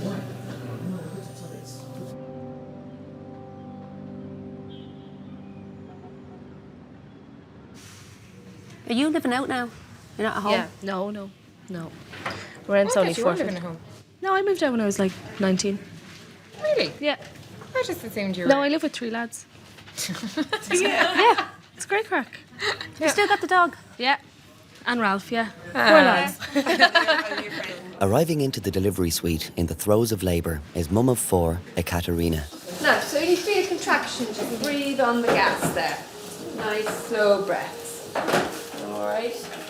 Я приехала в Ирландию просто поработать и заработать деньги, потому что у меня в Молдавии была дочка. оставалась дочка, и я просто хотела заработать на квартиру. Ну и тут я познакомилась с мужем, и у меня планы просто изменились. Is baby boy or girl? You don't know? Surprise. I think it's a girl, maybe. Тут мы зарегистрировали наш брак, тут были наши встречи, тут рождались наши дети. And you have 2 boys and 2 girls already, don't you? No, I have 1 boy and 3 girls. 1 boy and 3 girls. Я очень хотела большую семью, потому что сама моя семья из большой семьи. Моя бабушка имела 8 детей, моя прабабушка 14. Is that all pressure, Katrina, you're feeling? Is it all pressure? Do you feel like you need to go to the toilet? No, do you feel like you need to go to the toilet? Sorry, I speak very bad No, that's okay. When there's a language barrier, usually the partner may speak English. But in this situation, because her partner was at home looking after the children, he wasn't there for us to ask questions and try and communicate through him. Do you feel like pushing? Yes, okay. You need water, okay. Katerina was overwhelmed with the pains when she came over, and it was obvious from once she arrived that she was going to deliver fairly fast. So, Katrina, is it okay if I check to see if the neck of the womb is fully open for you to push? Will I? Я когда родила первую дочку, у меня, да, действительно были боли, и я думала, что после этого больше не буду иметь детей, я больше не хочу, такие боли у меня были сильные, но это были первые роды у меня. А после этого, когда я уже рожала ребенка, я просто была приготовлена к этому. Is it all pressure you're feeling? Do you feel baby move down? A little. Okay, all right. Will we move you up the bed a little bit? No. Okay.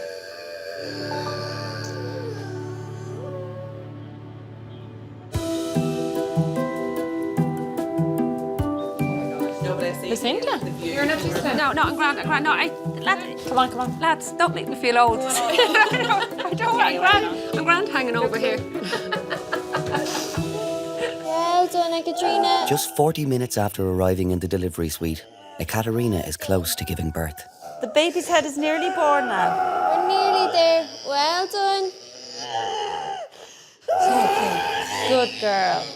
You know that they're overwhelmed with the pain, and you know you have to reassure them that you are there for them and that you will get them through this and that it will be short-lived. That's it.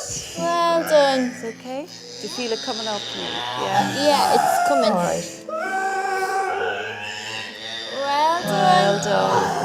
Ну, все мамы кричат, потому что, конечно, есть боли, они очень сильные, но эти боли забываются. Когда ты рожаешь ребенка, все эти боли как бы прошли, как будто и не были. У всех боли есть. Now, Katrina, give us a small little push. Katrina, give us a small little push. Now, blow. That's it. Now, Katrina, your baby's head is delivered. Your baby's head is delivered now, okay? Right. Okay. That's it. And again. Katrina, take a deep breath in. There you go. Well done. Oh, it's fine, big baby. Look at your baby been born. Look down. Look down. Yay! Well done. Oh, wow. Yes. Well done. Do you know what you were having, Katrina? Did you know what you were having? Do you want to see? Look. A little boy. Look at him. Isn't he lovely? Я думала, что скажет мой муж, потому что он тоже ждал девочку. У нас было имя просто для девочки. Have you a name for him? I don't know. No, you don't. I think it's girl and put the name Abigail. Okay, all right. I don't know. Okay. И когда я всем сказала, что у меня мальчик, только моя дочка сказала, я сказала, что у меня будет братик, а не сестра. Только моя дочь верила этому.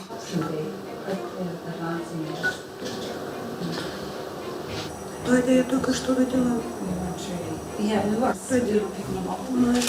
Мальчика. Да. Ну, я родила. После того, как я родила, я позвонила сначала первому мужу и сказала, что у нас сын. И сын сказал, как сын? У нас же дочка. Я говорю, нет, у нас сын. И все... Все были рады, очень рады. Все там кричали, особенно моя дочка старшая. Муж его назвал, Альберт. Are they happy? Good news? Boy? Every happy boy. Ну, я когда родила первого ребенка, мне казалось, что у меня самый красивый ребенок из всех, что у меня самый лучший ребенок. Но когда я уже родила мальчика, я то же самое думала, у меня самый красивый мальчик из всех, у меня самые красивые дети. Ну, я не отличала детей между ними, у меня все дети красивые, я их просто всех люблю.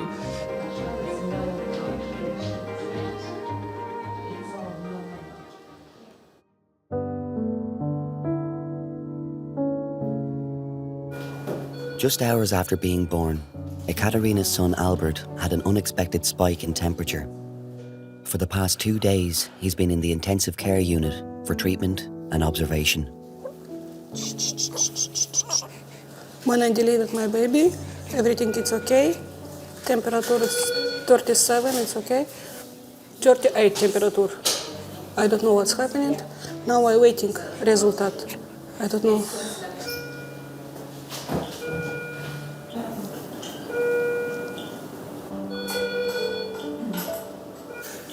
He's a lovely baby. What's his feeling now? So he's no fever now. He's good.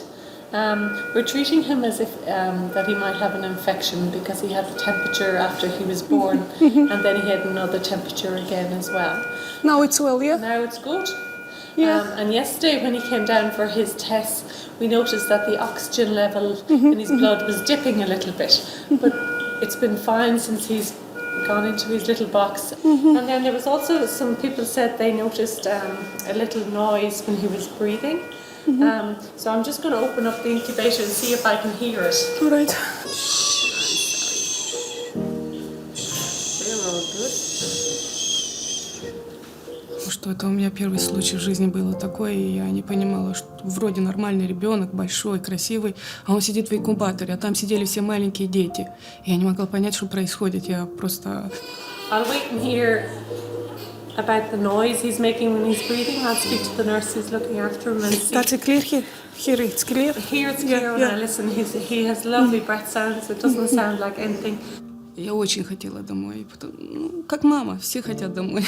He's feeding well, which he's doing at the moment, and if he's gaining weight, which we don't expect him to at the moment, but he will, then we don't worry too much about that noise because it tends to just go away. Thank you very much. I'm relaxed now. Congratulations, he really Thanks. is lovely. Now it's fine. Monday I can go home. Oh my God.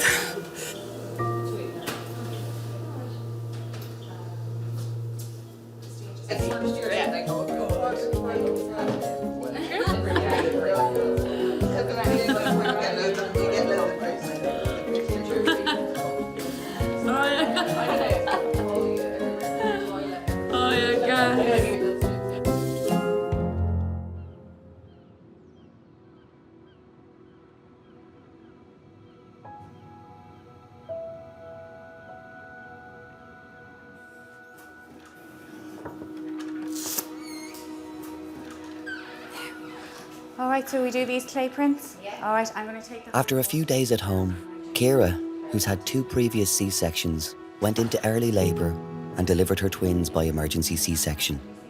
Yeah. Kira and Mickey named the girls Lucy and Evie. Evie sadly passed away shortly after birth. They had to rush me to theatre. But there wasn't even any time to give me the epidural or the spinal block, so they had to knock me out, which I didn't want because obviously Evie. So They had no option. they had no option because the baby, I was fully dilated, the babies are coming. Lucy was born at 5 to 6, Evie was born at 5:57, and she stayed with us for 7:03. She went, so it was an hour and 6 minutes. She was alive. she waited till I came round. She did, yeah. So that was nice. Mm-hmm. I was delighted to see her then still alive. And to get a few minutes even with her. Yeah, we might do your toes first.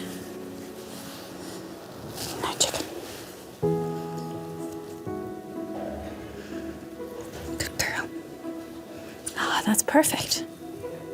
They brought Evie out to me, and I was there on my own. I spent the time talking to her and telling her about, telling her about who I was, who her mum was, and her brother, her sisters, and I said about granny, and, grandparents and cousins, and I told her about the dogs. But I wanted her to know all the things. Even though she was only there for an hour, she was somebody, and this is what she would have been. Bereavement midwife Emma takes hand and footprints from Evie's sister Lucy too. I'm sorry, chicken. I know. I'm so sorry. That's it, sweetheart. That's it. All done. It's all about making memories. I mean, they started off together so that every memory that you make, as much as we can, we include Evie and Lucy. So, like the clay prints, while we're doing them for Evie, that we'll do them for Lucy, and Mum and Dad would have them together. All done. Slightly more difficult. She moves a lot. Yeah, she really wiggles. So that's the two of them. So Lucy and Evie. Well, there's not that much difference in the hands. No. I thought Lucy's was going to be a lot longer. Okay.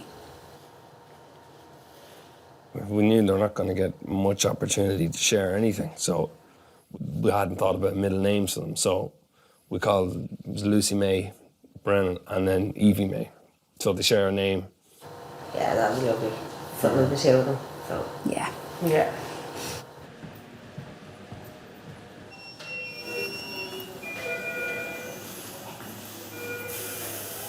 Yeah. Yeah. Lucy is recovering well in intensive care. Is this the first time I've seen her face? That's amazing. You can say hello. Hello. This is the first time I've seen with nothing. Yeah, every other time it's been a mask or a hat or something. I can't tell now who she looks like. Open her eyes. Hey, yeah. She was given straight to me outside the ward. Now, I was an absolute mess at the time. But, I think it all came out then. Since that, it's more concern for Lucy. I wasn't coming in here knowing it was going to be a happy ending. It never was going to be a happy ending. Well, in regards to Evie, but with Lucy now, she came a bit early, but she's just added to it all, Nothing holding her back now, it's just whether or not she can push on, but what would I know about it all,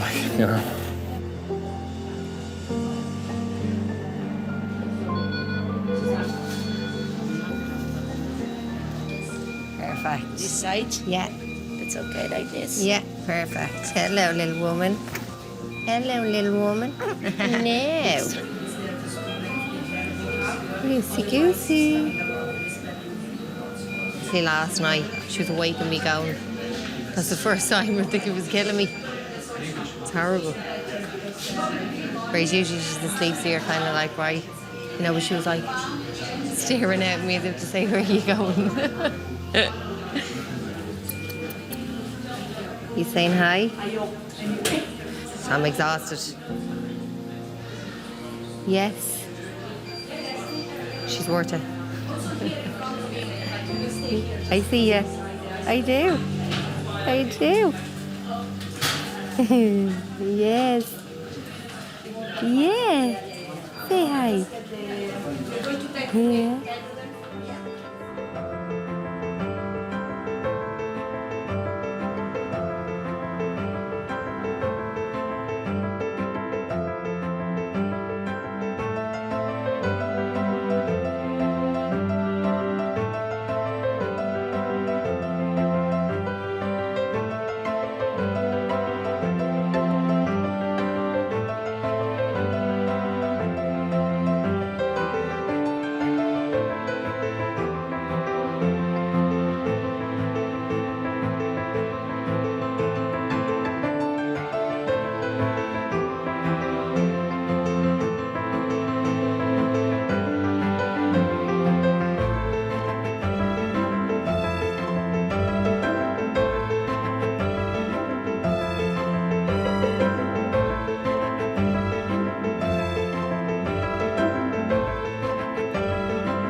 Welcome to the Rotunda, the longest running maternity hospital in the world and the busiest in Europe.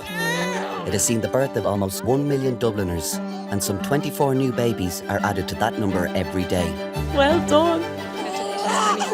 Congratulations. It's a place of extreme highs and devastating lows. Please cry. Agony and ecstasy, all happening second to second. Lovely little fella. We're there for the most intimate of moments as people experience events which will change their lives forever. Yeah, the baby's almost out, come on. Events to be remembered and retold for generations to come. Well done. You're okay. Your baby's nearly here. Oh, here we go.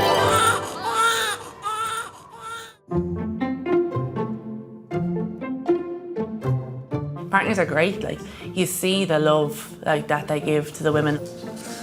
Even the first kiss afterwards is lovely to see them. You know, it's like, oh, well done, honey, or you know, you did it. It's okay, Daddy and Mommy. You can really see them falling in love all over again.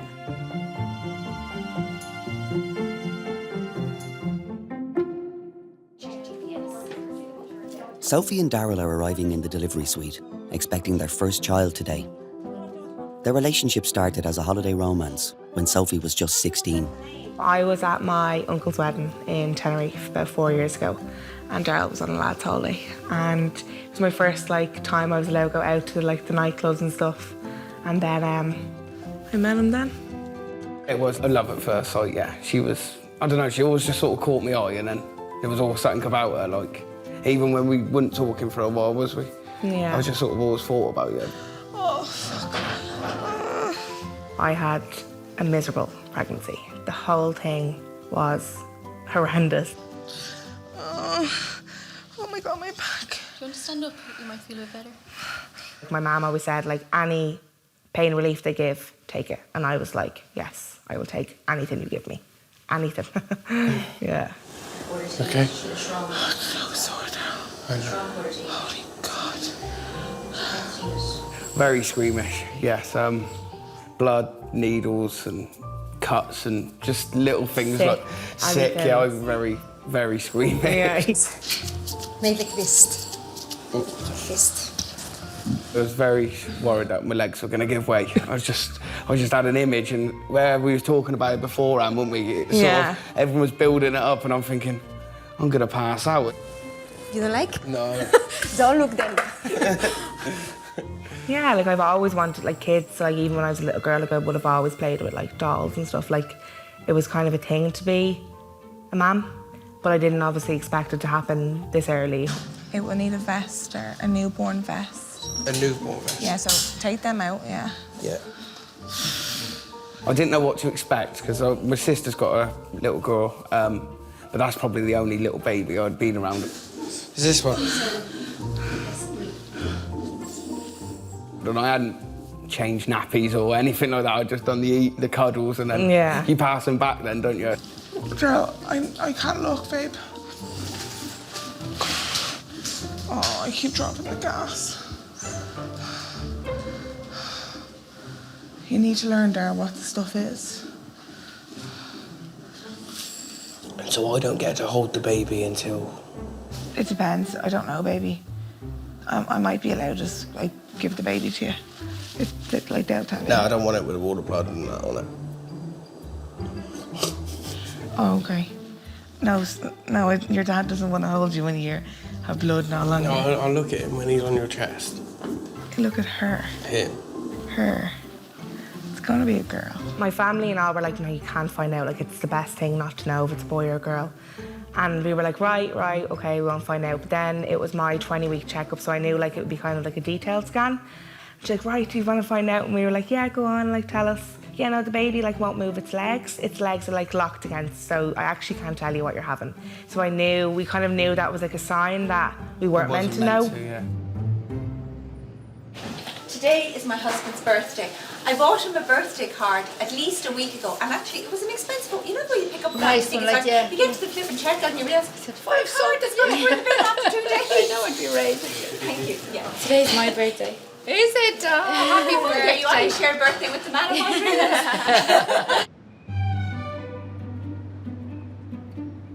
dreams? On their way to theatre are Ciara and PJ, who are expecting their second child. Their baby is in a breech position and they have opted for a cesarean delivery.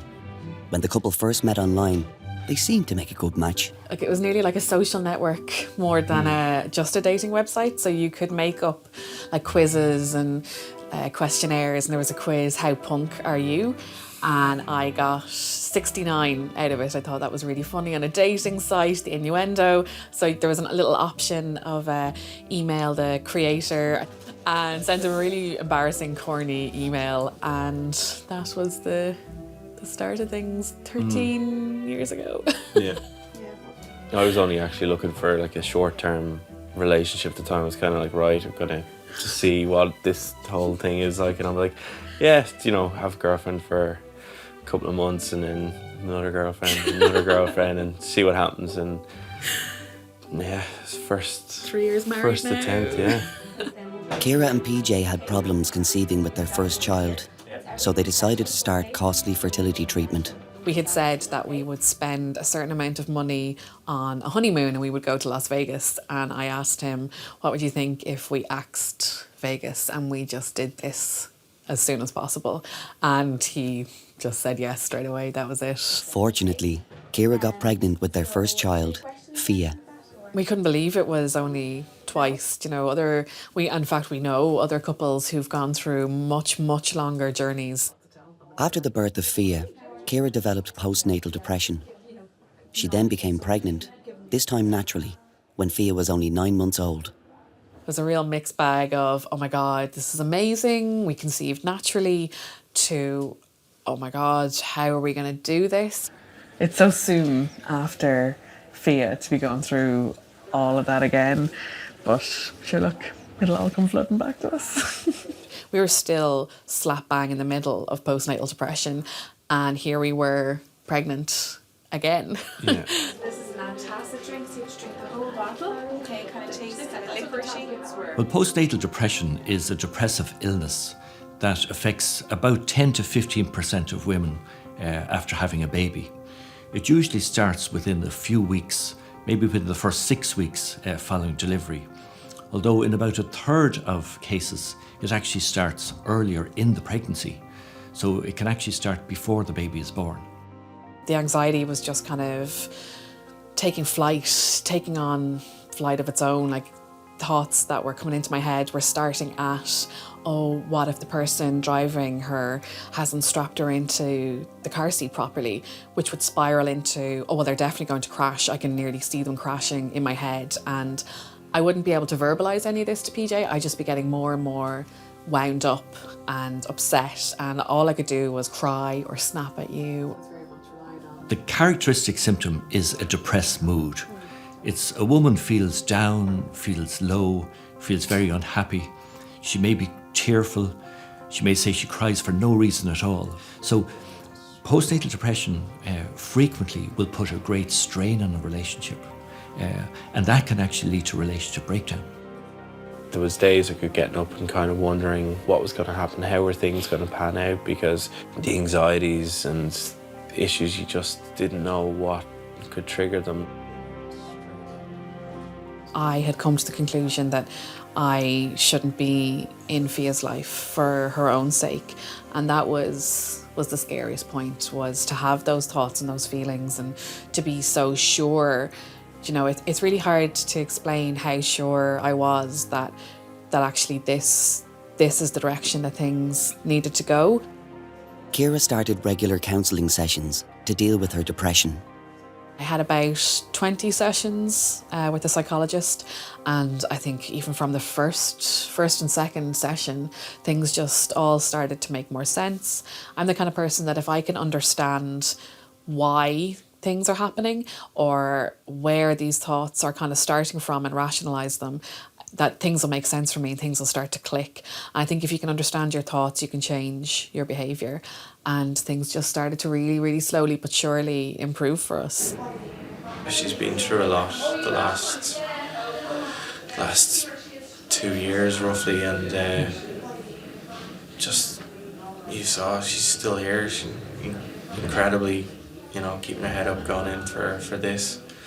So she's incredibly strong, whether she knows it or not. You know, she is.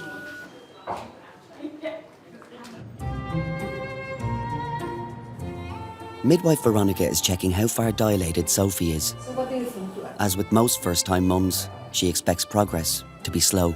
Before I went up to the labour ward, I was 3 centimetres, and then I came back in and she checked me a few hours later. She's like, "You're still 3." I was like, oh no, it's going to be one of these where it stays the same, goes up 1.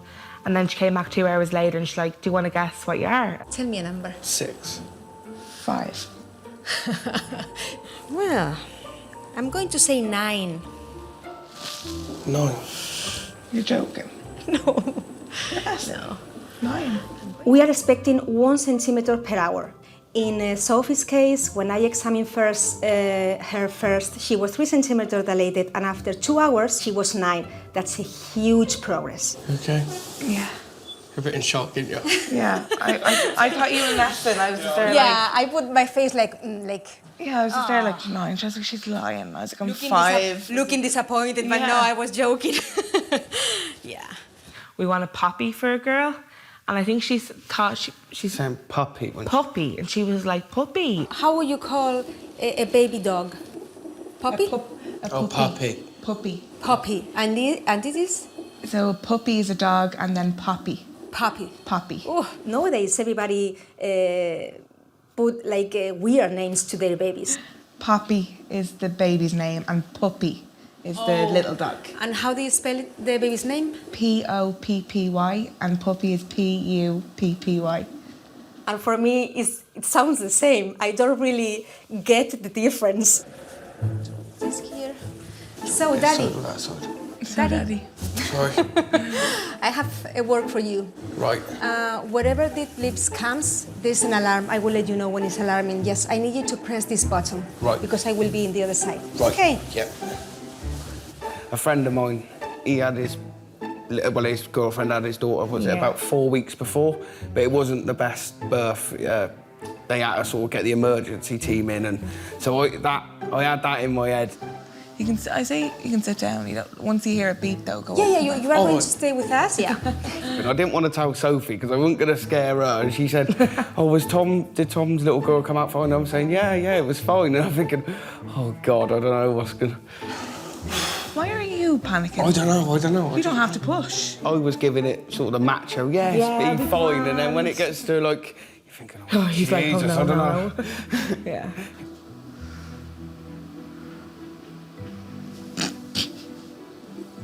We love. You're just funny. Typical man, like. You wouldn't be able to do this. That's why we do it.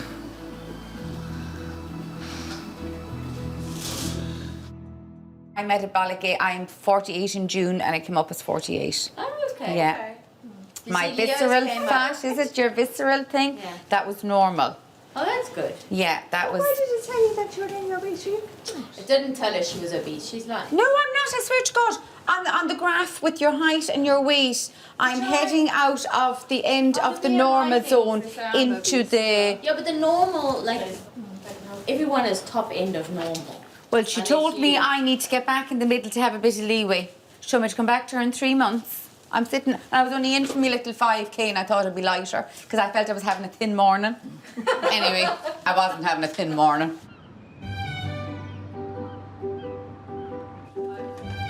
Ciara and PJ have had a new baby boy, who they have called Cuan. We heard his little cry, and I remember him being brought over to me, to my side of the curtain, and just touching his little face. And I just thought, oh, that's just all been worth it now.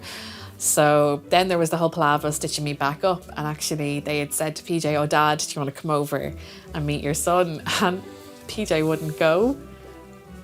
Sorry, I'm actually getting kind of choked up remembering that part.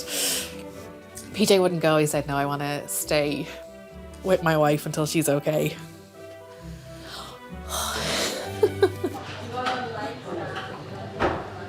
This is what all the fuss is about. She needed me more there. This was not a good labour, and everything that we've gone through, like I just couldn't walk away.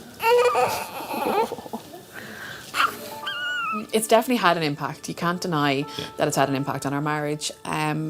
Certainly, we've both come to the conclusion that we would like to go for just some couples counselling, not because we're on the edges of splitting up, far, far from it, but just it was a lot to go through together and two different experiences of the whole thing. I have a wraparound service between the Rotunda's mental health team and my own mental health team, just to check in and make sure that there's no relapse, no new issues, just keeping myself well, basically. Just can't get complacent about things. As much and all as she supports and everything's in place and we have people, just still there will be that part of me that's a little bit over vigilant, just watching and just making sure everything is kind of ticking along.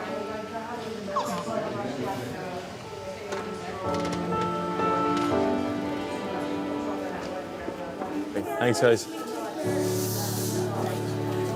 Ready?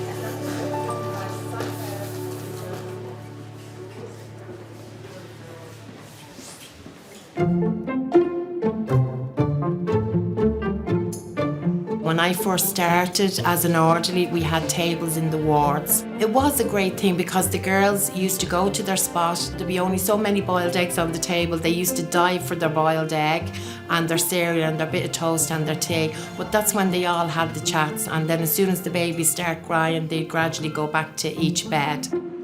It was good fun in those days with the tables. It's 6:55 a.m. and after 7 hours in the delivery suite, it's time for Sophie to start pushing. Let me pull it, but you just hold the weight. Right, yeah. I won't be able to look down there. Don't look down there. I'm looking over there. My legs will go. Your legs will go? No, they won't really go. I just won't be able. Just don't look. No, I'm looking at that. Before I even started pushing, like she was telling me that now you could be like 45 minutes, you know, it's the average of women, especially their first baby, to be pushing for ages. And I was just like, I actually do not have the energy to push that hard for so long. Huge push, that's the one. Come on, honey, keep going, keep going, keep going, keep going. A little bit more. That's it, and again. 3 nose. Elbows out. Go. Sophie, elbows out, honey. That's Go on, it. Soph. That's it, keep going, a little bit more. You are moving, baby, now. Come on, honey, keep going, keep going. Okay, breathe, and 3 again. nose. I knew when she was like, push, like I was giving it my all, like 100%. Okay, focus on the pushes, okay, honey? Go for it, Soph. Okay, so take a deep breath into your nose and huge push down. Come on, That's Soph. the one. Come on, honey, keep going. Come on, Soph. A little bit more, Keep more, pushing, more, keep more, pushing. more. That's it, huge push down. Okay, and now relax. Oh yeah, I press the button. What was it, when it was beeping? Yeah, when it started beeping, you had to press Yeah. it to stop. Do you mind? She said, you gonna press that then? Oh yeah. It was only one job and I didn't even do that right at one point, did I? Amazing push, I promise. You know, the head is almost to be crowning. Crowning means that the baby is never going to come back. Okay. And after this push, the baby is much better. Okay? Okay.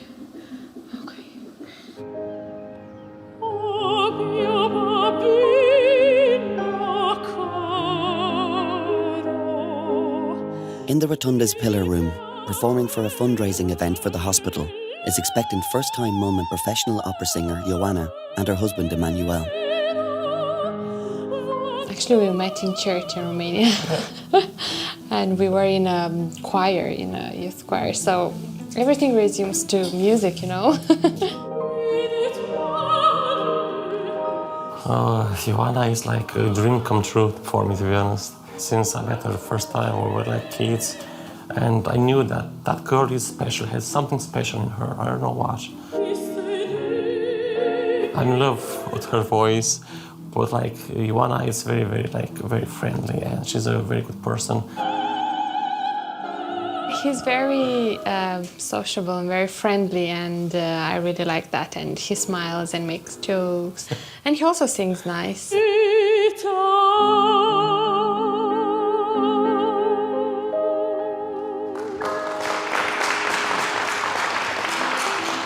Joanna had been complaining of feeling ill, but Emmanuel had a hunch that something was up. No, it was like a strange feeling for me, let's do a pregnancy test, let's try it. I don't know, maybe it's not, maybe it's 1% chances, to have it. It was a nice surprise, actually, which I didn't kind of expect.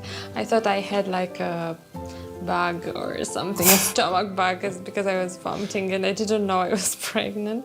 Baby will be doing a lot of headbutting, and that's great because that's going to get the colostrum down. It's going to stimulate the hormones. But the baby... At a Rotunda breastfeeding class, Joanna is studying up on the brand new world of breastfeeding your baby. If you're sectioned, midwife is going to give you the baby this way so they can keep working on you here while you're doing your skin to skin. So it's no different. Joanna was concerned because she was having a section that maybe the baby wouldn't latch within the first hour of birth. So I did explain to her she could hand express if the baby doesn't latch immediately after birth. This is what I love about this group, because we'd have a mixture from mums to be from other countries, and we actually learn from each other. Our breastfeeding rates are quite high in the Rotunda. They're increasing every year. Just like in Ireland, our breastfeeding rates are increasing. Your right hand and placed on baby's shoulders, excellent, and take your other hand away. So bring your right hand right up to the shoulders, thumb under one ear. It's easier for me if a smaller baby, fingers under the other.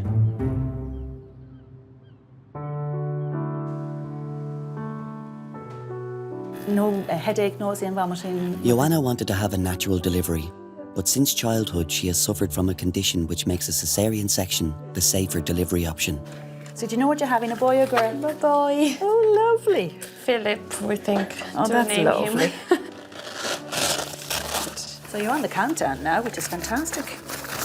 The risk for Joanna, if she was to go into labour, would be that the baby's head would come down onto her pelvic floor and put pressure on her bottom. And particularly during the stage of labour where she would begin pushing, we tell women frequently, push into your bottom. The danger would be that Joanna would push out the rectal mucosa. I was looking through your notes, and I know you'd met Dr. Rishi, and we'd had that kind of clear conversation around how we felt that it would be much better for you to keep the pressure off the back, particularly your bowel with the pushing. So the hope is at 39 weeks that we're going to give you a date to work towards, because otherwise it's a very long 9 months. And we'll bring you in fasting at around 39 weeks for cesarean. Okay. Have we given you a date yet? Yeah, 8th of May. Oh, fantastic. Hello, there he is. Oh. And you can see there's his hand up in front of his face. Back in room 8, Sophie is still pushing and getting very close to delivery. Daryl is keeping safe at the head of the bed. A little bit more. Come on, honey, you are very close to finish. Okay. Blow. Honestly, couldn't look down Oh, there. you're not looking? No, I was looking towards the Oh, wall. I actually thought you were looking. No, I couldn't look once. Oh my goodness, you are absolutely amazing, honey. When her head come out, that was when I was sort of, Oh oh my my God. God. Like, not horribly, but it was sort of just like, that's coming out of there, like, jeez. Like, Absolutely amazing, honey. oh, Jesus. Head is out.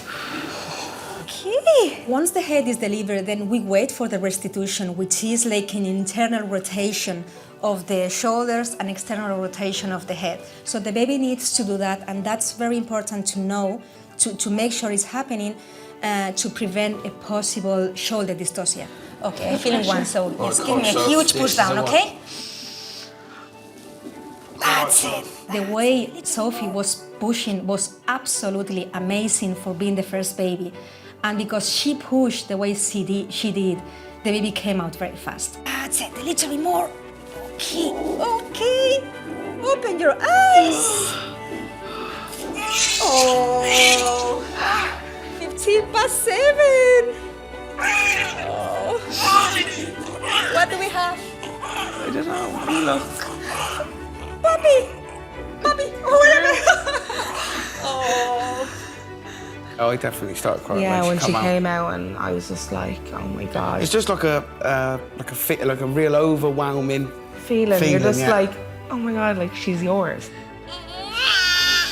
It was just a life-changing moment, wasn't yeah. it? Congratulations, honey. Absolutely amazing. I think the bond between both of us just automatically sort of went stronger. Just clicks, yeah, just sort of. You just realise that like these are your family, and it's just like she's your little girl. Yeah. Do you know? And you got you just have to give her the world. Like as soon as you see them, you're just like, right, I'm going to do everything for you, and give you the best of everything. And that's definitely the way I felt, anyway. Yeah, no, I totally agree with you. I'm so proud of you, Soph.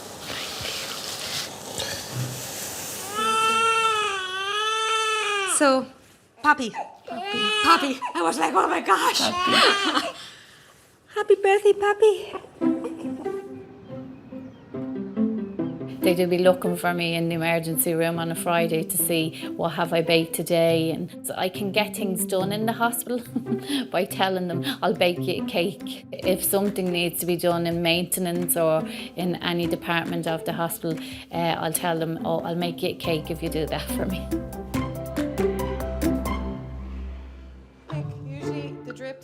In the emergency department, being monitored are Slovakian Daniela and her Malawian husband Fred, who are expecting their first child together. Daniela had some set boundaries before she met Fred. Here we are, getting close. I met Daniela at work. He was my colleague, and I don't mix the business with love. We was the same level because I'm kind of nursing way and caring. She felt like she knew more than I knew, Anybody so she else, can tell yeah. me how work is done. And we have to keep them like the same way, like at home. Like when you take the clean plate, you put the clean plate back. So leave him alone. He has a GPS on the water. He knows navigation. He's sleeping. We had a date and we started going out. I think it's after 2 or 3 years, no, 3, 4 years that then I proposed to her and then we get married. Lovely, thanks Emil, bye. When Daniela came in, the waters had broken and we noticed that there was meconium in the waters. So because she wasn't in established labour yet, the obstetrician came to see her and they made the decision that they would induce her.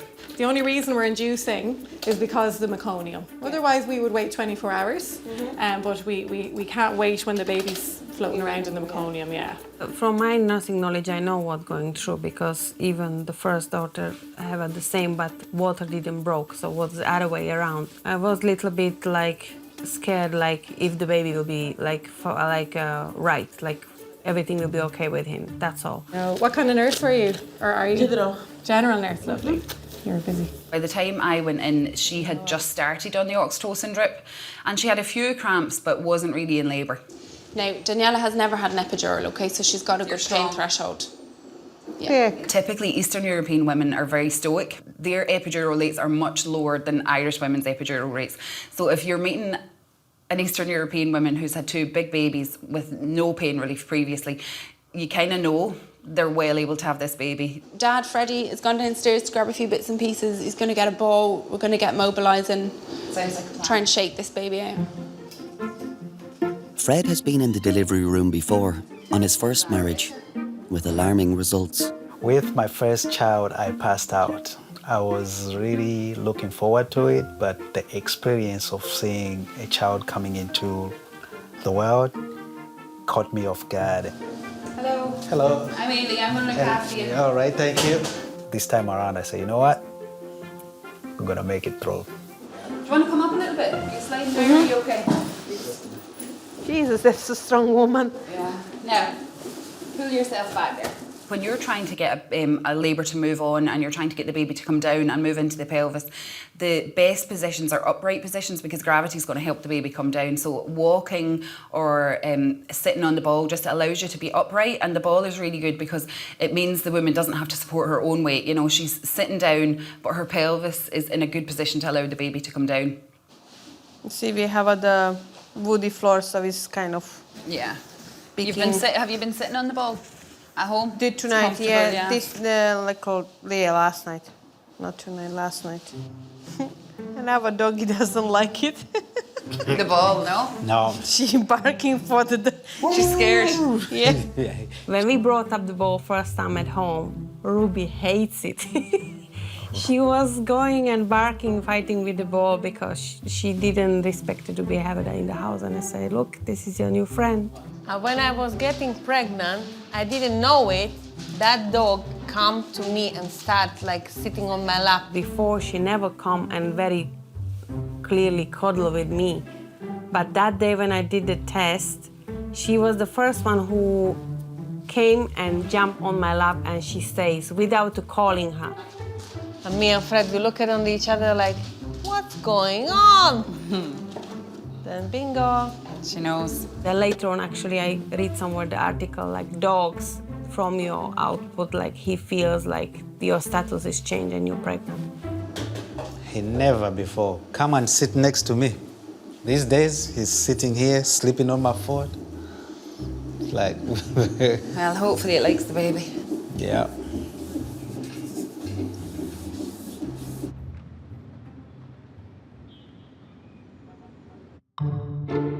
I was in the swimming pool one time. I did lane swimming for a while, and there was a fella in the lane beside me. We got up to the top, and next thing he goes, and where? And I just, at the swimming pool, and the coach, I just said, tell him to stop it. Please tell him to stop it. That's disgusting. A big gullier into the pool. Oh. And all I kept thinking when I was doing the swim was, disgusting. And I told, even walking along the road, if I hear someone doing it, that is disgusting. Daniela is feeling unwieldy with her big bump.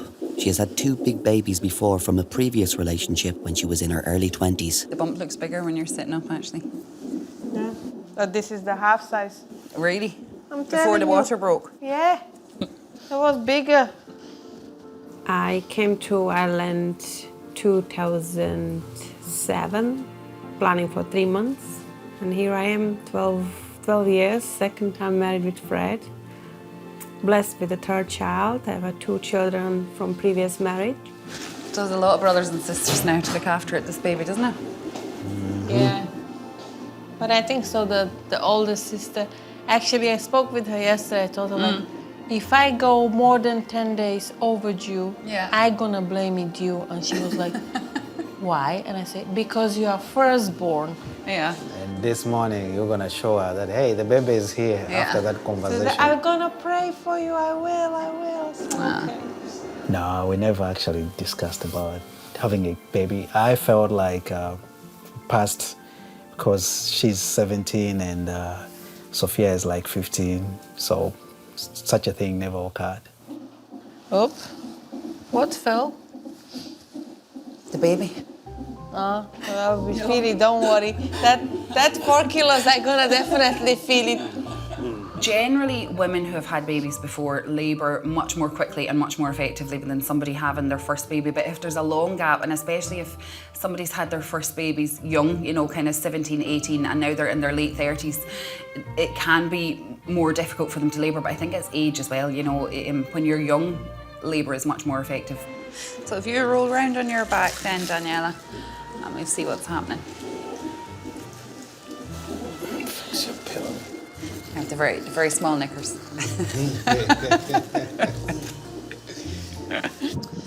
Freddie, do me a favour, go in this cupboard, the top one. Open the doors right up and I'll show you. Now, see the thing that says Amni-hook in the middle? This one, yeah, Okay. give me one of this one. I think there's still a little bubble of water in front of the baby's head, so I'm going to pop that one.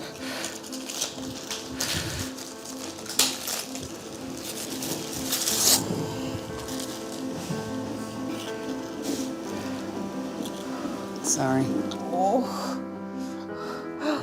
Yeah, finished. I think you have a little while to go. So it's up to you. You want to try the gas and see if you like it. And if it helps, we'll keep going with that. And if it doesn't, then we can give you either the pethidine injection or the epidural. Okay. What do you think? We try it and see. Because you are coping very well.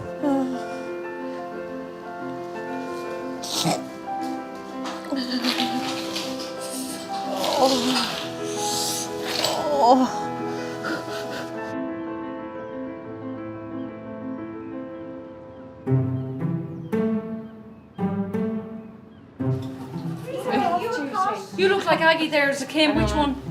Who's the blonde one? She's Kim. She does, doesn't she? Kim she. The face you made. You make those faces. It was the face. She's like that. Yeah, that's what we mean. How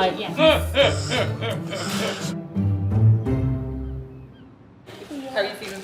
Good, yeah, I'm so excited. The moment has come for Joanna and Emmanuel to head to theatre for the delivery of their first child, and the excitement is palpable. Finally. So he will be the first boy in the family, and everyone is just delighted. Oh yay! There will be a boy finally. I need to drink all of it, yeah? Oh, look at this. I think so. Look at that. Hello, you. That's a nice one. Oh, yeah, just welcome in the world. Exactly.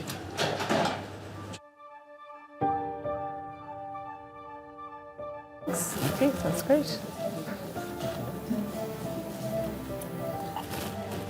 Thank you. Ah, you might feel a little bit of a stretch there. That's great.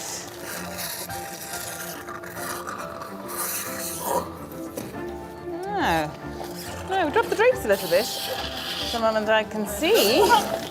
Oh my God, crying before we're even out. I can see him. Hello. Hello. Hi. Oh, his face a little clean there. Yes. Yeah, it's a boy. Look at that. Oh. No, he's gorgeous.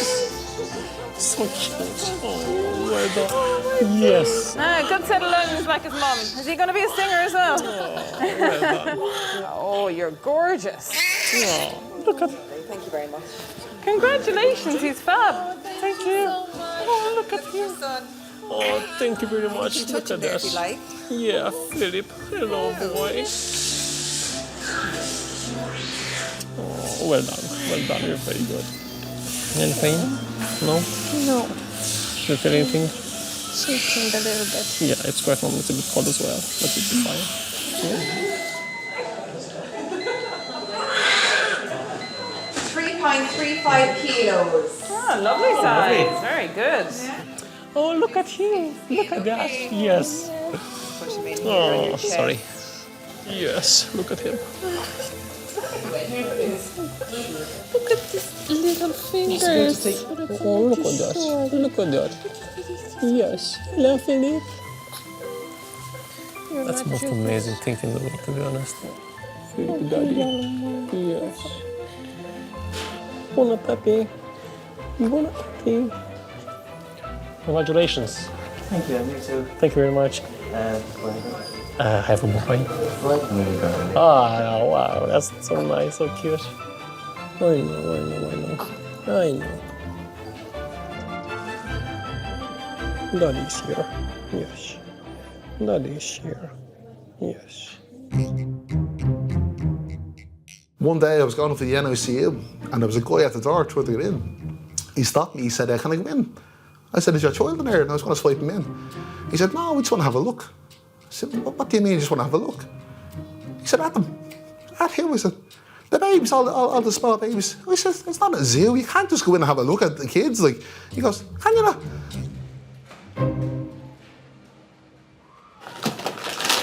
This is the wrong time to bring these out, like before lunch. I know. But what can you do? And what can you do? Eat them. Yeah. Oh, I'm spinning work. What a waste. What a waste.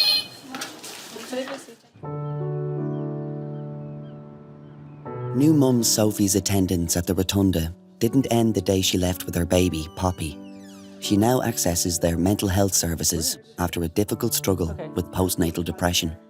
Yeah, so like in the hospital when I couldn't get her to latch or she wasn't feeding or anything, like there was always a midwife or a healthcare assistant there to help me to come in no matter what time of the day or night it was. When that's the case. We didn't have to do anything, all we had to do was literally sit in the bed and feed the baby, like nothing.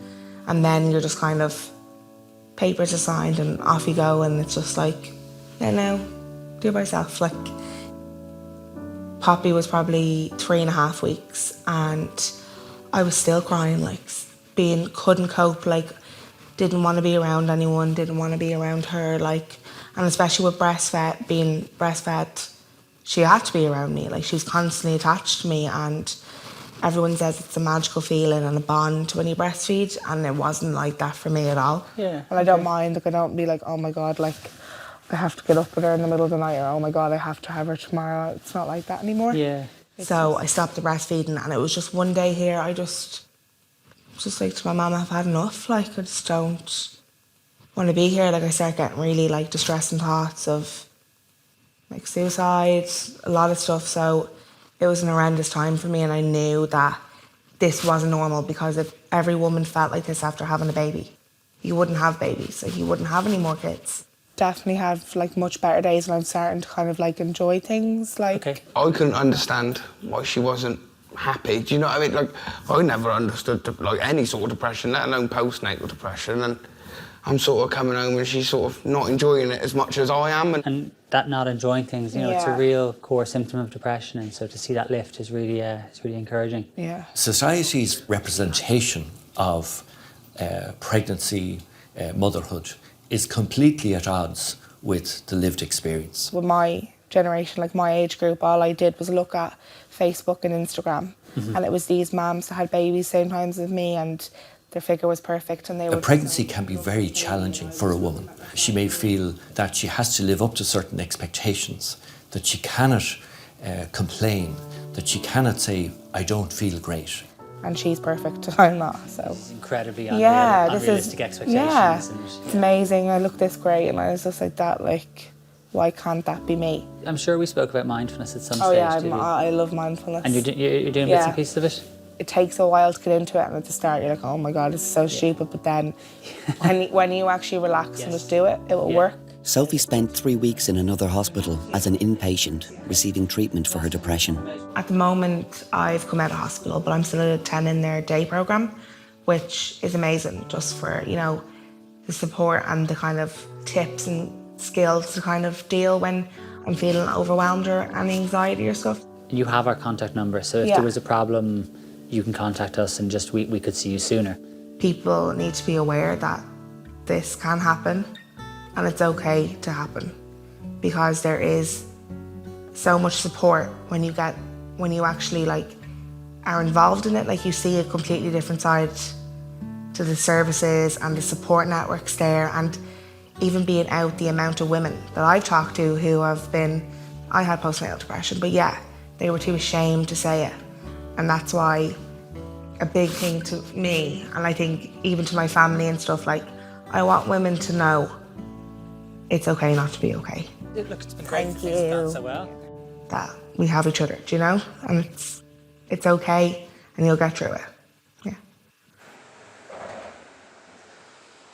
I like having a day where I will blitz my house from top to bottom.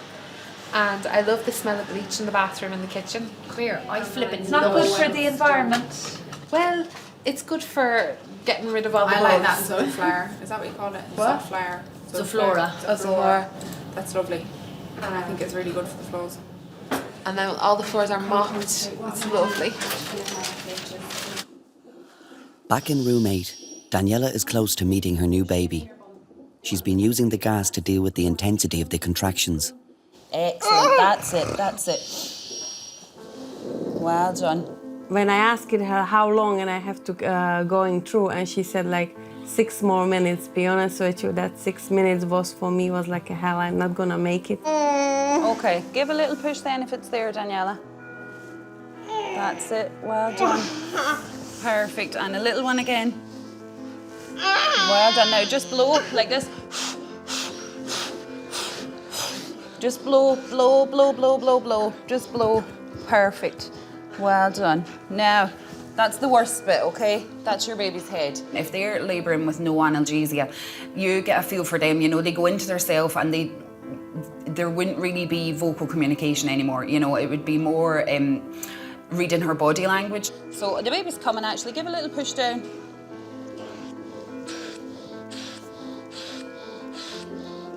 No! Look at that! 6:22! Oh, look at that! Well done! Well done, Daniela. I can't prescribe, but there was as well like love for the first view. Like when you touch it and you see it, like he's fine and he's here.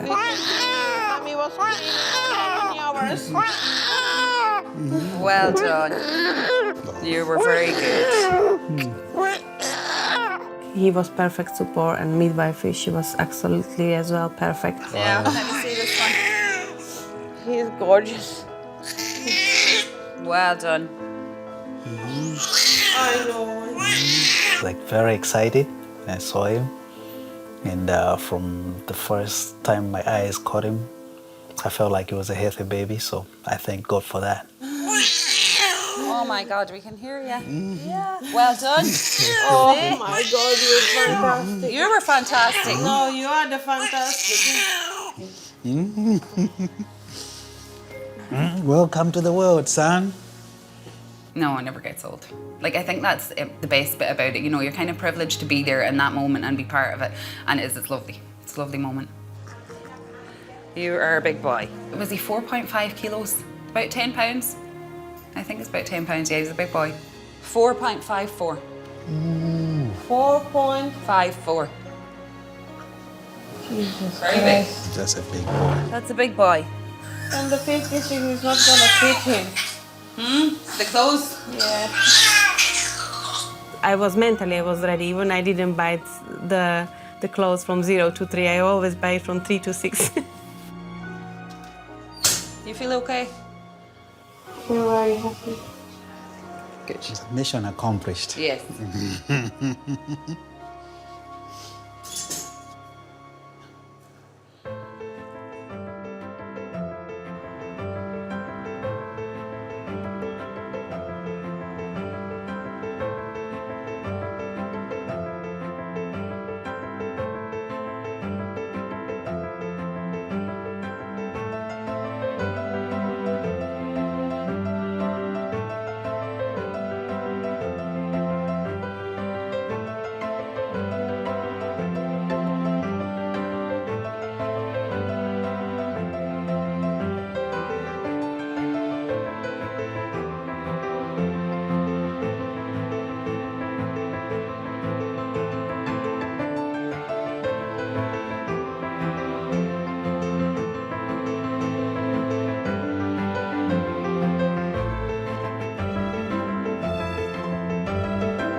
Welcome to the Rotunda, the longest running maternity hospital in the world and the busiest in Europe.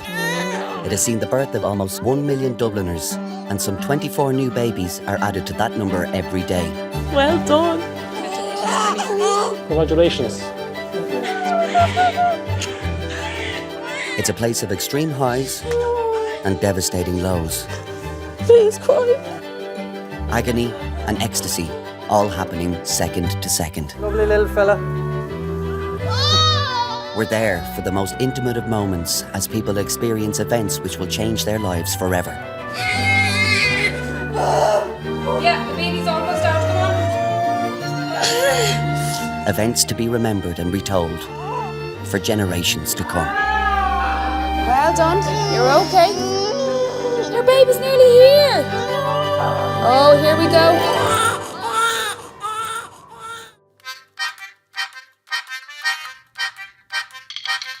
Doing pelvic floor exercises, it's important to do it correctly.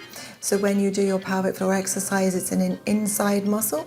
So you only squeeze the muscles inside. So nobody should know you're doing your pelvic floor exercises.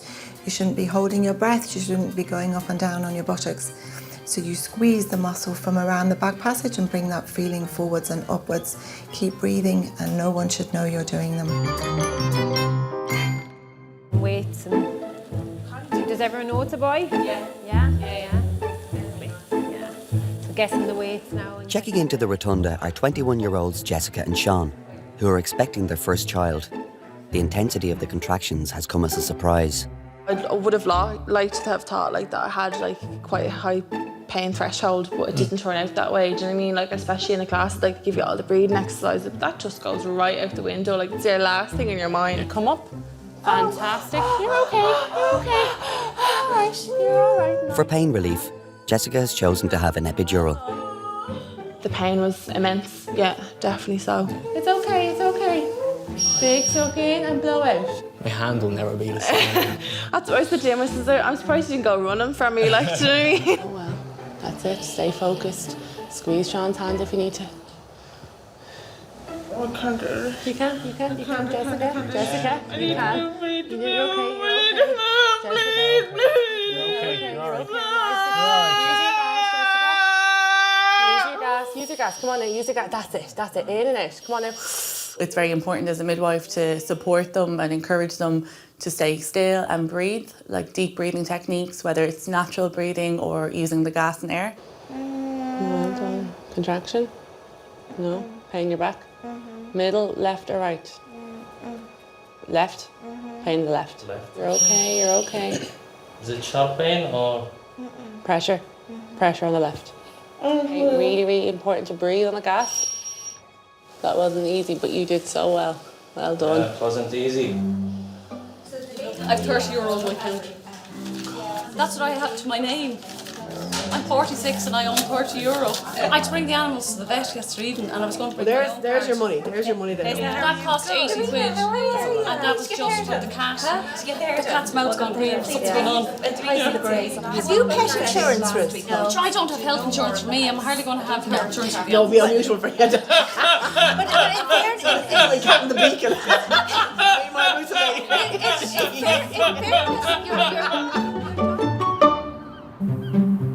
We work in Tesco's, that's how we met.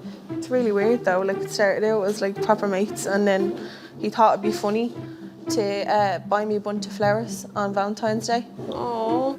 Jess had no Valentine. And I just thought it'd be nice to, or a bit funny to buy her some flowers and a box of chocolates and give them to her in front of the whole canteen, all the people. And ever since then, kind of just clicked. Oh, how long ago was that? Last year. Oh, lovely. Because that's what's funny about it is that we were dating for a while and then like when you make it official, my pregnancy dates back to that time. No way. Yeah. When we found out Jess was pregnant, it was a big shock, you know. You don't really know how to react. And then everything starts rushing through your mind, like, you know, well, where do we go from here? Who do we tell? Who do we not tell? So the Valentine's this year will be completely different. There'll be flowers and a baby. Oh yeah. But you have to get flowers. So make that a ritual now every year. Flowers and roses as a little joke.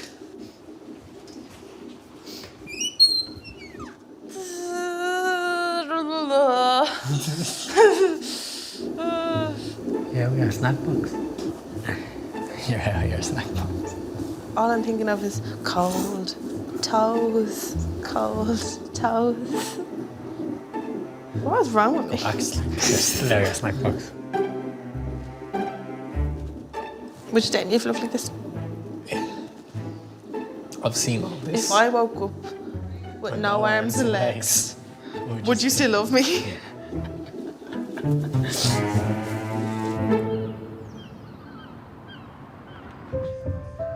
Brazilian couple Alina and Tiago are expecting their second child together. It's been a rocky road to this point in their relationship. Depois, por volta dos 22 anos, né, a gente se encontrou numa festa e ficou nesse dia. Aí, assim, começou a ficar e já ficou mais sério. Foi onde a gente começou a namorar. Aí, desse namoro, veio o Gabriel, nosso primeiro filho. Ele comprou a passagem para vir para Irlanda. Aí, ele veio sozinho, depois eu ia vir.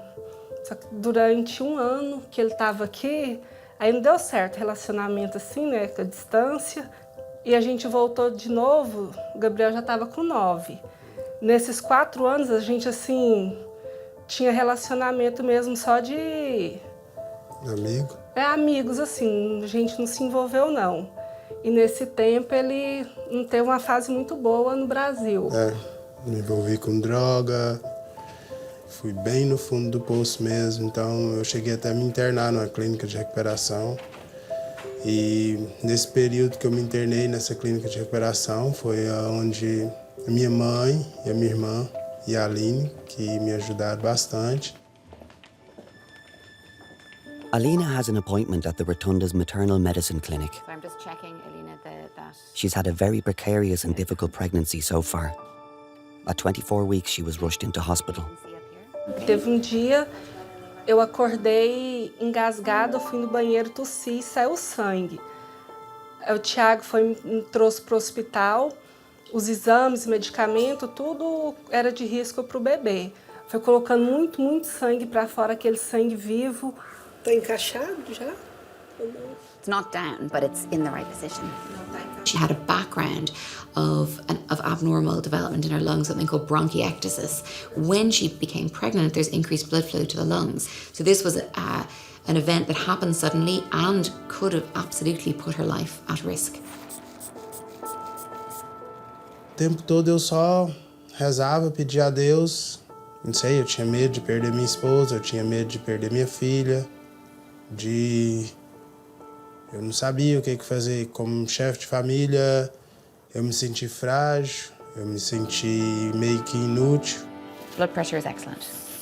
It's normal, yeah. Alina needed emergency surgery at a general hospital to correct the problem.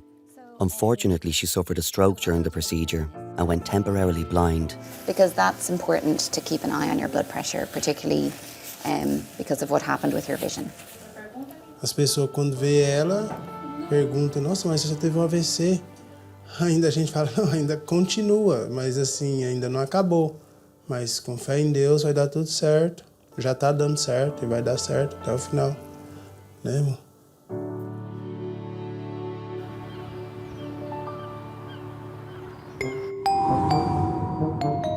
I'm not a ghostbuster, I'm expected to do. Oh, Sarah, have you heard about Sarah? You've heard of Sarah, have you? The doors open and closed and the baby's hat's been moved. And have you ever seen the old windows, the old draw windows, you know, they weigh half a ton. One of those shot up in the middle of the night when there was 2 midwives there having a cup of tea. And they bricked themselves, they were terrified. No gas when there's no pain. Back in a moment.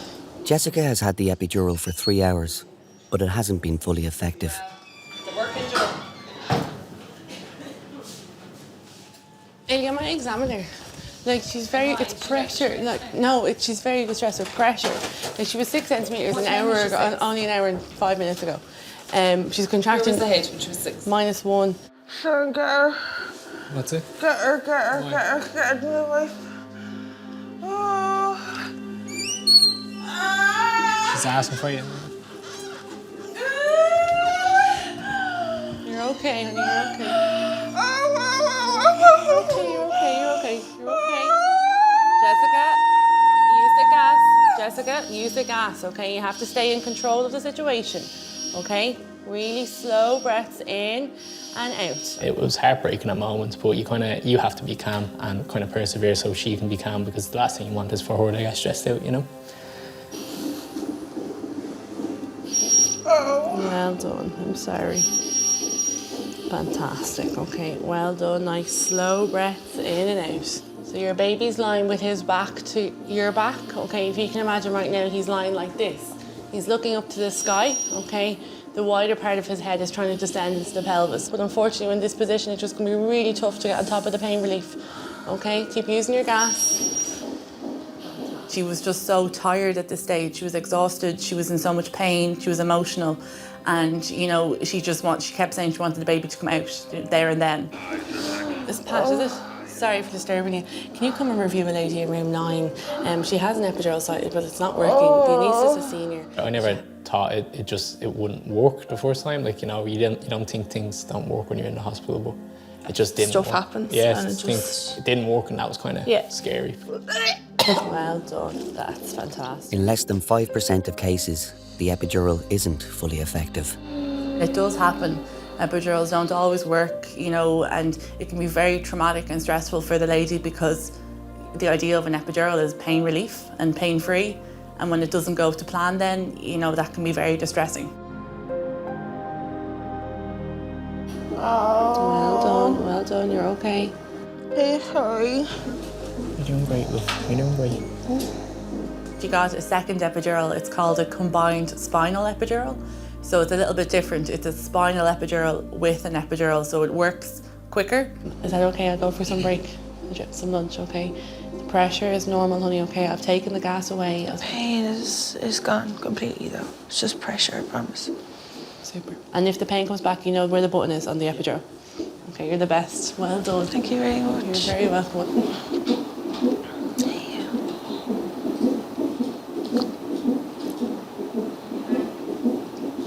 You okay? Yeah. I'm sorry. No, but it's not easy. You're doing great. No matter about you, you won't want to come near me. Like she's a flippin' lunatic. I knew that before sometime. Shut up.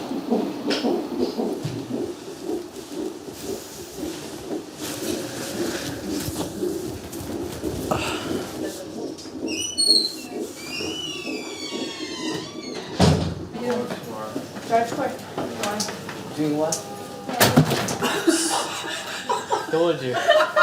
Told you.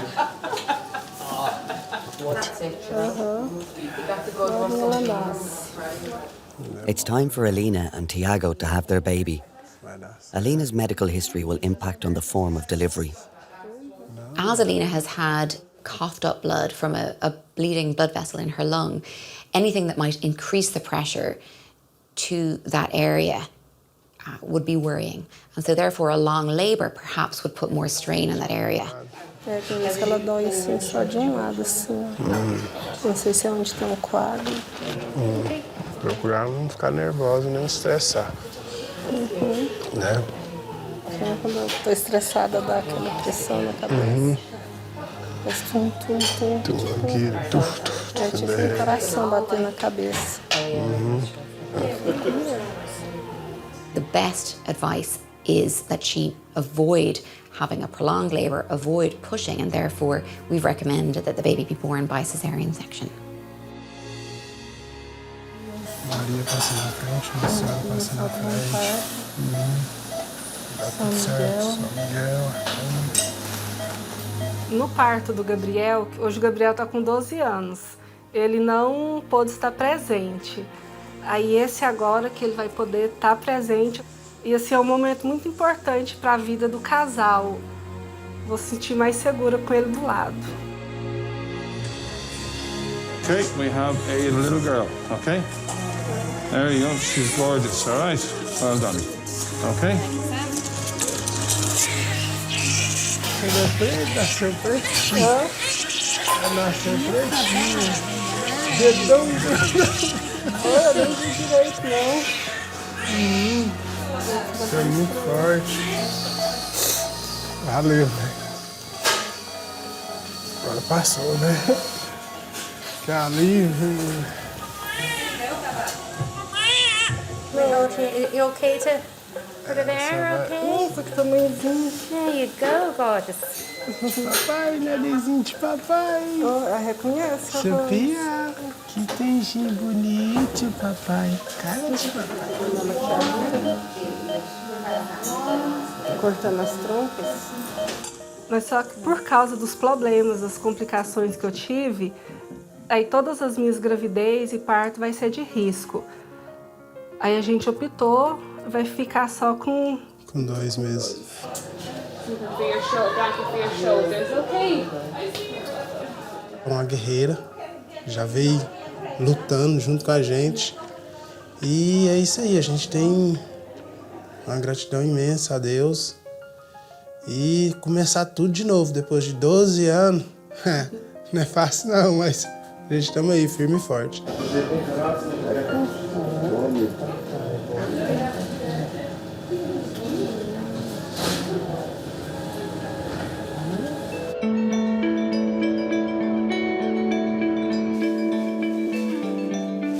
Excuse me? Para 5 centimeters. However, you can come and like slow walk up to room. So you have to work up to Slow. Preferably like 16 minutes slow. 16 minutes. Fantastic. So Jessica, I can't feel any cervix. Okay. That means that you're 10 centimeters. Well done. So at 6:20, we'll start pushing to make this baby, okay? She's fully dilated. Sean, Sean, Sean, Sean, Sean, Sean. We're 10 centimeters.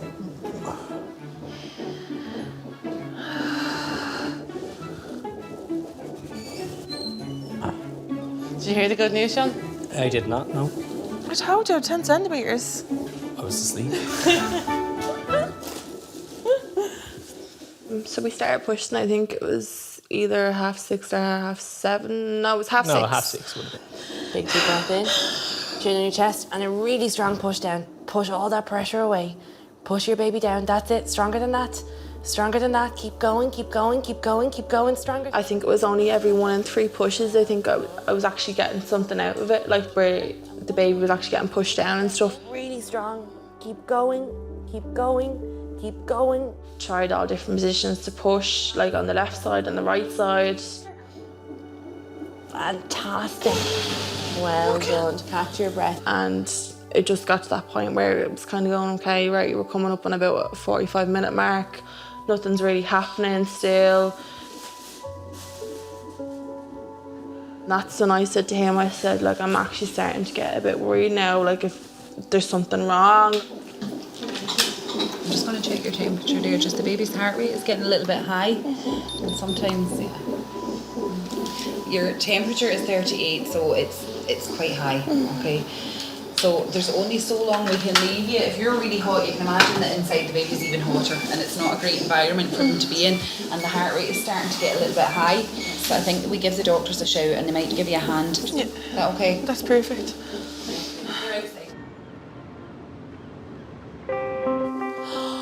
Chin on your chest and bear down all the way into your bottom. Really, really. With the baby showing signs of distress, a doctor has arrived to attempt an instrumental delivery. Keep going, keep going. The doctor downwards extracts the baby with the forceps. The mum has to still push the baby out and the doctor guides the baby. Okay, all right, that's it.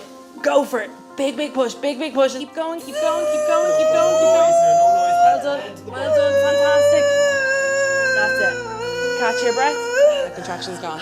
I've heard about what the forceps are like and what they do, but You don't expect. geez, you don't expect it It because was a new level. Go on, use it, use it, use it, use it, use it. Keep going, Jessica, keep going, keep going, keep going, keep going, keep going, keep going, keep going, keep going, keep going. Keep going, Jessica. Okay, I'm relaxed, I'm relaxed. I'm relaxed. Again, it was the same thing. Every 1 in 3 pushes, we were only getting something, even with the help. After a failed forceps delivery, Jessica is being prepped for theatre. Lift up your bum. You're pushing so long and you're coming down, the looking up, okay? The only alternative was to deliver by C-section. And that was pretty stressful, and it was a category 1 section, so it's all hands on deck. You understand, okay? Because his heart rate is going high. There's slow breaths in and out, you're okay. she gets whisked away, then that's when I think I lost my cool a little bit, and because I'm not really have any control anymore. Now, will you get that changed? Yep. Thank you.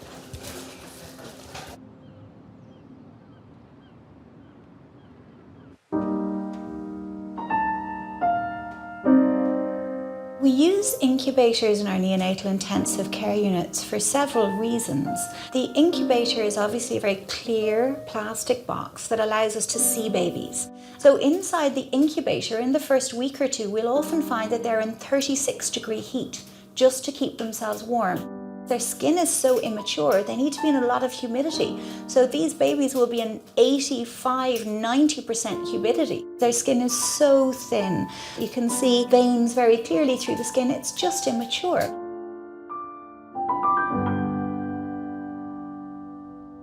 Downward dog.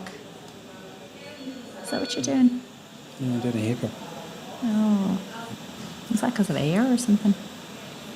Parents of 4, Aileen and Rory, have been keeping vigil at the incubator of their premature daughter Emily since her delivery at 26 weeks gestation. Little baby Emily was running into some problems before she was delivered. She was smaller than we would like and not growing terribly well. And although there are risks associated with being born prematurely, there are times when the balance of risks is in favour of bringing somebody out and bringing them to the NICU, delivering them early. Good girl. Good girl. Yeah, she had 18 mils of air in her, I know. That's what's the CPAP belly. Yeah. Once they started, the section and the baby was coming out, they did the delayed core clamping and you could just hear somebody shouting out 10, 20, 30, and they got to 50 seconds, and then there was this tiny, tiny little squeak of, I just remember looking at you going, that's our baby. The baby is alive. She's sucking her thumb. Good girl.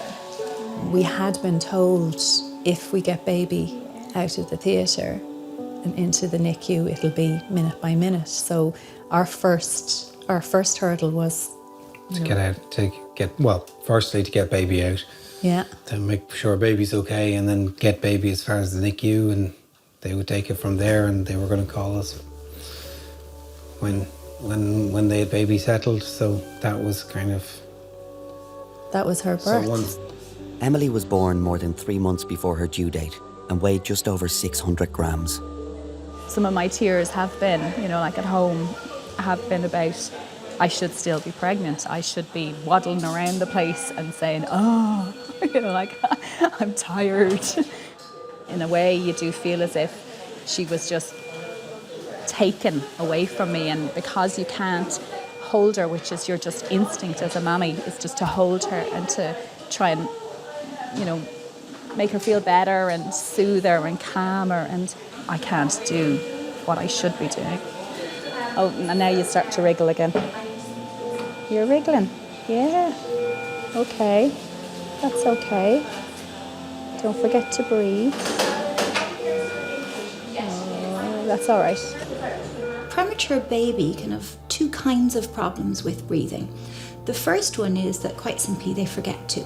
The basic stimulus that comes from your brain telling you to breathe in and out is a little stop-start in babies. The second big group of breathing problems that premature babies have is because their lungs are immature. Emily was very tiny, but she was also just a little over a half of the way through pregnancy. Her lungs were not like the lungs of an older child, and they don't work as effectively or as efficiently. I just tend to watch the monitor and just see it constantly, and the main one at the moment is her respiration, so it's the number of times she's breathing. If she forgets to breathe, then it brings everything down, so the heart rate, and she's actually done that now. She has. Up you go. Good girl. But you have to breathe, don't you? Now, somebody going to come over? Come on. Come on, Missy. Come on, you were doing so well there for a bit. Oh. With Emily's oxygen saturation levels dropping fast, neonatal nurse Marilyn stimulates her to restart her breathing. She's been up and down all day. Yeah. Oh. Another factor making it hard for Emily to breathe is excess air in her tummy due to the CPAP breathing assistance machine. Marilyn eases this by using a syringe to suck some of the air out. Oh.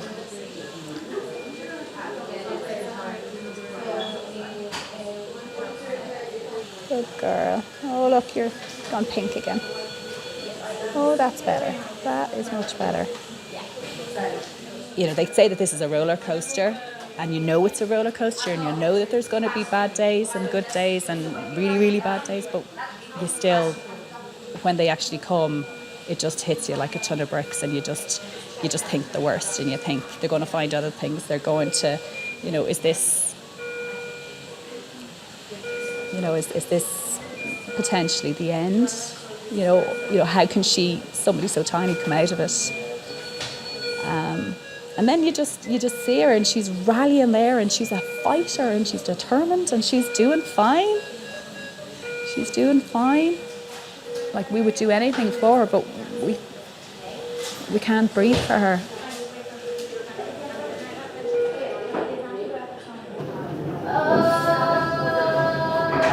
Jessica is being prepared for an emergency cesarean section after a failed forceps delivery. After 10 hours by her side, Sean is waiting to be called into theatre for delivery. That's sore there when you're pressing your ankle. I can feel the sharpness. Do you feel it sore or it's on the sharp? Is that sore? Yeah. GA? Yeah. Don't be sorry, don't be sorry, honey, okay? But we need to make sure you're comfortable before we do the section, okay? Because you can't be in pain. So we are going to put you off to sleep, okay? She's still feeling a little bit of sharpness, so they decided that it's best to put her to sleep for the section. All right, that means you won't be able to go in, okay? She's okay, everything's fine. It's just she wasn't really comfortable, so it's just better to put her to sleep. All right. So when we've news, we'll be out to you. Yeah.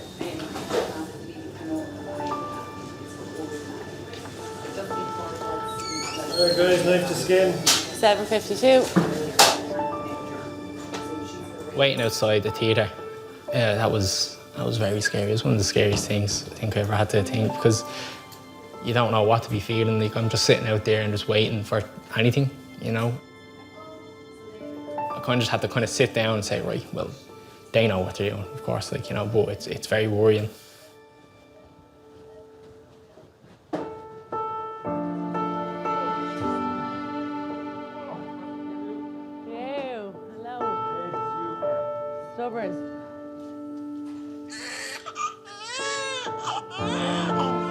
I remember just the first thing I heard then was him crying. And that was like the most relieving feeling of my life. Like, you hear nothing, and then you just hear this little baby crying, you know he's all right. And then you can see him just through the cracks of the door and stuff, you know, getting cleaned and everything. And it was great. Sean, look who's here. Look who's here. Congratulations. Well done. There you go. There's your little man.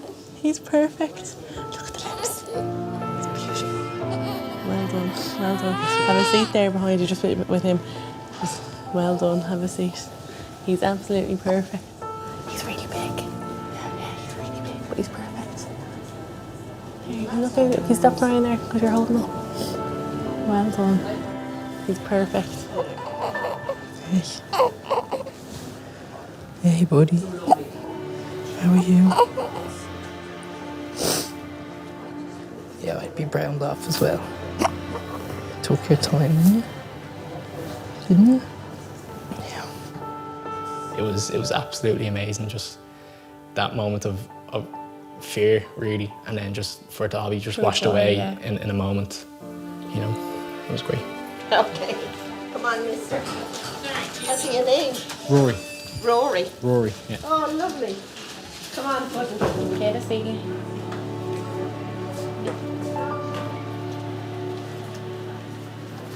His birth, as traumatic as it was and how scary as it was, wouldn't change a second of it, because I don't think he would have came out the same. I mean, everything happens for a reason.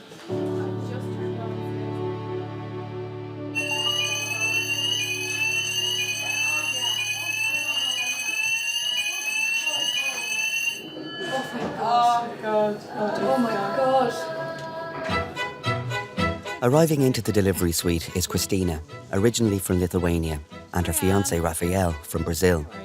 They are hoping to meet their first child today. I'm looking at your notes here. Christina, I'm Anne, lovely to meet you. And Raphael. I'm Raphael. Raphael, lovely to meet you. So come on in. Thank you. She landed in 3 centimetres, looked very calm. asked her what she would like to do as regards pain relief, and she said she'd have just the gas. You're doing really well, and you're not even vocal. Like most people are quite upset at this stage. Can't wait to meet him. A boy, is it? Oh. Most ladies will be quite distressed even at 1 centimetre. So she was very quiet. Raphael, Yes. your spelling of your weightless is it here? Raphael. That's Yeah. perfect. I think that was the spelling of one of the turtles, was it? Yeah. Yeah, because I was just thinking that was sort of popular when I was. You're probably one of the No, few ones that came up with the turtles, because usually people remind of Caravaggio, the painter, Italian painter. Oh yeah, that was the Middle Ages, wasn't it? Yeah. I'm not that old yet. So where did you meet? New Year's. New New Year's Year. Eve. Oh, very good. I went on New Year's for to Lithuania. Lovely. I met there. And you met herself. Her. Yeah. As most people have been doing lately, using those apps to, matchmakers, things like that. And I used one of them, came across her profile, and then we start talking and said, okay, let's meet. Oh, I better close the door. It's like being in O'Connell Street, isn't it? Then I went over to her house, collect her with my friend. She just got into the car. She had never seen me before. I looked at her, you're crazy. Like, how come you come into a car with 2 guys you never met, going to a neighbor city? She looked at me, you are crazy. I'm in my country. I remember, you may not remember that, but she said, we speak Russian here. If I just shout here, you won't ever leave this country. And I got scared. Because when I like stronger. Oh yeah, absolutely. Well, you can get back off the bed. It's good to keep mobile anyway, because it'll help to bring the baby's head down. Okay. Well, as much We kind of liked each other straight away, Don't know if it would be too much to say love at first sight, at least from my perspective. I really liked her. I came back home. I was like thinking about her and all of that. I said, well, I would like to meet her again. And then things just start flowing. And you've had no stretch marks, you lucky thing. We always planned our holidays to meet somewhere in different countries. And we met quite a few times. Yeah. Just as well you didn't get any bigger. I think the nightwear is just at the stretching point, isn't it? After just 5 months of a whirlwind long-distance romance, Christina discovered she was pregnant. Then I was like, wow, it was very short story, unplanned pregnancy, but brilliant, like. Would you like a stool to swivel on? You know, move a little bit with your hips like this in between? Feel that would help you a little bit? Because it just, you know the way you get a little bit of backache, it might just help you there a bit. Now, I need our stool. I am here for 31 years now. It's a long time. And I loved here. So did room 1 deliver? Yeah. Oh, yeah, room 1. Ah, Yeah. that's great. Room 1 in an SVD. Oh, I'm delighted. She had a previous section, hadn't she? Oh, I'm delighted. What did I come out here for now? The babies are still arriving out the same way as they always did. I came out for something. Oh, the stool. Yeah, there we go. And it's dangerous going outside that door. Do you know that? You go outside the door and you're asked about 20 things. God. Yeah, bad, no? Look at that. So dry. That's fine. Cracked and bleeding. The only place I need to moisturise is my feet. Tattoo. Fuck, show us it. I only saw it in 2D. Oh my God, Annette, what were you thinking? Were you drunk? Hilarious. Yeah, What did he forget? She got did he forget one of those? Yeah, at 4 o'clock in the evening, she says to me on Friday, "Will you come in and get a tattoo with me? I'm afraid to go by myself. Would you want me to get one?" And she goes, "Yeah." And I said, "You said you were thinking about it." I said, "No, I only said I was thinking about it." I said, "But it has to be something that means something to me." Yeah. That's a good one. That is deadly. Where's the lovely one's down the middle of her back? That's gas. So funny. So gas. Are you ready for some cuddles? Baby Emily is well enough to be held by her parents for the first time in more than a week. She has reached the milestone of 1 kilo in weight. Hi, Lily. How are you? Hello. Hi. Hi. You know who's that? Yeah. go. Up you go. You're definitely heavier since the last time you were here. You're getting bigger. Are you happy? Who's more comfy, Daddy or Mummy? Oh, don't ask that question. It's funny to say she's getting big, and she has got big, but she has, and she's kind of padding out a bit, you know, like, and... She's 1.5 the size, 1.5 times bigger at this point, you know. Your milk will come out more. I can feel it getting, like, they're tingly. Yeah, no, I definitely do. I feel as if there's a tingliness kind of right there straight away the second she comes on me. Yeah. It's extremely important for preemies to have colostrum and to have breast milk straight from the mother. So I have been expressing since the recovery room. Your big brother was 4 kilos when he was born, so you have a long way to go to catch up with him. The other hand is over just there. It has a cannula in it, so I think it's heavy for her to move. She's had a sleepy day. She hasn't really been wiggling. When she was very small, she'd put on 50 grams over a day. When she was going from like 650 to 700, and I was kind of doing the maths on it, it's equivalent to me putting on 3 stone in 24 hours. So it's kind of like, she had to change the breathing. It's like, yeah, you'd be very tired if you put on, you know, an extra 3 stone onto your body. No, come on. Oh dear. Up, up. Up you go, missus. Come on, up, up. Good girl, you're going to do it, aren't you? You're going to do it. Oh, little lady. I don't think that you're ever out of the woods in the NICU. Anything could happen at any stage. Have you aired your chum? Oh, have you? You think you're doing okay, and I think... We're still day by day, and We it's are. 8 weeks later, you know, so... Oh, yeah. Now. I have her. You have her, and I'll... Yeah, hey. No. Did you enjoy it? Hi, little lady. Mwah. Hi, little lady. You get them in. It's great to get her out. I can feel my chest is all red from where she was. So, hold on to that for another little bit. I remember the epidural only came in on my last baby. And you kept in for 2 weeks after your section. No, only 5 days.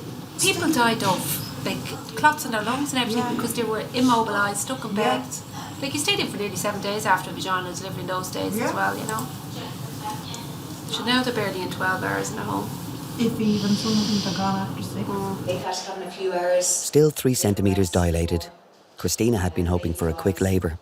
Usually when you're at the 3 centimetres, Christina, it's normally about, you could say, up to 12 hours before you'd have the baby.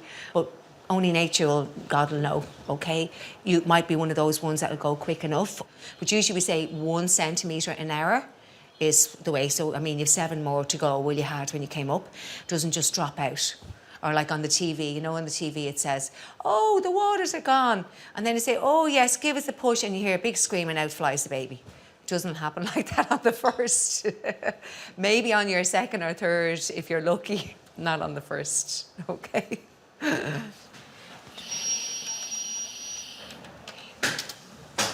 You're doing great, Christina.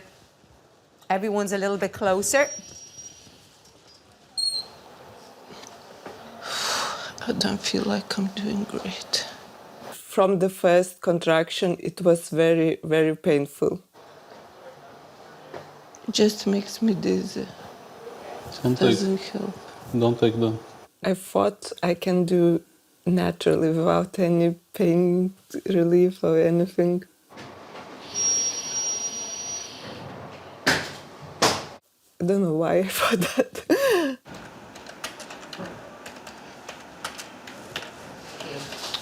Can I have a epidural? You can, of course. You feel you want to go with that, do you? Okay.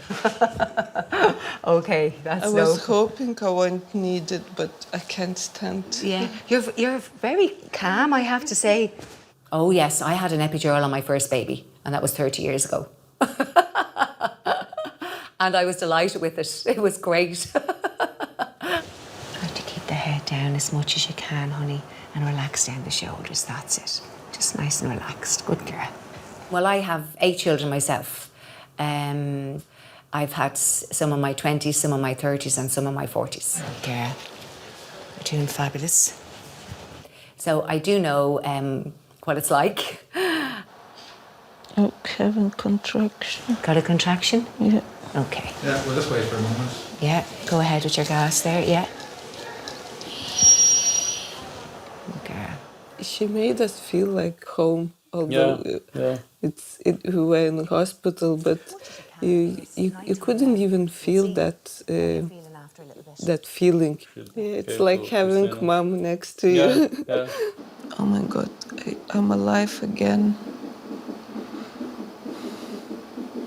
So you be aware of me, just my finger, okay? After 2 hours in the delivery room, Anne is about to break Christina's waters, something that doesn't faze Raphael. You sure you want to watch this? Yeah, I don't mind. I've seen worse, believe me. I've been nursing for about 15 years, and you develop this kind of feeling that you become very cold. You see everyone as a potential patient, even if it's your family. You're doing well. You're 7 centimetres. So well done, well done. And the water is clear. That's good. Actually, you know, like you've gone quite quickly. Mm-hmm. You know, it's great that you've gone so quickly. So I hope we'll see this baby before I go. Give me a kiss. You're doing well. Yeah, very well. My delivery some years ago, which I believe is still the record for the heaviest baby at the Rotunda, which was about 6.5 kilos, which is about 14.5 pounds. I remember getting a card from them afterwards, thanking me and saying from the parents and the little giant. For the next step in Emily's recovery, the team tried to take her off the CPAP machine. Unfortunately, she only lasted a couple of days before having to go back on it. These little kids, breathing is like running a marathon for them. And what we really want them to do is not to use all their calories up on breathing. We need them to get bigger and stronger, because that's building muscles and lungs and everything else they need to do it for themselves.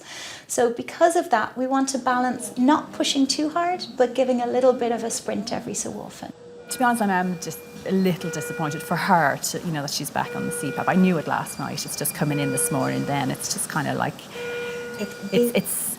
I know you have to try and error, like it's all trial and error. See how she gets on, and I just felt that, you know, for her, because she did seem to be a bit more comfortable around the face and all of that. And initially, when you come off CPAP, you might kind of manage, but if you get a little tired, you just kind of lose a little ground all the time, and sometimes a couple of days on CPAP just gets you back to where you started. And in the meantime, she's growing her muscles, she's doing those nice push-ups that'll help her breathing, and she's doing all the other stuff as well. We can't say she's going to do it the next time, but if that doesn't work, she'll go back on CPAP for another 2 or 3 days, and then we'll try it, and one of these times she'll just take off. You know, she really will. Yeah, I didn't pass my driving test the first time around. You know, got there. I'm a very good driver now. She'll do the same.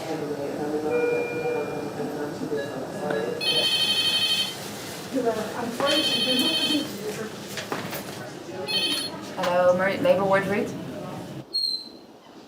After just 5 hours in the delivery room, it's time for Christina to start pushing, and for these first-time parents to meet their new baby. Push down. That's the girl. Big, strong push. Keep it coming, that's it. A bit more if you can, a little bit more. Because of epidural, Anne had to tell me when to push. Well done. Well done. That was excellent. That's a hard job. Brilliant. And again, fill up again. Big push down again. Well, I tried as hard as I can. Oh my goodness, keep going with that push. That's really good, Christina. You have to keep pushing for a long period. Well done, honey. Keep it going. I try to keep pushing until the end says enough. Yeah, your baby's head is coming, okay? Well done. Oh. Well done, honey. Well done. That's it. Give us another push there. Go, go, go, Good go. girl. Another push. Come on, another push. He's crying before he's even out. I just take the cords around his neck, so I'll just take that away. There we go. Now, congratulations. Isn't he just lovely? 3:43. God bless you. No. Oh, he's like his daddy. I just looked at the baby and said, wow, I'm a daddy now. I have a family. Up onto mommy there. There we are. No. Oh, congratulations to you both. Well done.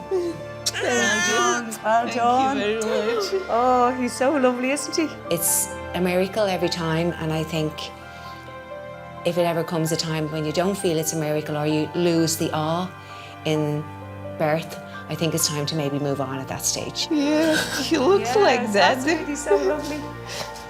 Yeah, Mom and Dad is here, don't cry. Coitadinha. Mandando beijo pra mim. I first think I thought he's a little copy of Rafa. Yeah. You recognize Daddy's voice. Mandando beijo pra mim. Yeah. I don't believe in coincidence. I think people just come across each other for a reason, for a purpose. Put him against your skin there like that. That's perfect. I believe we're not here for free. There's a reason for us to be here, for a reason to be together. And now we have something in common to keep ourselves walking together. A gente vai cortar as unhas grandes?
Welcome to the Rotunda, the longest-running maternity hospital in the world and the busiest in Europe. It has seen the birth of almost 1 million Dubliners, and some 24 new babies are added to that number every day. Well done. Congratulations. It's a place of extreme highs and devastating lows. Please cry. Agony and ecstasy, all happening second to second. Lovely little fella. We're there for the most intimate of moments as people experience events which will change their lives forever. Yeah, the baby's almost out. Come on. Events to be remembered and retold for generations to come. Well done. You're okay. Your baby's nearly here. Oh, here we go.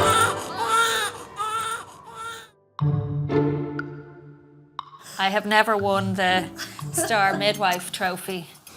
This belongs to me and Susanna. Yeah, it rotates, obviously.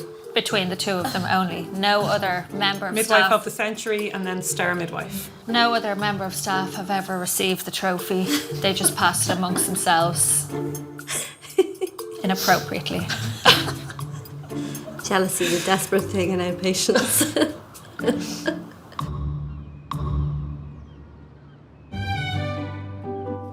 Walking the Rotunda's corridors, trying to get labour started, are Dubliner Sarah and her husband, Kilkenny native Dara, who are expecting their first child. We met December 2015 on swiping right, Tinder. Didn't know he was a culty when I swiped right. That was he hadn't got that, so Don't know whether. I'd never given a countryman a chance before. I never given a double chance either, so we're both ways. Sarah's a very happy-go-lucky person. She's very, very positive. I think she rubs off on people in a nice way. I think she has nice energy. He was the fella that my mum always wanted me to bring home. Don't put that in. He balances me out. I suppose I'd be very more live wire kind of out there, so we're a good yin-yang for that. No, he was definitely the man that my mum wanted me to bring home. After many frogs. It's a relief to be in the delivery suite after a fitful night in the annex, waiting for labour to begin. First-time parents didn't realise how long the process could be, so obviously hear stories, some people are very quick, some people are, obviously like us, not as quick, so we didn't have visions of maybe being in there that long. Sarah and Dara have found out they are having a girl. And is she going to be the first of many grandchildren, or? She's fourth on my side, third on Yeah, third on my side, yeah. Third, oh God, that is so exciting, isn't it? Yeah. So. Everyone's waiting on the phone, I think. Absolutely, I'd say the phone's been ringing off the hook. And do they know that it's a girl? Yeah. I can't keep secrets. No. And did you have any plans for delivery or anything? Had you read anything you were like, oh, I'd love to do that? No, just listen to the professionals. Like cut the cord or anything? Would anyone like to cut the cord? Cut the cord? Yeah. Lovely. Let's do that, right? Our bare plan, I suppose, was just listen to the professionals, trust them, take their advice, go with what they were saying. Take all the pain relief that's been offered. Yeah. She's never been in hospital before in her life, if I'm right. Really? Last night was my first night staying over. Was it? Well, that's good. Healthy. Yeah. Healthy. No need for a hospital. Exactly. Last time you were here, it was probably you as the baby, wasn't it? Yeah. I was born here. Were you born here? I was. Oh, fantastic. And I was an attraction, apparently, because my mum was only about 4 foot. Oh, really? And I was 10'8", and I was a week early. People are were coming from everywhere to see the big baby that came out of a small woman. Out of small. My mum is tiny, in height and frame and all, so I was like, oh God, if she had a 10-pound baby, I'm tall, and what way is it going to work? So that was a bit of a concern. Can you generally tell how big a baby is by looking at someone? Give a good guess, yeah. What would you think that I'd baby's say going to weigh? it's a good 8 pounds. Yeah? Yeah. 8.5. It's like the snapper, what was that? Was it turkey? Was it 9 pounds? Is that a baby or a turkey? Is that a baby or a turkey?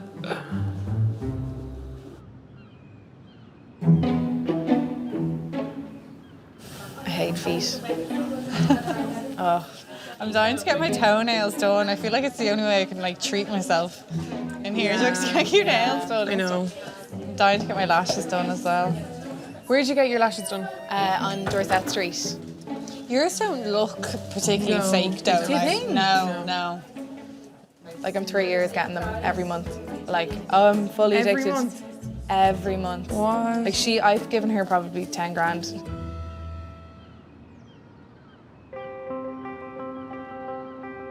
This is the umbilical cord here as it goes into the placenta. So this is the baby's head up here.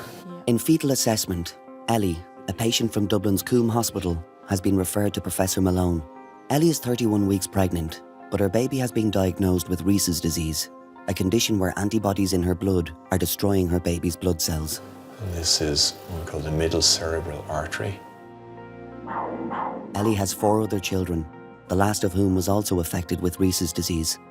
I wanted to have another baby. I knew it would have to be a pregnancy that was monitored a bit more closely.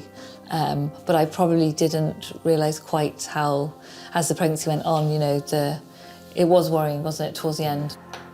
And the flow of blood in the middle cerebral artery suggests that the blood is flowing very fast, which is consistent with significant anemia. Okay. So I think these Rhesus antibodies are crossing the placenta, are attacking the baby's blood, destroying the baby's blood and making the baby anemic.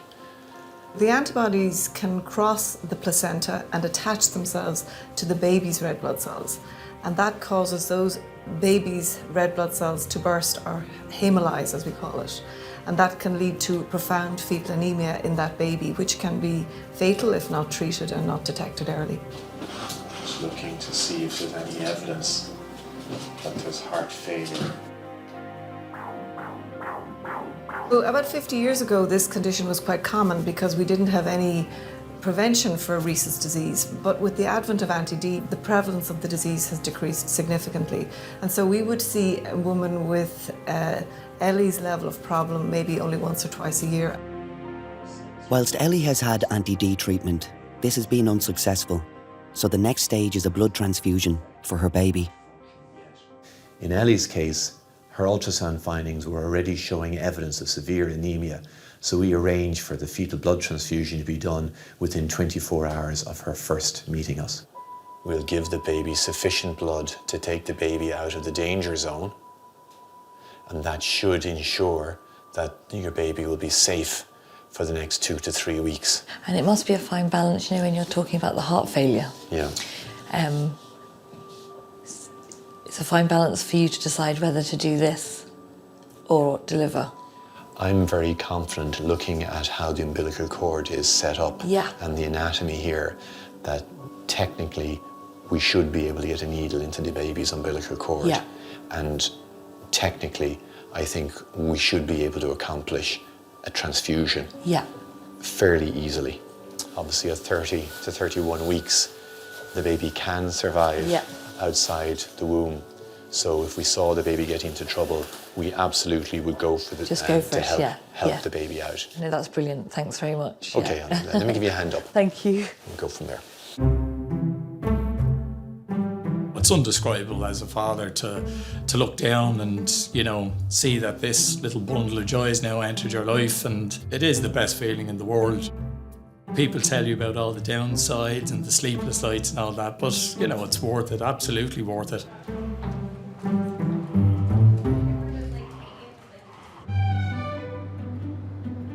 We only got married in March, like this was a bit of a surprise. I was looking at your ring, it's gorgeous. It was a surprise, like, wasn't really... Baby was a surprise, or the wedding was? The baby, like we had the wedding planned nearly 2 years. We had planned, I think, to get married first, obviously, which we did, but I don't think we planned for it to happen so soon. But I myself, I think you were probably the same, that we didn't want to be too old having kids either, both in our early 30s, so we want to kind of do it now and enjoy them growing up.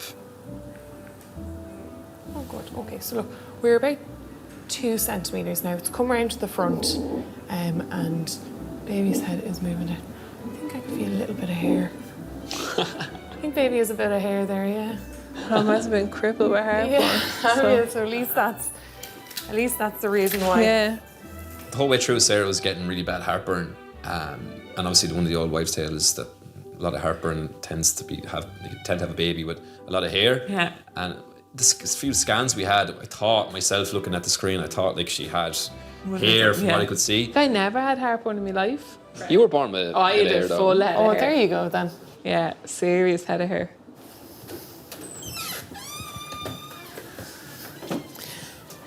She's starting to feel a little bit of pressure. Now she's contracting. We've been moving her different sides. She's contracting 9 there, but she's been contracting like 7, 8 sometime.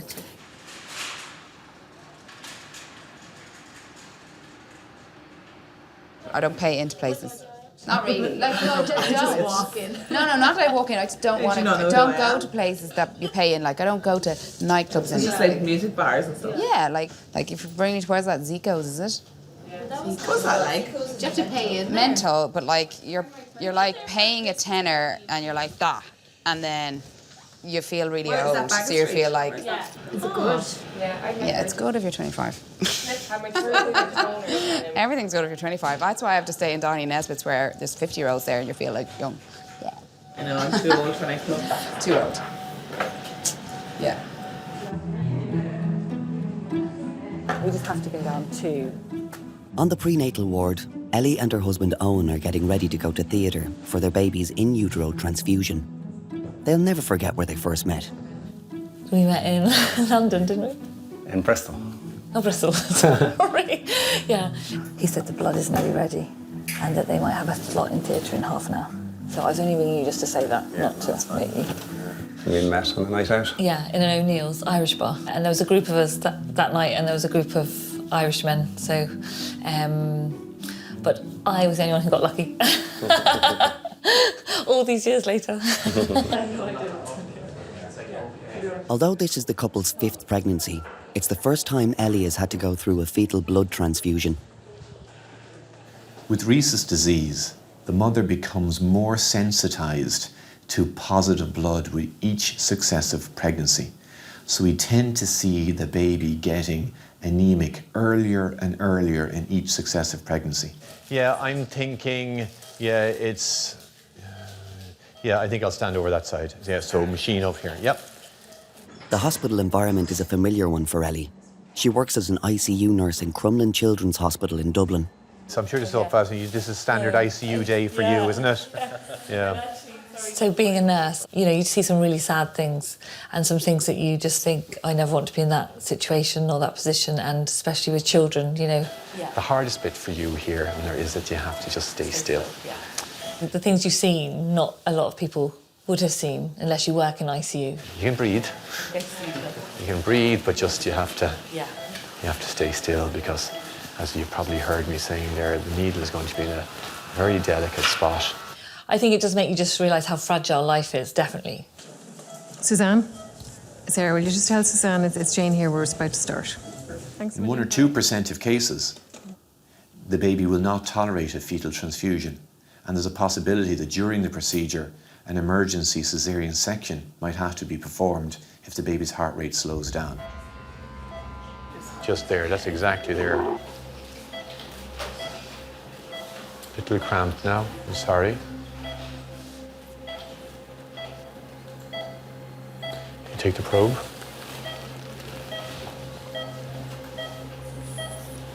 A needle is placed into the umbilical cord, a tiny space only a couple of millimeters in diameter, and the baby is constantly moving. Just sample 1 for our HemaQ.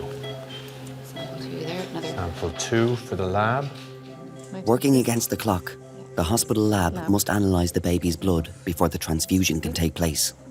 We can't wait, possibly for hours, for a lab result to come back to tell us how anemic the baby is. We therefore pause our hospital laboratory and keep everybody on standby, waiting for the arrival of the blood sample so they can tell us within a minute or two how anemic the baby is. Suzanne? Sample 1, pre-transfusion. Okay, thank you very much. This allows us to calculate the precise amount of blood to transfuse into the baby. If you don't transfuse enough blood, you won't prevent heart failure. But if you transfuse too much blood, that can also be dangerous for the baby. So we need constant guidance from our hospital laboratory as the procedure is going on as to how much blood to give and whether we've got to our target level. Hi. MCV 94. Platelets 2 and 9. Thank you. Oh, yes. When you're lying in theatre, you are thinking, oh gosh, what's happening inside? Because obviously all the doctors and experts in the world, I suppose nothing is guaranteed, so, and they have to tell you the risks, and there are risks obviously doing a blood transfusion, so definitely it's stressful. Okay, off we go, and hopefully you can go a good speed on that if you can, because we're definitely in a good spot there. So I'm very it's happy actually with going that. in nicely. Yep. Baby's behaving very well. That looks like an artery below there. You only just take the artery, yeah. Doing very well. We just need to stay still for about 3 or 4 minutes, and we should be fine. I presume it's a contraction in the uterus has just lifted us just now. It's amazing how the movement from a contraction. Okay. I stupidly didn't really think that it would cause labour pains. But I suppose if they're putting a needle in and they're aggravating the uterus, your uterus is going to contract. I wouldn't say like full-blown contractions, but definitely kind of halfway there.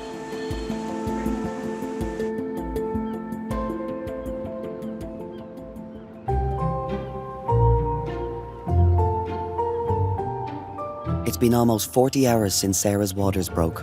Midwife Kira is examining her to see if the long wait to meet their baby is nearly over. Fantastic. That's brilliant. So you're 10 centimetres. Forgot to deliver that news. And we might just do a little bit of a push down, just see with this next contraction, and we can see where baby's head goes to. Okay. We wanted Sarah's labour to progress because it had been a little bit slower because the waters had gone for such a long time. We wanted things to progress a little bit quicker. Down, more. Right down, even more. Right down. That's it, well done. Brilliant, okay. And we'll wait. Do you know what we'll do? We're gonna wait. We'll wait the hour, okay? Right, okay. And allow, baby's moving when you're pushing. Just if we can allow you to have that extra bit of time where you're not using all your energy. Okay. Okay. And just let baby's head move down. After an hour, midwife Melissa starts her shift, and her first job is to get Sarah pushing. Lisa, lovely to meet you. This is Sarah and Dara. Come on, go on, push here. That's it, very good. Keep it coming. Excellent, well done. Very good. After a while of pushing, I asked her to go on the side just to try to help the baby to rotate into the good position. Keep it coming.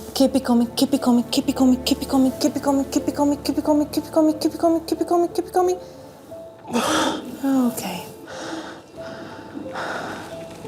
But this unfortunately didn't help. I was pushing for an hour and nothing was happening. And I think then I was starting to get upset with myself. I was like, I'm doing this wrong. I'm not doing it well. And, I was taking it to heart. And I was exhausted at that stage. The head hasn't really come down much. What do we do? Usually, after an hour of pushing, I'll get the doctor just to see if we can do anything, especially she needs to rotate into the right position, this baby. I think she's facing sideways. I decided to inform my senior midwife that I needed a doctor review just because I was having a few concerns that the baby was getting tired, so I just wanted one of the doctors to come and have a look. Slow, deep breaths, Sarah. Slow, deep breaths. You're pushing very well, okay? I think baby needs some help. It's just the baby's head position. Yeah. It's just, baby's trying hard. It's just on a little bit on the tilted angle. So we may have to apply a kiwi cup or a forceps. I have to just see, we'll put you in the position, we'll ask you to push again and see if the baby's head comes out. The kiwi cup may pop off because of that swelling. I'll push you in the position and examine, and then decide what we can try. Is that okay? Yeah?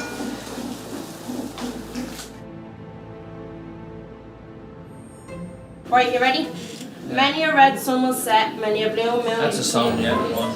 What is it, a song? Yeah, that's a song, yeah. Oh, well, I don't know that. Don't worry about that either. Hi, Right, Ali Hakim.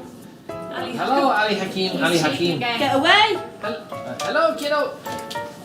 Oh, Jesus. Hello, I'm kiddo. sure sorry to see you so happy, because what I got to say will make you miserable. I got to marry Will. That's the way it's wrong.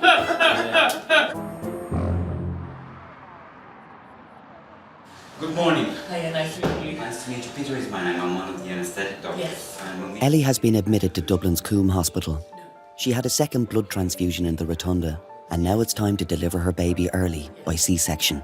Ellie, you having a section today? Yes. That's your first section, Yeah. right? And you have 4 children. Yes.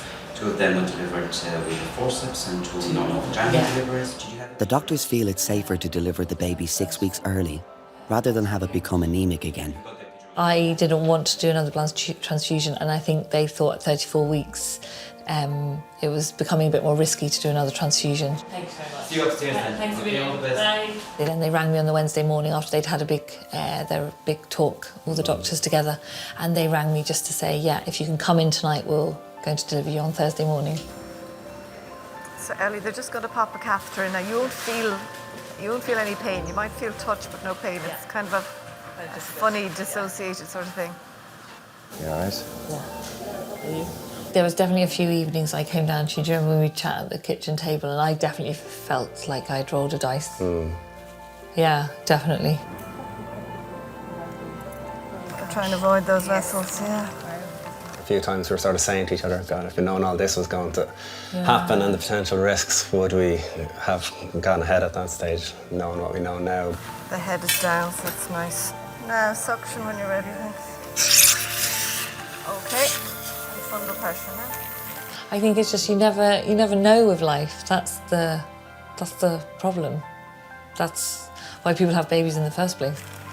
That's great. Ellie, we're about to have your baby. The quick way. Aw, gorgeous. The little man. Well, boy, that's what you thought.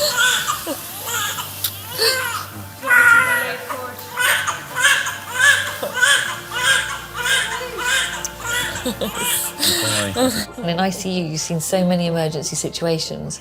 It was all very controlled. There wasn't an emergency. I knew the consultant neonatologist was there.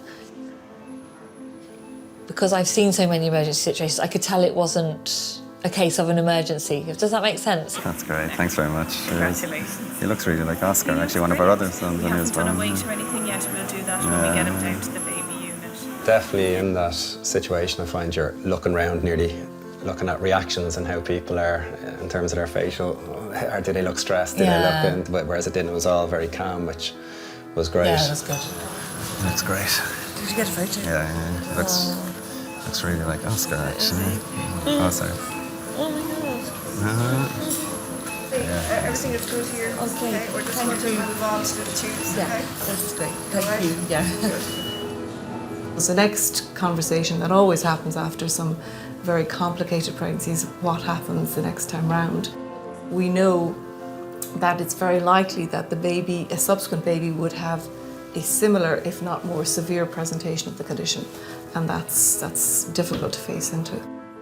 Ellie and Owen made the decision to have a tubal ligation to prevent further pregnancies. The thing is, you don't have 3, 4 kids unless you like having them. So, but at least with 5 kids, there's a good chance of quite a lot of grandkids. So. Get to meet your mum.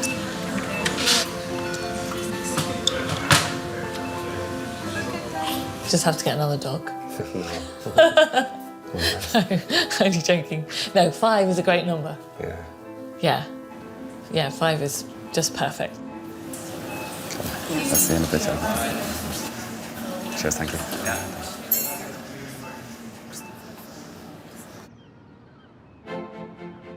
A very special occasion at the Rotunda, celebrating their 18th birthday. Connor and Amy and Cian and Rory and Derval Cassidy, who are, of course, our famous Rotunda quintuplets.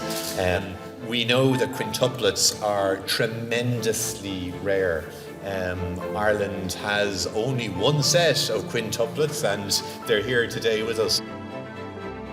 Having 5 25-weekers born at the same time and being cared for in the neonatal unit was always going to be a challenge. Statistically, babies that are born between 25 and 26 weeks back in 2001, the survival rate was 50 to 60%. So the fact that all 5 survived and all 5 are healthy and well is a huge achievement. Quintuplets is a story that any of us that were involved in caring for them will never forget. Do you have a baby? Okay, come on. Go, Sarah. Deep breath in. And push all the way down into your bum. Come on. Big push. Keep pushing, keep pushing. Bring the legs up to your chest. Yeah. It's the baby's head. It's going to. You're going to feel loads of pressure. It's completely normal. But you push with the pressure. Keep pushing, Sarah. Don't be afraid. Good girl, go on. Come on, go on.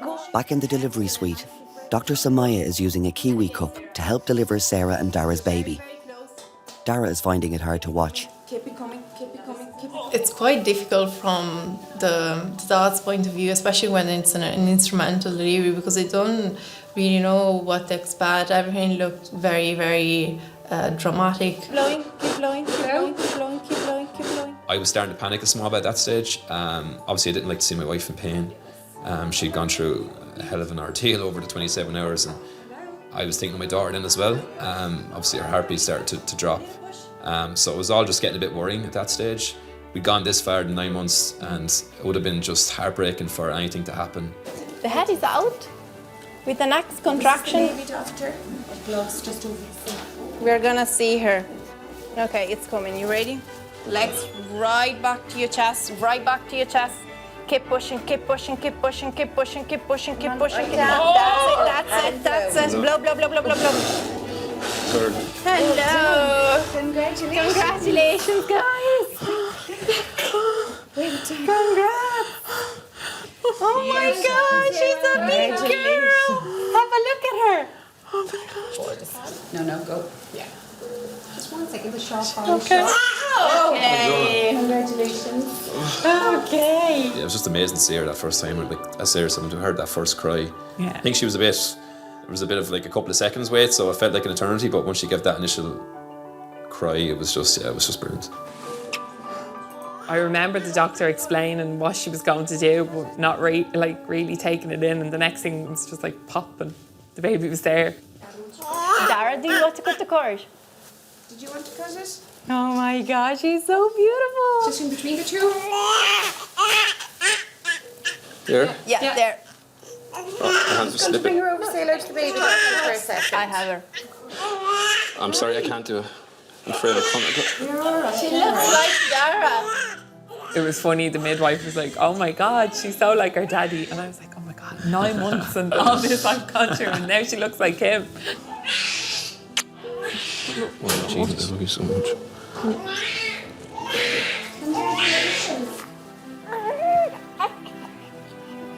Like when she looks up at you and she's giving a gap, like you just completely, do it again tomorrow, without a doubt. Maybe not so soon, in a while we'll do it again. But, I have to agree to it as well, so let's see what it is.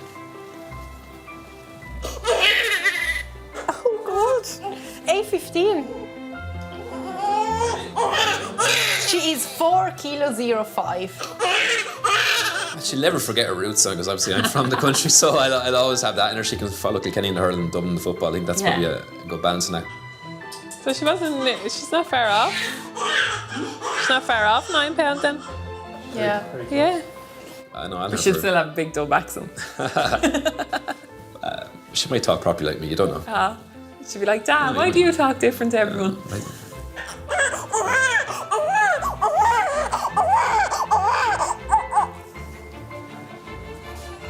We'll get you a Dublin jersey too. No thanks, Maury. Definitely don't want that in the TV.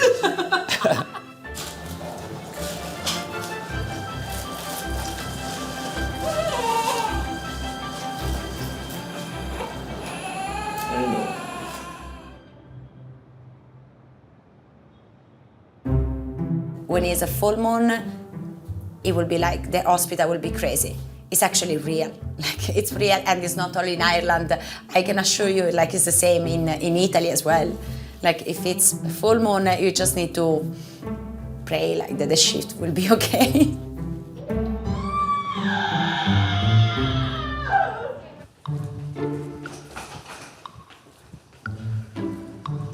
Down to the left here.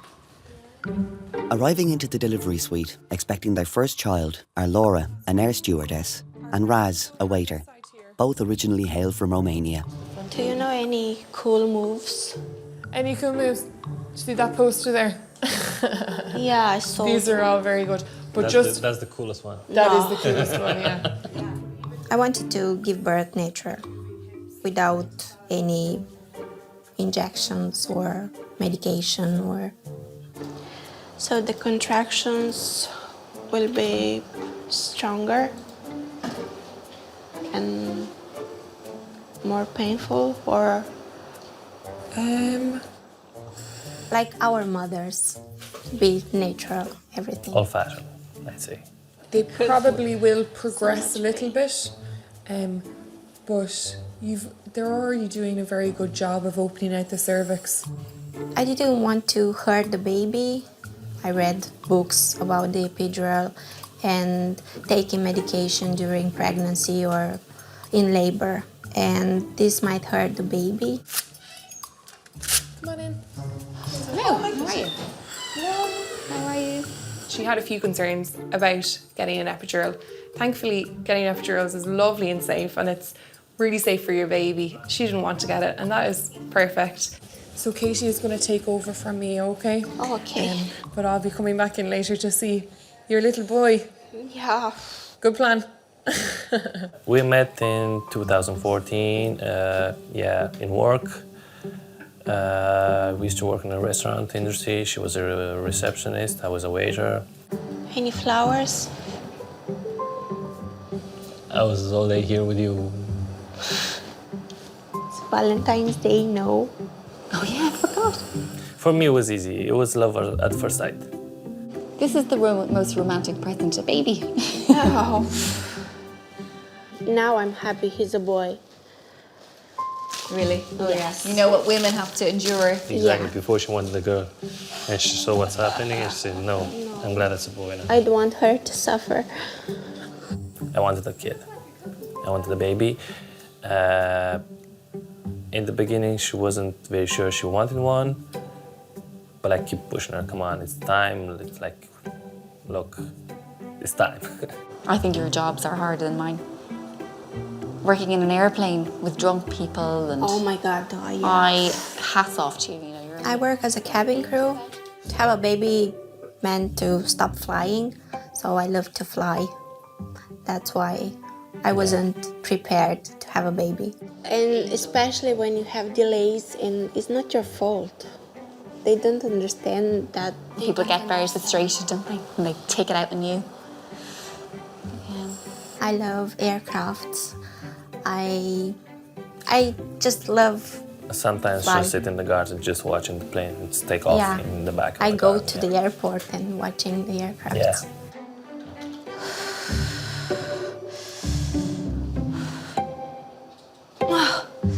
Oh, shit.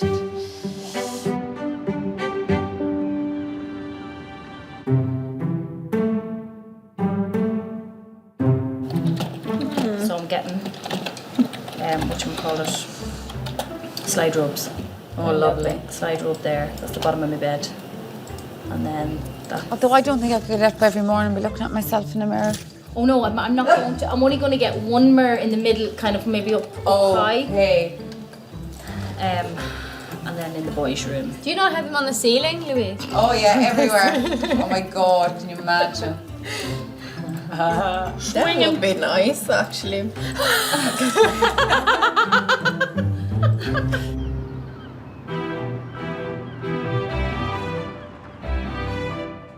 Emma and Martin are in outpatients for a milestone checkup with their son Nathan.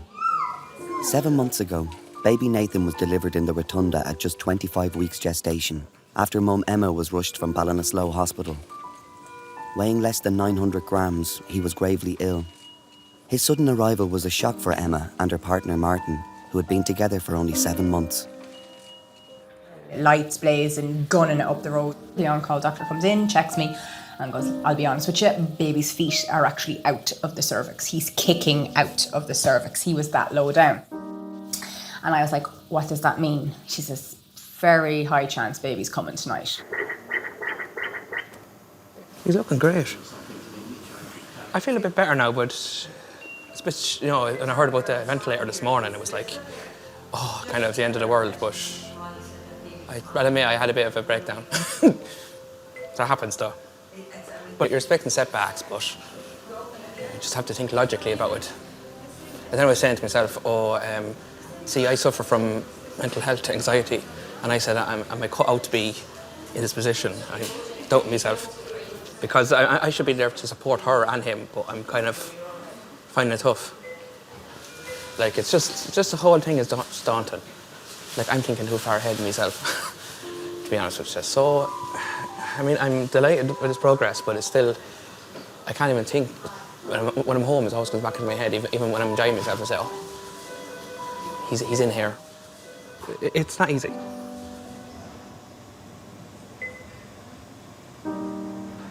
The thing to remember about neonatology is that we're not really just only caring for the baby, we're caring for the whole family unit, and that's the whole premise of family-centred care, and that we provide care to the parents as well as the baby in the intensive care unit.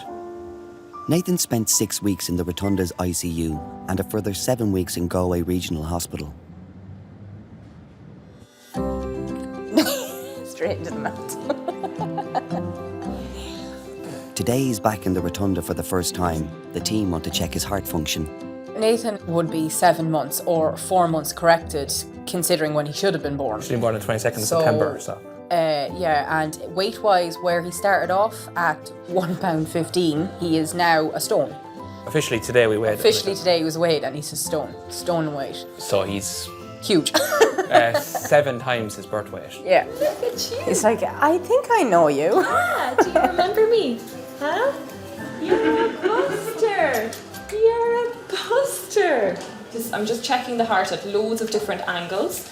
And I'm basically making sure that there's no little holes in the heart, which we know from before that there isn't. I'm making sure that the heart is pumping well, and at the moment everything is looking good. No. So this, what is the noise indeed? That's your heart. Yeah. It's my heart as well, I think, at this stage. Is it? Yeah. It makes me laugh, right? Everything he put us through in 13 weeks, and it's the slightest sniffle that makes him panic now. Isn't Isn't after it? all that, like, when you have him home, it's just like... I think it took a few days for it to kind of kick in that, like, it's okay. We're good. What size, what was he in comparison though? Oh, You're looking like, back. I mean, if you look, I'd say he was barely his torso. If you were, When you're, I mean, it's hard to imagine, like, but, you know, looking back. But... Well, I think I'm coping well, but I've had a few panic attacks. It's Daddy. Hey, yeah. It's Daddy. Hey, yeah. He's getting there. Like, I mean, considering the anxiety issues he has, he's doing marvellous. Thanks very much. Thanks a million. Thank you so much. You were great. Thank you. Oh, and we'll see him again at some stage. Emma and Martin are going back to the intensive care unit with Nathan for the first time. It's a place of heavy significance after a difficult 6 weeks spent there. It was just like, oh my God, my heart was pounding, because it's just like the last time I had to do this route, we couldn't bring him home. This is a bit weird coming up here on our... Hello, Nathan. How are you? How's he doing? Grand, he's perfect. He's absolutely flying. We just got him weighed, so he's over a stone in weight. And it was so nice to see familiar faces again, and they were talking to him, and delighted. couldn't get over him because, like I said, he was barely a couple of pounds the last time they would have seen him. Stop snuggling into me. Talk to people. You have to talk. How are you? Welcome back. It's lovely to see you. You're brilliant. You're like a role model for all the little guys inside it. It's like his mother asked me recently. She says, just out of the blue, she asked me, she says, now that he's home, he's safe, he's big pudgy baby, can I ask you something? I says, go on. And she says, did you think he was coming home? And in that moment, I had to think about it, and I said, I'll be perfectly honest with you, I thought we were planning a funeral. And I will be honest, I thought we were going to bury him back then, because there was so much wrong, and he was so tiny, and realistically, he was just barely past viability. So it was just, I suppose I did think at the time, and then I kind of closed it off and was like, don't think about it, because if you think about it, it's going to happen. Yeah, You're going to make I was yourself the same, sick actually. thinking about it. So then now, when he's like that, and he's big chubby baby, and he's smiling up at you, I can say to myself now, oh my God, you're a miracle, because I really did not think we were going to get to this point. I honest to God thought that was it.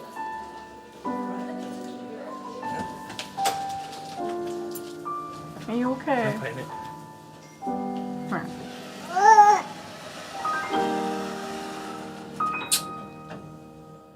For the parents and for just us going up and down, and I know it's what it feels like. You're not kind of you know, and it's kind of like you're given kind of hope, but then again, anything can happen, as I said.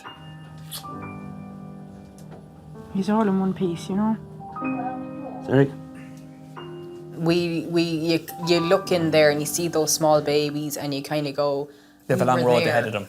We were there, and God, we're here with you, because we were there, and we saw the surgeries, and we saw the heart issues, and the sepsis, and the transfusions, and We went to pieces so many times and fought like cats and dogs when we got so angry with the situation that shouting at each other was just the easiest way of dealing with it. We've been there and it's the hardest road you will probably ever do, but it is worth it in the end.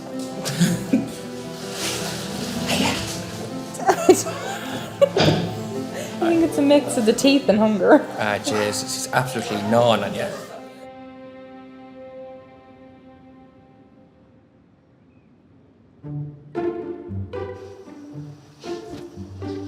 Ooh.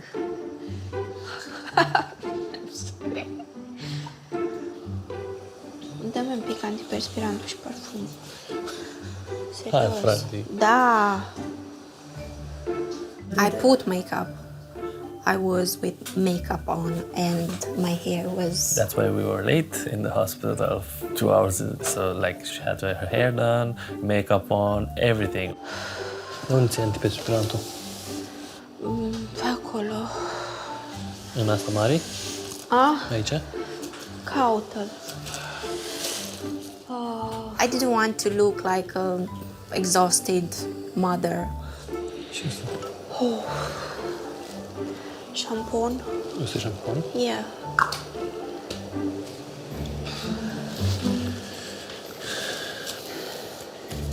I wanted to be pretty for my baby.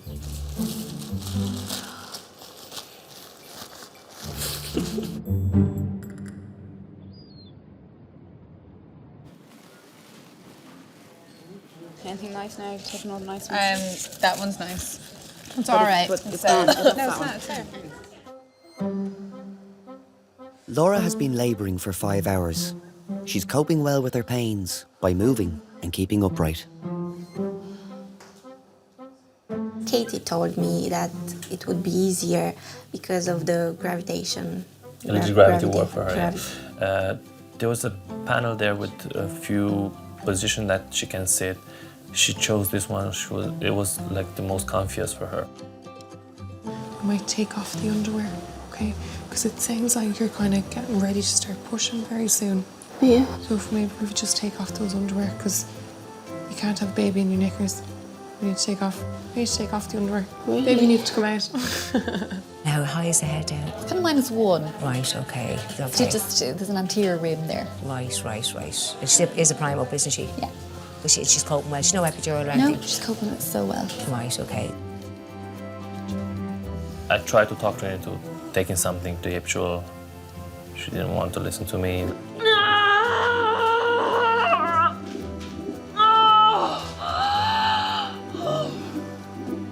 Like, ease your pain. Yeah, It's the normal, labor everyone would was like to so ease your bad. pain. She didn't want to. She's my hero for that. And blow. And another little push now. The whole experience was absolutely new for me and a little bit shocking, I say. I didn't expect to sit there until the end. It's not common in Romania. All the hospitals they have a policy. It's only the doctor that sits in the room and the nurses. It is very important for the father to be there when the baby comes out, because not the doctor is the father. It's you that's the father. You have to hold him in the arms. No, first, not the doctor. Blow, blow, blow, blow, blow, blow, blow, blow, blow, blow. And another little push. He's a bit. Little push again. Oh, that's the head out. Well done. Let's see. Hello, Stefan. 11 minutes past 6. Now, just to wait till the head rotates around, okay? And now? Just breathe until the next contraction comes, okay? E bună tot, săracul. În bot. Give it a little push there and see what happens. Small little push. Blow.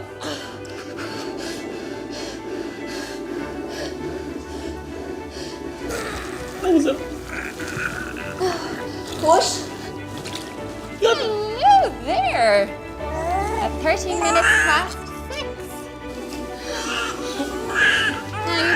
back a bit. Say hello to your mummy. Oh, congratulations. It was I couldn't you can take- describe this.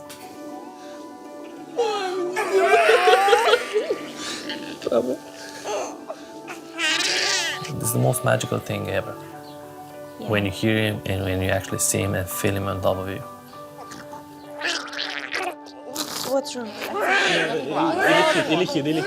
Nothing is wrong.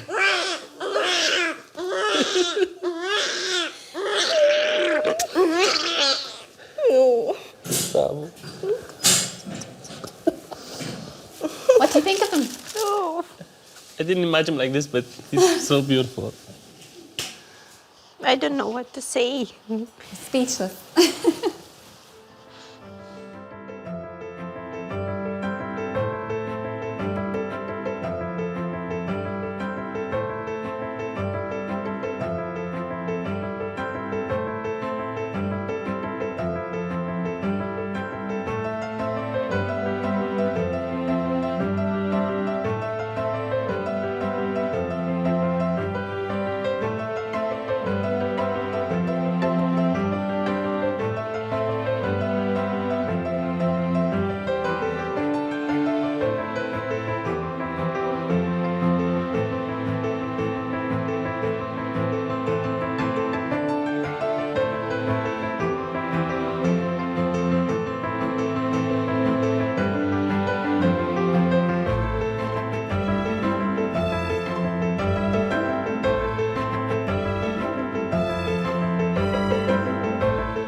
Welcome to the Rotunda, the longest running maternity hospital in the world and the busiest in Europe. It has seen the birth of almost 1 million Dubliners, and some 24 new babies are added to that number every day. Well done. Congratulations.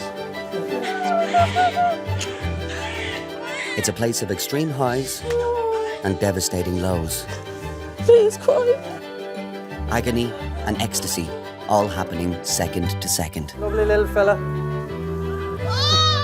We're there for the most intimate of moments as people experience events which will change their lives forever. Yeah, the baby's almost out. Come on. Events to be remembered and retold for generations to come. Well done. You're okay. Your baby's nearly here. Oh, here we go. I'm now here 18 years, and on the first day I was going into the canteen for my lunch and I tripped on the back stairs, so I landed with a bang on the first day. I actually had to get my lip stitched, but anyway, sure, it was grand. I had to come back the next day, I had no choice. Arriving in the labour ward are teenagers Jake and Alex, who are expecting their first baby today. They're no longer a couple, so they plan to co-parent. Also supporting Alex is her mum Linda. Jake doesn't think her first impressions of him were good. Don't think she liked me, being straight about it. But I think she's okay with me now, I hope, anyway. There you are, Jake. No, calm. Not bothering me. You're not the one giving birth. They know their place, men here. Well, like, I didn't tell my mum until I was actually in a hospital for the booking appointments. So you actually told her by text? Yeah, I did. My mum just cried for a few days, but eventually she accepted it and she was grand. But she was so supportive and she supported me through the whole pregnancy, which was so good as well. We actually met online, but he doesn't like to say that. We met on Tinder. Mm-hmm. Right? Yeah. You from Nab and you from Swords? Yeah. Where did you meet? On Tinder. Where? On Tinder. We were kind of on and off for a while. Yeah. Up until about, I'd say January. We were solid up until like January, and then we were on and off.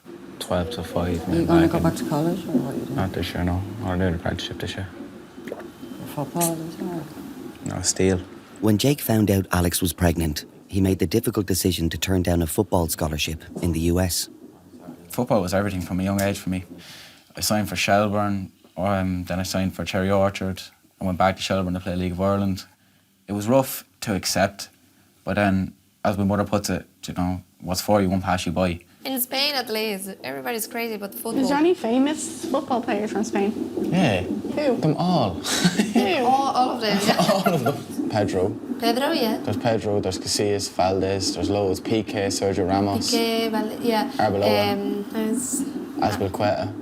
David De Gea. Is that the one? Is that one of them? knows The better. one that bit like the other person? No, that's Luis Suarez I'm thinking of. It was the same thing the whole way through, on and off. Yeah.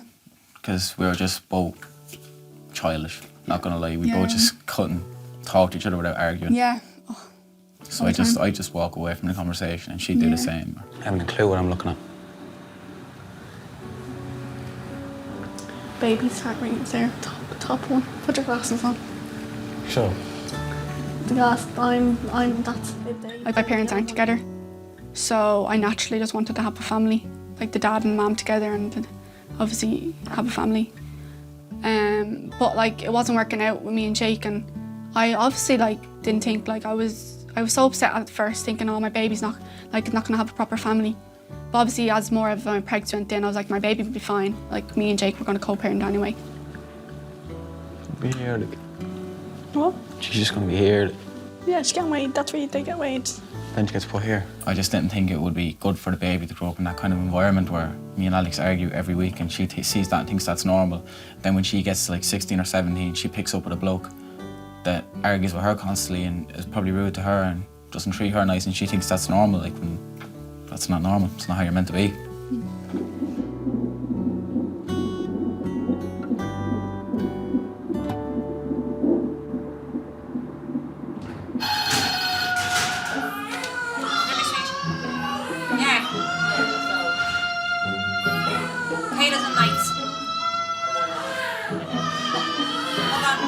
Hold on a minute there, sorry. I don't know, I didn't hear anything about a caller. All right then. Hello, who's that? Hi. I said I know all the stuff here. I feel like part of the furniture. Waiting for a scan at fetal assessment, mum of one, Kate, didn't have to look too far to meet her husband, Peter. It was an office romance back We in the worked day. together. We both worked in the bank. We tried to keep it secret at the time because he was a manager, or like kind of a manager level, and I wasn't. So it would have been kind of frowned upon. So we thought we were keeping a secret, but it was like the worst kept secret. I think everybody knew. And the rest is history, as to say, you know. So what, 12 years on now, are we? Nearly 13. Yeah, nearly 13. Yeah. Kate comes in to be scanned every week because she's at high risk of a preterm delivery. Her first child, Billy, was born suddenly at just 24 weeks. My back's been at me actually. You'll start noticing symptoms that you wouldn't have kind of gotten to the stage of getting Exactly. last time. So. Yeah, and remind myself not to complain too much. No. So she's head down. Yeah. Today, Kate is at nearly 27 weeks gestation, and so far, so good. It was a very different situation the first time round. I was having the bleeding and cramps, but you're not thinking straight. You're just thinking, go to A&E, get it checked out, get the all clear, come home. And then carry on with our day. You're not thinking, we're having the baby now. Like, the shock of how small he was the only thing that you could think about at the time. It kind of takes your breath away. Like, he's probably the length of our hand.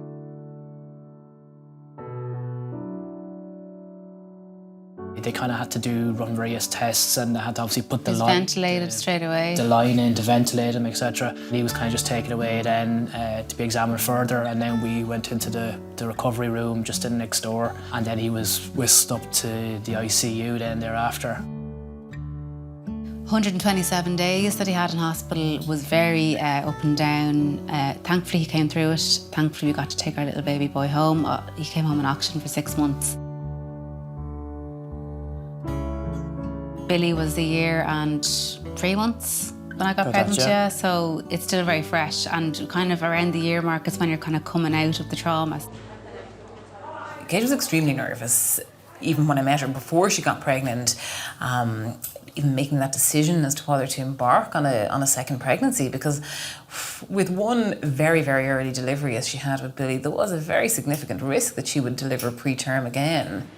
I had 2 recent stays in hospital. I had kind of 2 scares that I possibly might have given birth early, but they didn't progress, luckily. I'm really, really happy to have gotten this far, to think that I was, once wondering would I reach past 24 weeks to now actually have well bypassed that and gotten this far. I had this kind of dream that I want her to have her with me in the ward for the few days. So I didn't have any of this the last time. So like change her and look after her for those few days, I think it's a really special experience for her. So hopefully. The recent referendum that changed the approach to termination of pregnancy in Ireland represented one of the biggest changes and the biggest challenges in the history of the Rotunda. It is absolutely essential for the Rotunda to at all times ensure that patients trust us, that they know that the advice they're getting from us isn't based on our personal view, but our advice is based purely on the medical facts. What are the options that the patient has available to them, and helping them choose the right option for that patient.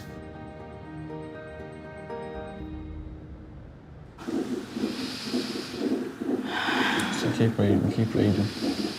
In the delivery suite, Alex's pains are increasing and she's thinking of having an epidural. Too much, is it? Yeah. You're doing good, homie. Keep it up.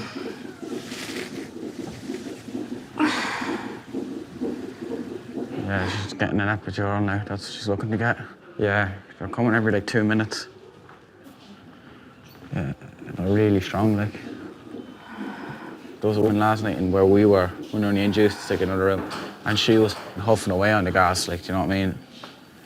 And there's people roaring and screaming in there, and like people roared and screamed getting the water spoke, and she didn't, so she's proper trooper and true, like, you know. She's doing well, like. Just 5 minutes since having her epidural, Alex isn't feeling quite right. Is it normal to feel like a bit like lightheaded? With the epidural, yeah. So let me do this again. She did have an episode of low blood pressure. She was feeling lightheaded, she was sweaty and feeling unwell. And the baby's heart rate was dropping. So I just rang the bell and Annette came in the room.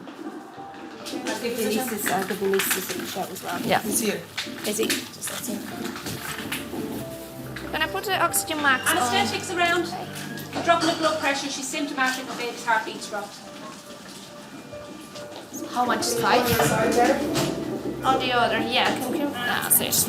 Am I okay? Sherry? It is okay. Your blood pressure's dropped a little bit, so we just check.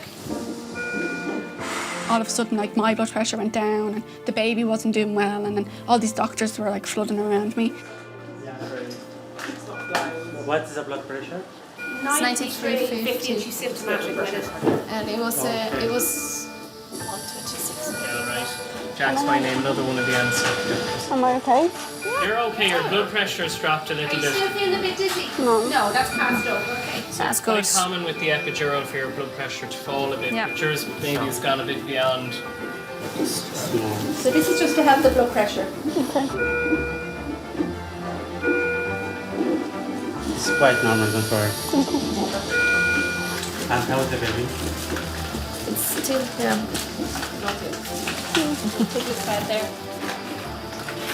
I might just stop. Squeeze my hand, yeah, if you need. I went for a chicken fillet roll. Yeah. He went for food, like.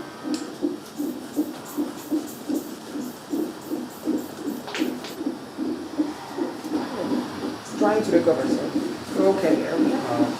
I knew I was in good hands, and that's all that was running through my mind. I wasn't scared because I know they know what they're doing, like they're doctors, and like they went to college for this, and they know, so I wasn't scared. Let's take this off. Baby's all good. Have I dilated or anything? 4 centimetres. 1. Oh, I just said 4. Oh, sorry. Oh, I was like, oh, 4. You were hoping.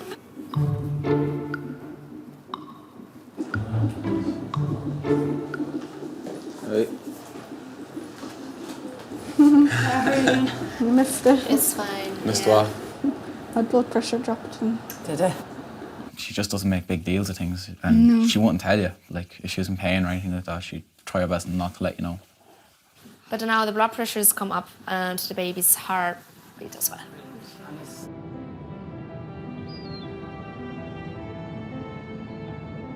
Looking forward to getting this baby into your arms for skills.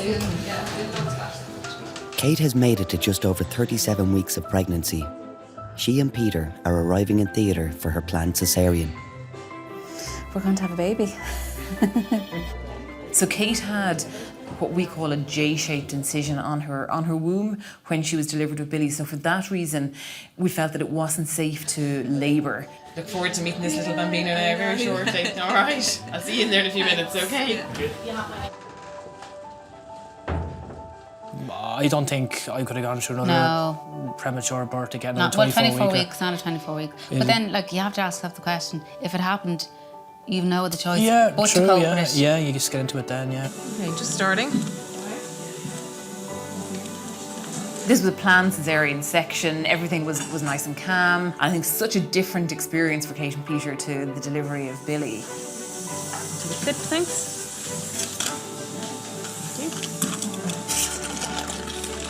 Hello, gorgeous. Drop the drapes a little. Hello, hi. You're gorgeous. Hi, Mom. Hi, Dad. Can you see her? No. Oh, she's doty. It was kind of a joyous occasion, hearing the baby cry. She got to cuddle her. It's a completely different experience. It was what we'd expected the first time around, you know. The name Kate and Peter have chosen for their new baby has special meaning. I lost my twin sister. It's going on 9 years now. So her name is Ruth, and I always said that if I had a daughter, I'd call her Ruth.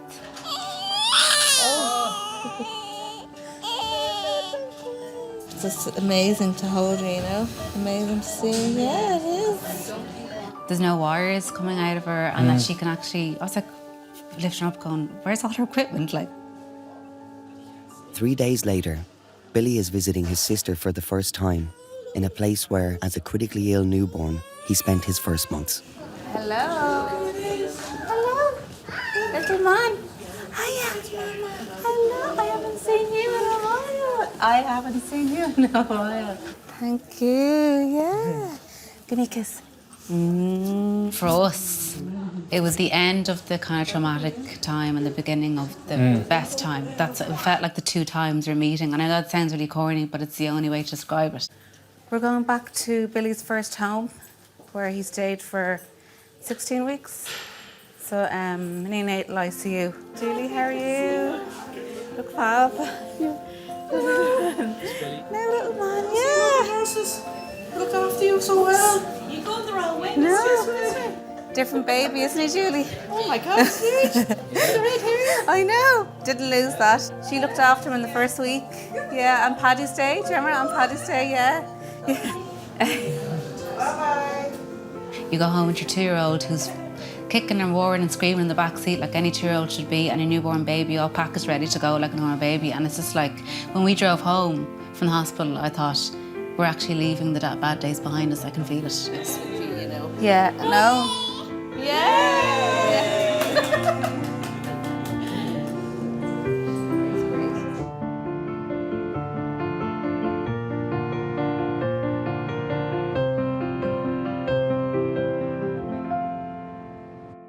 Like she's using a bit of gas, but she's just like, you know, she's not really. She's not like.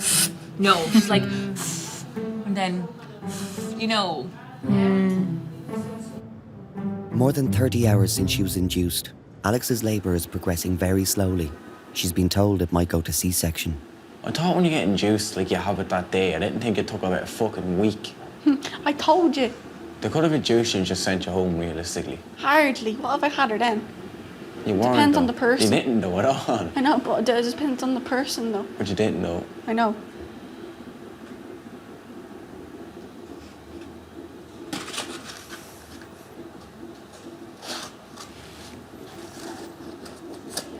Did you, when you were in third class, did you ever grow like one of those little plants? Yeah. You then put your name on it. What? Grass heads. Yeah. Sock filled with seeds and that, yeah. Cool looking things. Do you remember did you bring in your own yogurt pot, or did they give you something to put it in? We had to bring in our own. Same. Whoa. I loved when it was a communion year, because you just do so much colouring and stuff. Do you remember? Mm-hmm. Can you itch my belly for me? Which part? Oh, here, it's tight. I can't itch. I can't feel it. I have no nails. Yeah? Oh, yeah. Feels good. That's it? Yeah. Oh. I thought he was really supportive. Like, he was like, oh, you can do it, and he held my hand, and he was reassuring me a lot that, like, obviously, like, you can do this, and I was a bit scared, I was. Good hug. You're doing really well. Really proud of you, okay? Okay. I'm kissing you out, but you smell like sick. No, I don't. Yes, you do. Thank you. Fuck you. It's the reason you're in this mess. Your fault. It's not my fault, it's your fault. Your fault too. Partial. Partial, yeah. Argument. It's arguative.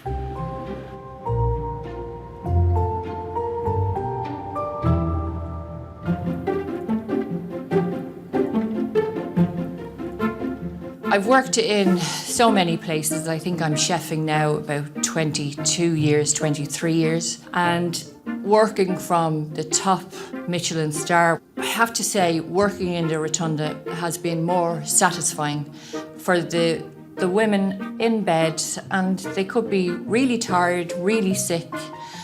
And to take that lid off and say, yes, that is gorgeous, I'm going to enjoy this. And if it gives them 5 or 10 minutes, to me, that's brilliant. I'm delighted with that.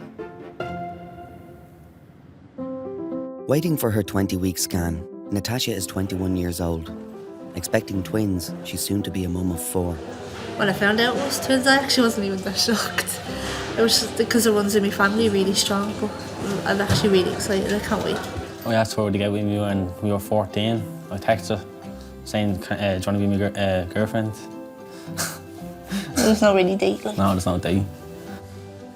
So we always said like, oh, we'd want kids, but like, never discussed like when. Yeah, I never thought it was going to be so soon. Are you feeling baby's moving yet? Like in the last 2 to 3 days I've felt Here with Natasha and Andrew today is Natasha's mum, Naomi, who is a twin herself. Natasha and Andrew's first child, Tyler, has cystic fibrosis, a genetically inherited disease affecting the lungs and digestive system. So he's gone now, he has cystic fibrosis though. When they noticed that he had a blockage, they suggested like, oh, does anyone in the family have cystic fibrosis, or have you heard of it before? And none of us have heard it. Like, we didn't even know we were carriers. It was hard at the start because we were still getting used to all his medicines. He's on 6 nebulizers a day. He takes 3 in the morning and 3 at night. He gets physio, like he can get like either like tap-in or cup-in and like a pep mask that like he breathes through, and like it like restricts his airways like to open them more. He likes going to the CF unit. He can play there, and people are coming in, obviously like they're paying him attention, and obviously he loves the attention.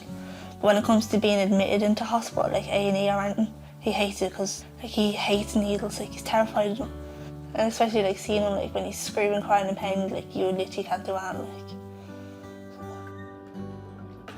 There's a 50% chance that at least one of the twins will be affected by cystic fibrosis.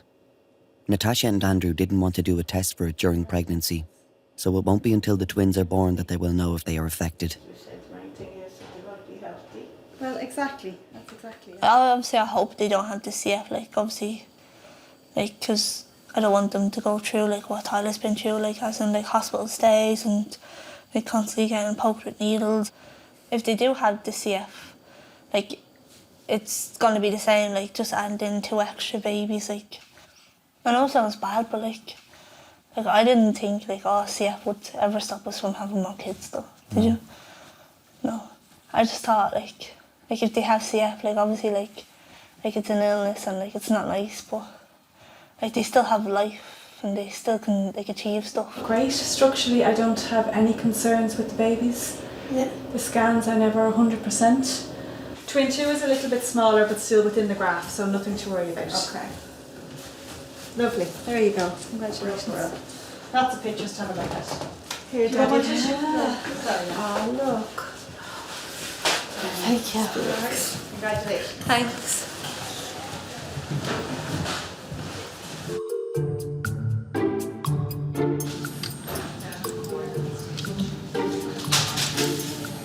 Will you stop dropping stuff? Thanks very much. Alex has been labouring for 7 hours in delivery suite 1. She's only 2 centimetres dilated. A C-section is looking ever more likely. Hi, how are you? We changed your shift at this stage on the night staff. Hi. So they're leaving you till 9 to make the decision. Yeah. So I'm going to get you in a gown anyway, okay? I have been told that Alex was probably going to have a caesarean section because the tracing at times, the doctors weren't happy about it, but we were going to give her another short while and the contractions began to build up again. I'm going to stop in a few seconds now. That's it. I feel a bit sick.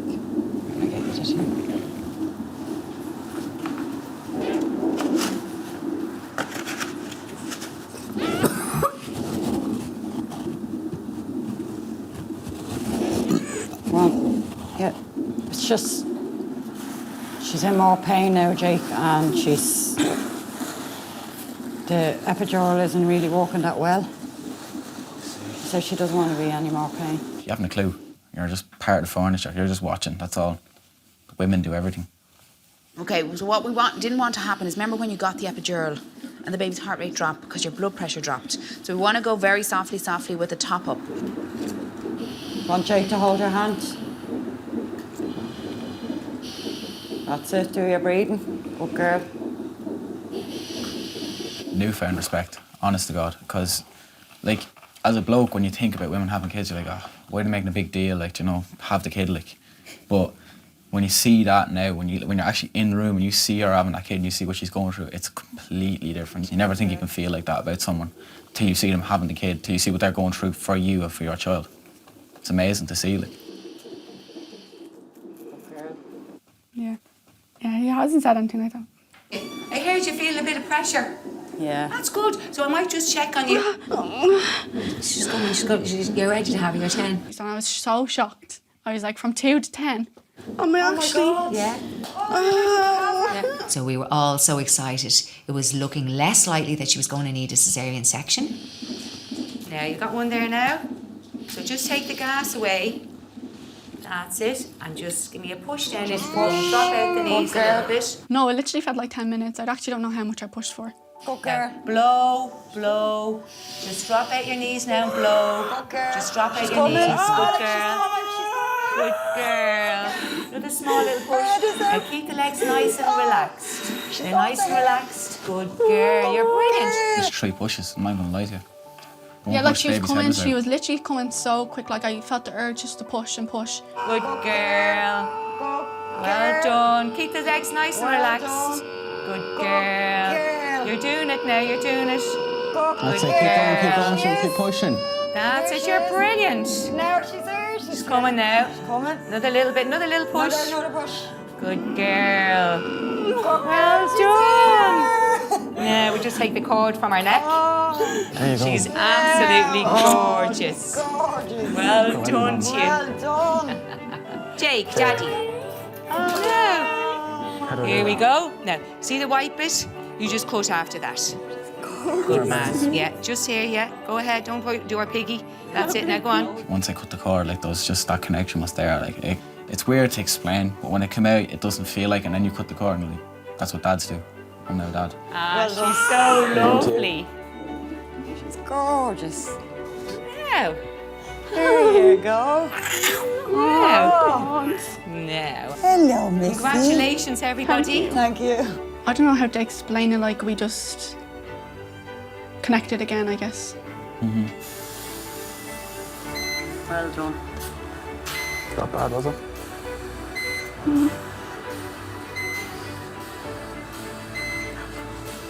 Like I felt like it's never going to work because we're always fighting all the time.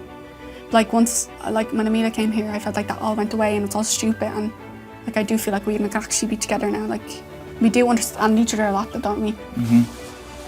You are the image of your mother, honest to God. Yeah, it kind of comes down to respect. Like, I found a whole new respect for Alex once I seen her having the baby, like. Yeah. And you can't be kiddie about things. You can't be acting like a typical 18-year-old lad or 19-year-old girl. You have to be an 18-year-old man at that stage, you know what I mean? You have to act proper, and you need to find that respect for her. Yeah? Talk to me.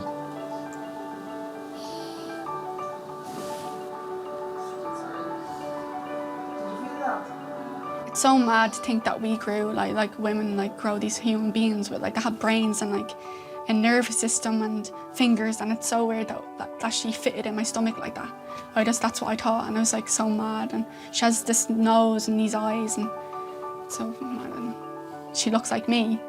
Everybody's like, oh, she looks like you so much, and oh, but she looks like Jake as well. That's a mead woman there.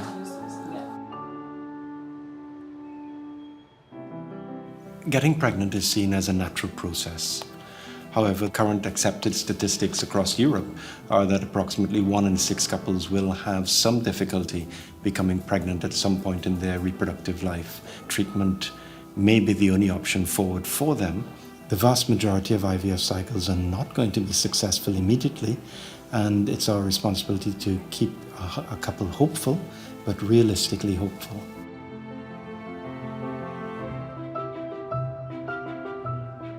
Arriving into the rotunda are Stacey Jean from Galway and Alan, a native of Waterford.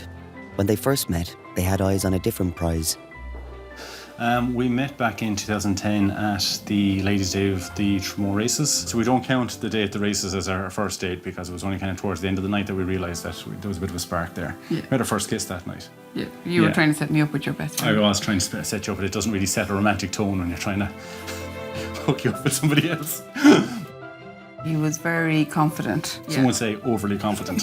Very confident and funny. He was very, very funny, to be fair. So I remember we were up in one of the pubs in Tremor after the races, and a couple came over and said that we were a beautiful couple. They were like, geez, you look lovely together. And we started laughing, going, we've only met, and she thought that we were together for years. So very early on, I think, we discussed a family and said we realised we wanted the same thing. We had the same morals and that, and we wanted children. Both of us kind of did. Like, we just expected that we'd get pregnant pretty quick, and like everybody else, that we'd get married and maybe go on honeymoon and, you know, conceive there, have a baby, and, you know, 9 months later. You know what I mean? Yeah. You sure? Yeah. Oh. I had a lot of fibroids and a lot of cysts and that for the last few years. Growing up in that, I always had stomach pain and that, and then my appendix burst and destroyed one of my fallopian tubes as well when that happened. So we knew there was going to be some issues, we just didn't realise there was as many issues. You're nervous. How's everything going through now? I know. After numerous tests and investigations, Stacey Jean and Alan went to meet fertility expert Dr. Rishi to find out why they weren't getting pregnant. Stacey's bed was right up against a window in the hospital, and it was lovely outside, and we were sitting there, and Dr. Rishi is a fantastic doctor. Like, he really softened the blow, and kind of, you know, he was great with us, really. Like, it would have been very difficult for them to conceive as a couple naturally with the problems that they presented with. A surgical approach was absolutely necessary prior to undergoing IVF, and that would have probably been realistically their only opportunity. Following 3 pelvic surgeries, Stacey Jean and Alan started a series of grueling IVF treatments. The first year I was very embarrassed and ashamed. For no reason, there was no reason to be embarrassed. Yeah, but there was just human nature, the feeling. So we didn't tell anybody, even though my family probably knew. The second year we told our families. Yeah. And by the third year we were telling anybody that would listen. It's a cool world out there, you know, if you can't have kids. We were at a wedding, and I remember that Stacey's sister-in-law was asking just routinely about how everything was going and with the IVF and everything. And it took me a while before I realised that I kind of tweaked with me that she might be pregnant. I thought she was kind of testing the waters just about how she'd break the news. Like, they were very apprehensive about telling us, and they told us, and we were delighted, and we were so happy for them. We really were, and we hugged and we kissed and everything. And later on that evening, I remember, and I'll never forget it, we went out for a dance on the dance floor, and suddenly we just looked at each other and we were both crying. And we kind of, everybody else was happy, and it was real kind of like a surreal moment where it was just the two of us, and we could have been on the dance floor on our own at the time. And I remember we said to each other, look, we'll give each other the rest of the dance. We'll cry and we'll hug and nobody will notice. And then when the song is over, we'll clean ourselves up and we'll go back and everything will be fine. And we did. And we were delighted. Like, we were delighted for them, but we were sad as well. You all right? So, but yeah, you okay?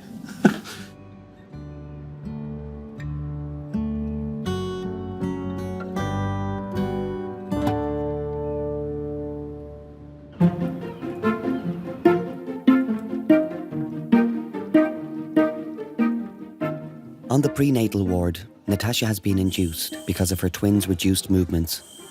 By her side are Andrew and her mum Naomi, for whom it's a particularly intense time. Well, I was a twin as well, and my sister, she passed away at birth. She was stillborn. And I call Natasha my rainbow baby because I was pregnant with twin boys and I gave birth to them here at 6 months gone, and they were stillborn.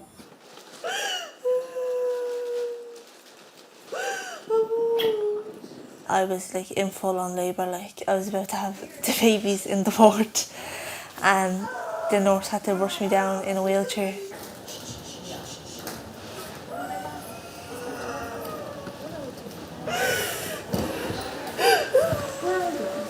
Everything was happening so fast, like I didn't think I'd get to the ward in time, like. On the previous pregnancies, my mum was there both times. So when she was bringing the bags up, because it was so quick, she didn't have a chance to leave the room, so she was just there. Christine is my name. I'm one of the midwives. They'll be looking after you. How are you? Good strong contractions there. As labour is progressing so quickly, Natasha doesn't have time for an epidural. As soon as we got into the room, she was like breathing through the gas, and she just started pointing down. And then the nurse lifted up the sheet, and then you can see the baby's head. That's it. Your baby's first head is born. Everything is fine. You're doing fantastic. Okay, baby's coming now. That's it. That's it. Now. Hello. Now, here's your first little one. Did you know what you were having? A little girl. 1759. Congratulations. Twin one was in a hurry to come, and that was a very straightforward normal delivery. The delivery of the first twin can be stressful on the second twin. Natasha is scanned to see what position twin 2 is in. Twin 2 is footly in breech, which means that the feet are coming first. With each contraction pushing twin 2 out feet first, every second counts to deliver the baby safely.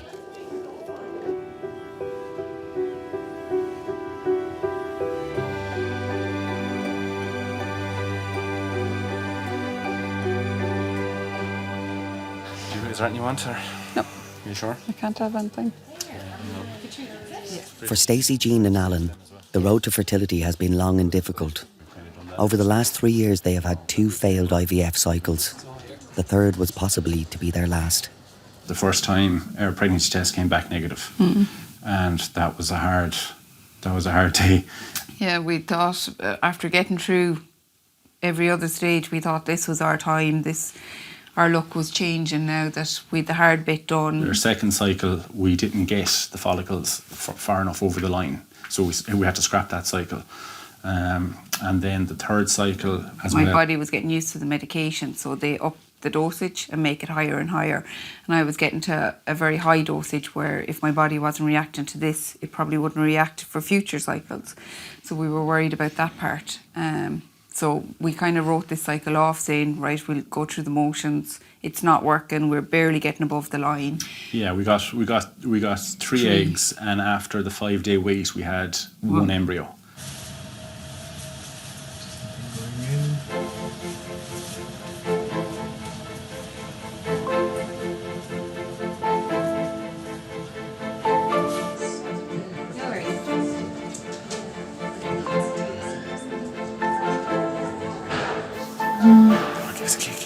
3 o'clock in the morning, I was woken up to a positive pregnancy test. You're meant to do it after 2 weeks. Stacey never waits the 2 weeks. Very hard. We cried and we hugged and we kissed and we were delighted. And I've never seen a happier pregnant woman in my life. Stacey was just so happy. Yeah. We got the call from the clinic to say that the bloods came back, and "you're very pregnant" was the word that she said.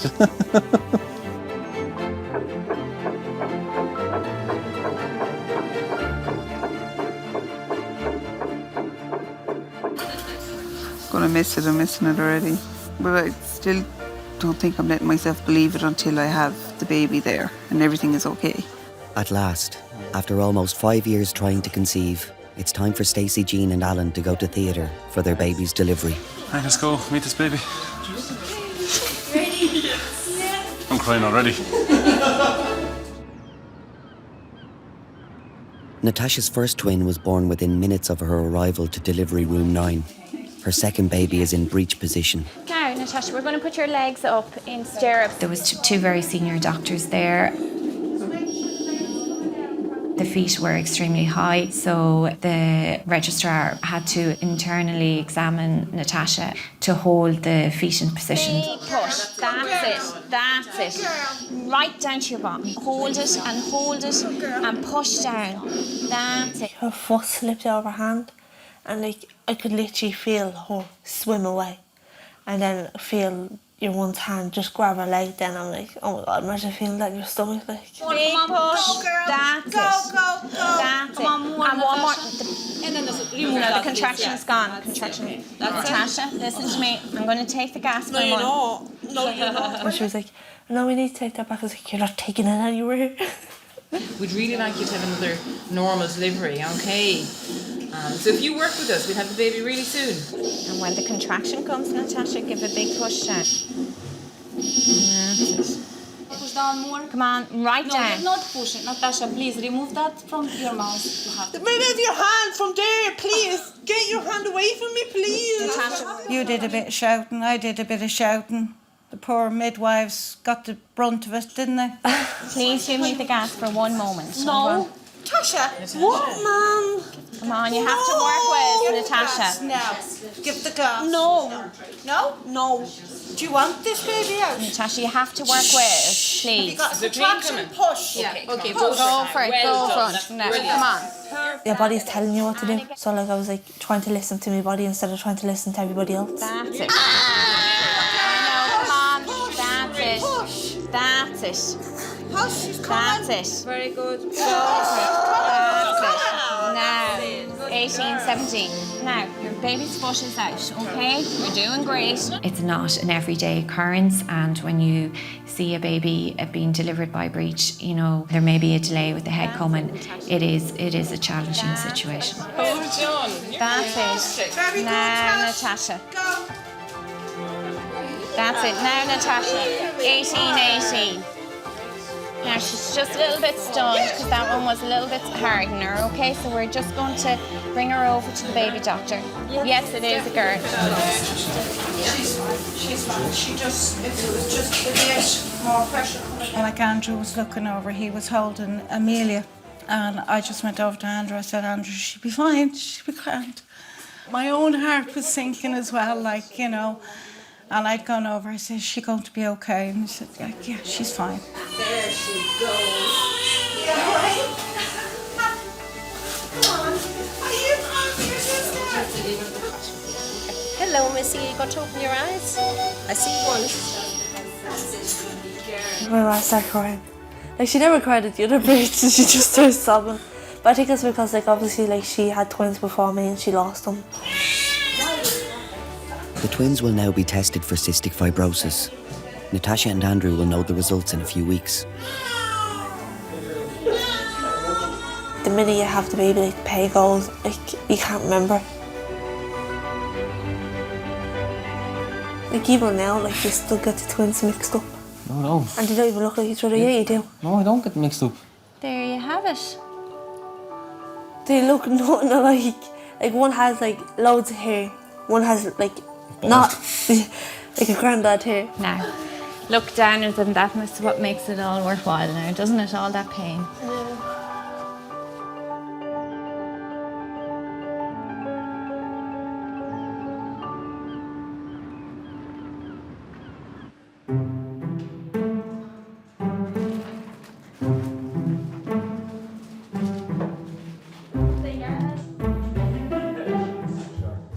Stacey, Jean and Alan are on their way to theatre. With Stacey's previous surgeries, a C-section is the safest method of delivery. The sense of expectation is building. You all right? You sure? Do you want to back out? You keep it in there? I walked that corridor 4 times beforehand for my operations. It was always the same, walking down the same corridor into the theatre. Oh yeah, could be my last one. Yeah. Touch now. It is. That's your luck. Do you know what you're having again? No, that's surprise. Okay.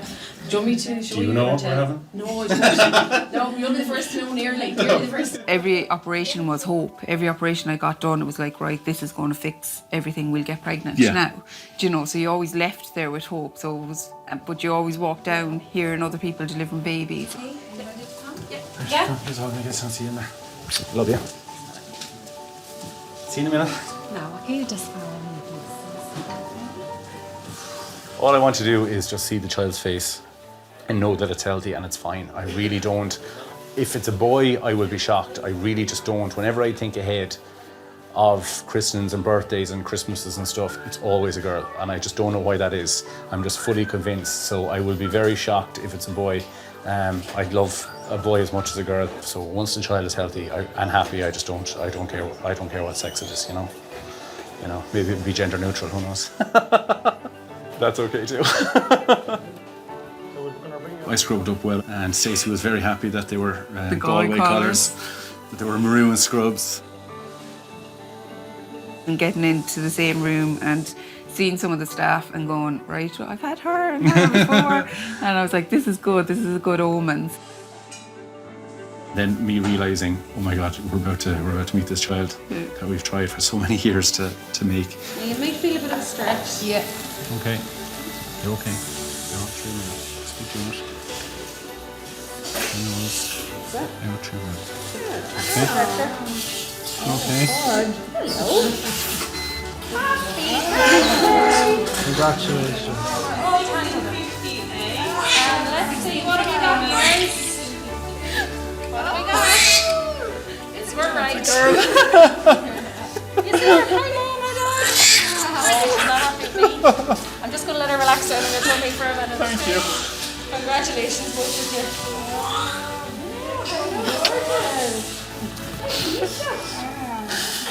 She looks perfect. I forgot to look and see what she was. I was just looking at her face. I was like, oh, it's a baby. It's a baby. Who's her crying? She's the image of you. Look at her, she's beautiful. I'm going to take her to the wall. It's the image of you.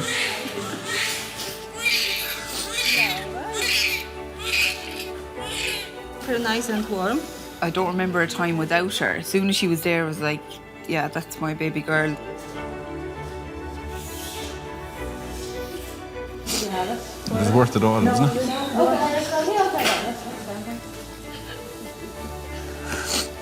It was almost like you always knew her.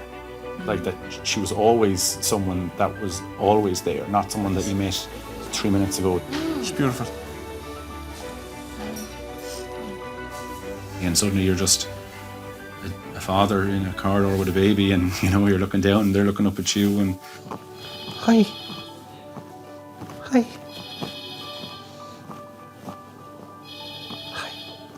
You look at her and she smiles at you, and you know, you feed her, and it's just, we're so lucky. You know, we're so lucky. Yeah, it's just been unbelievable.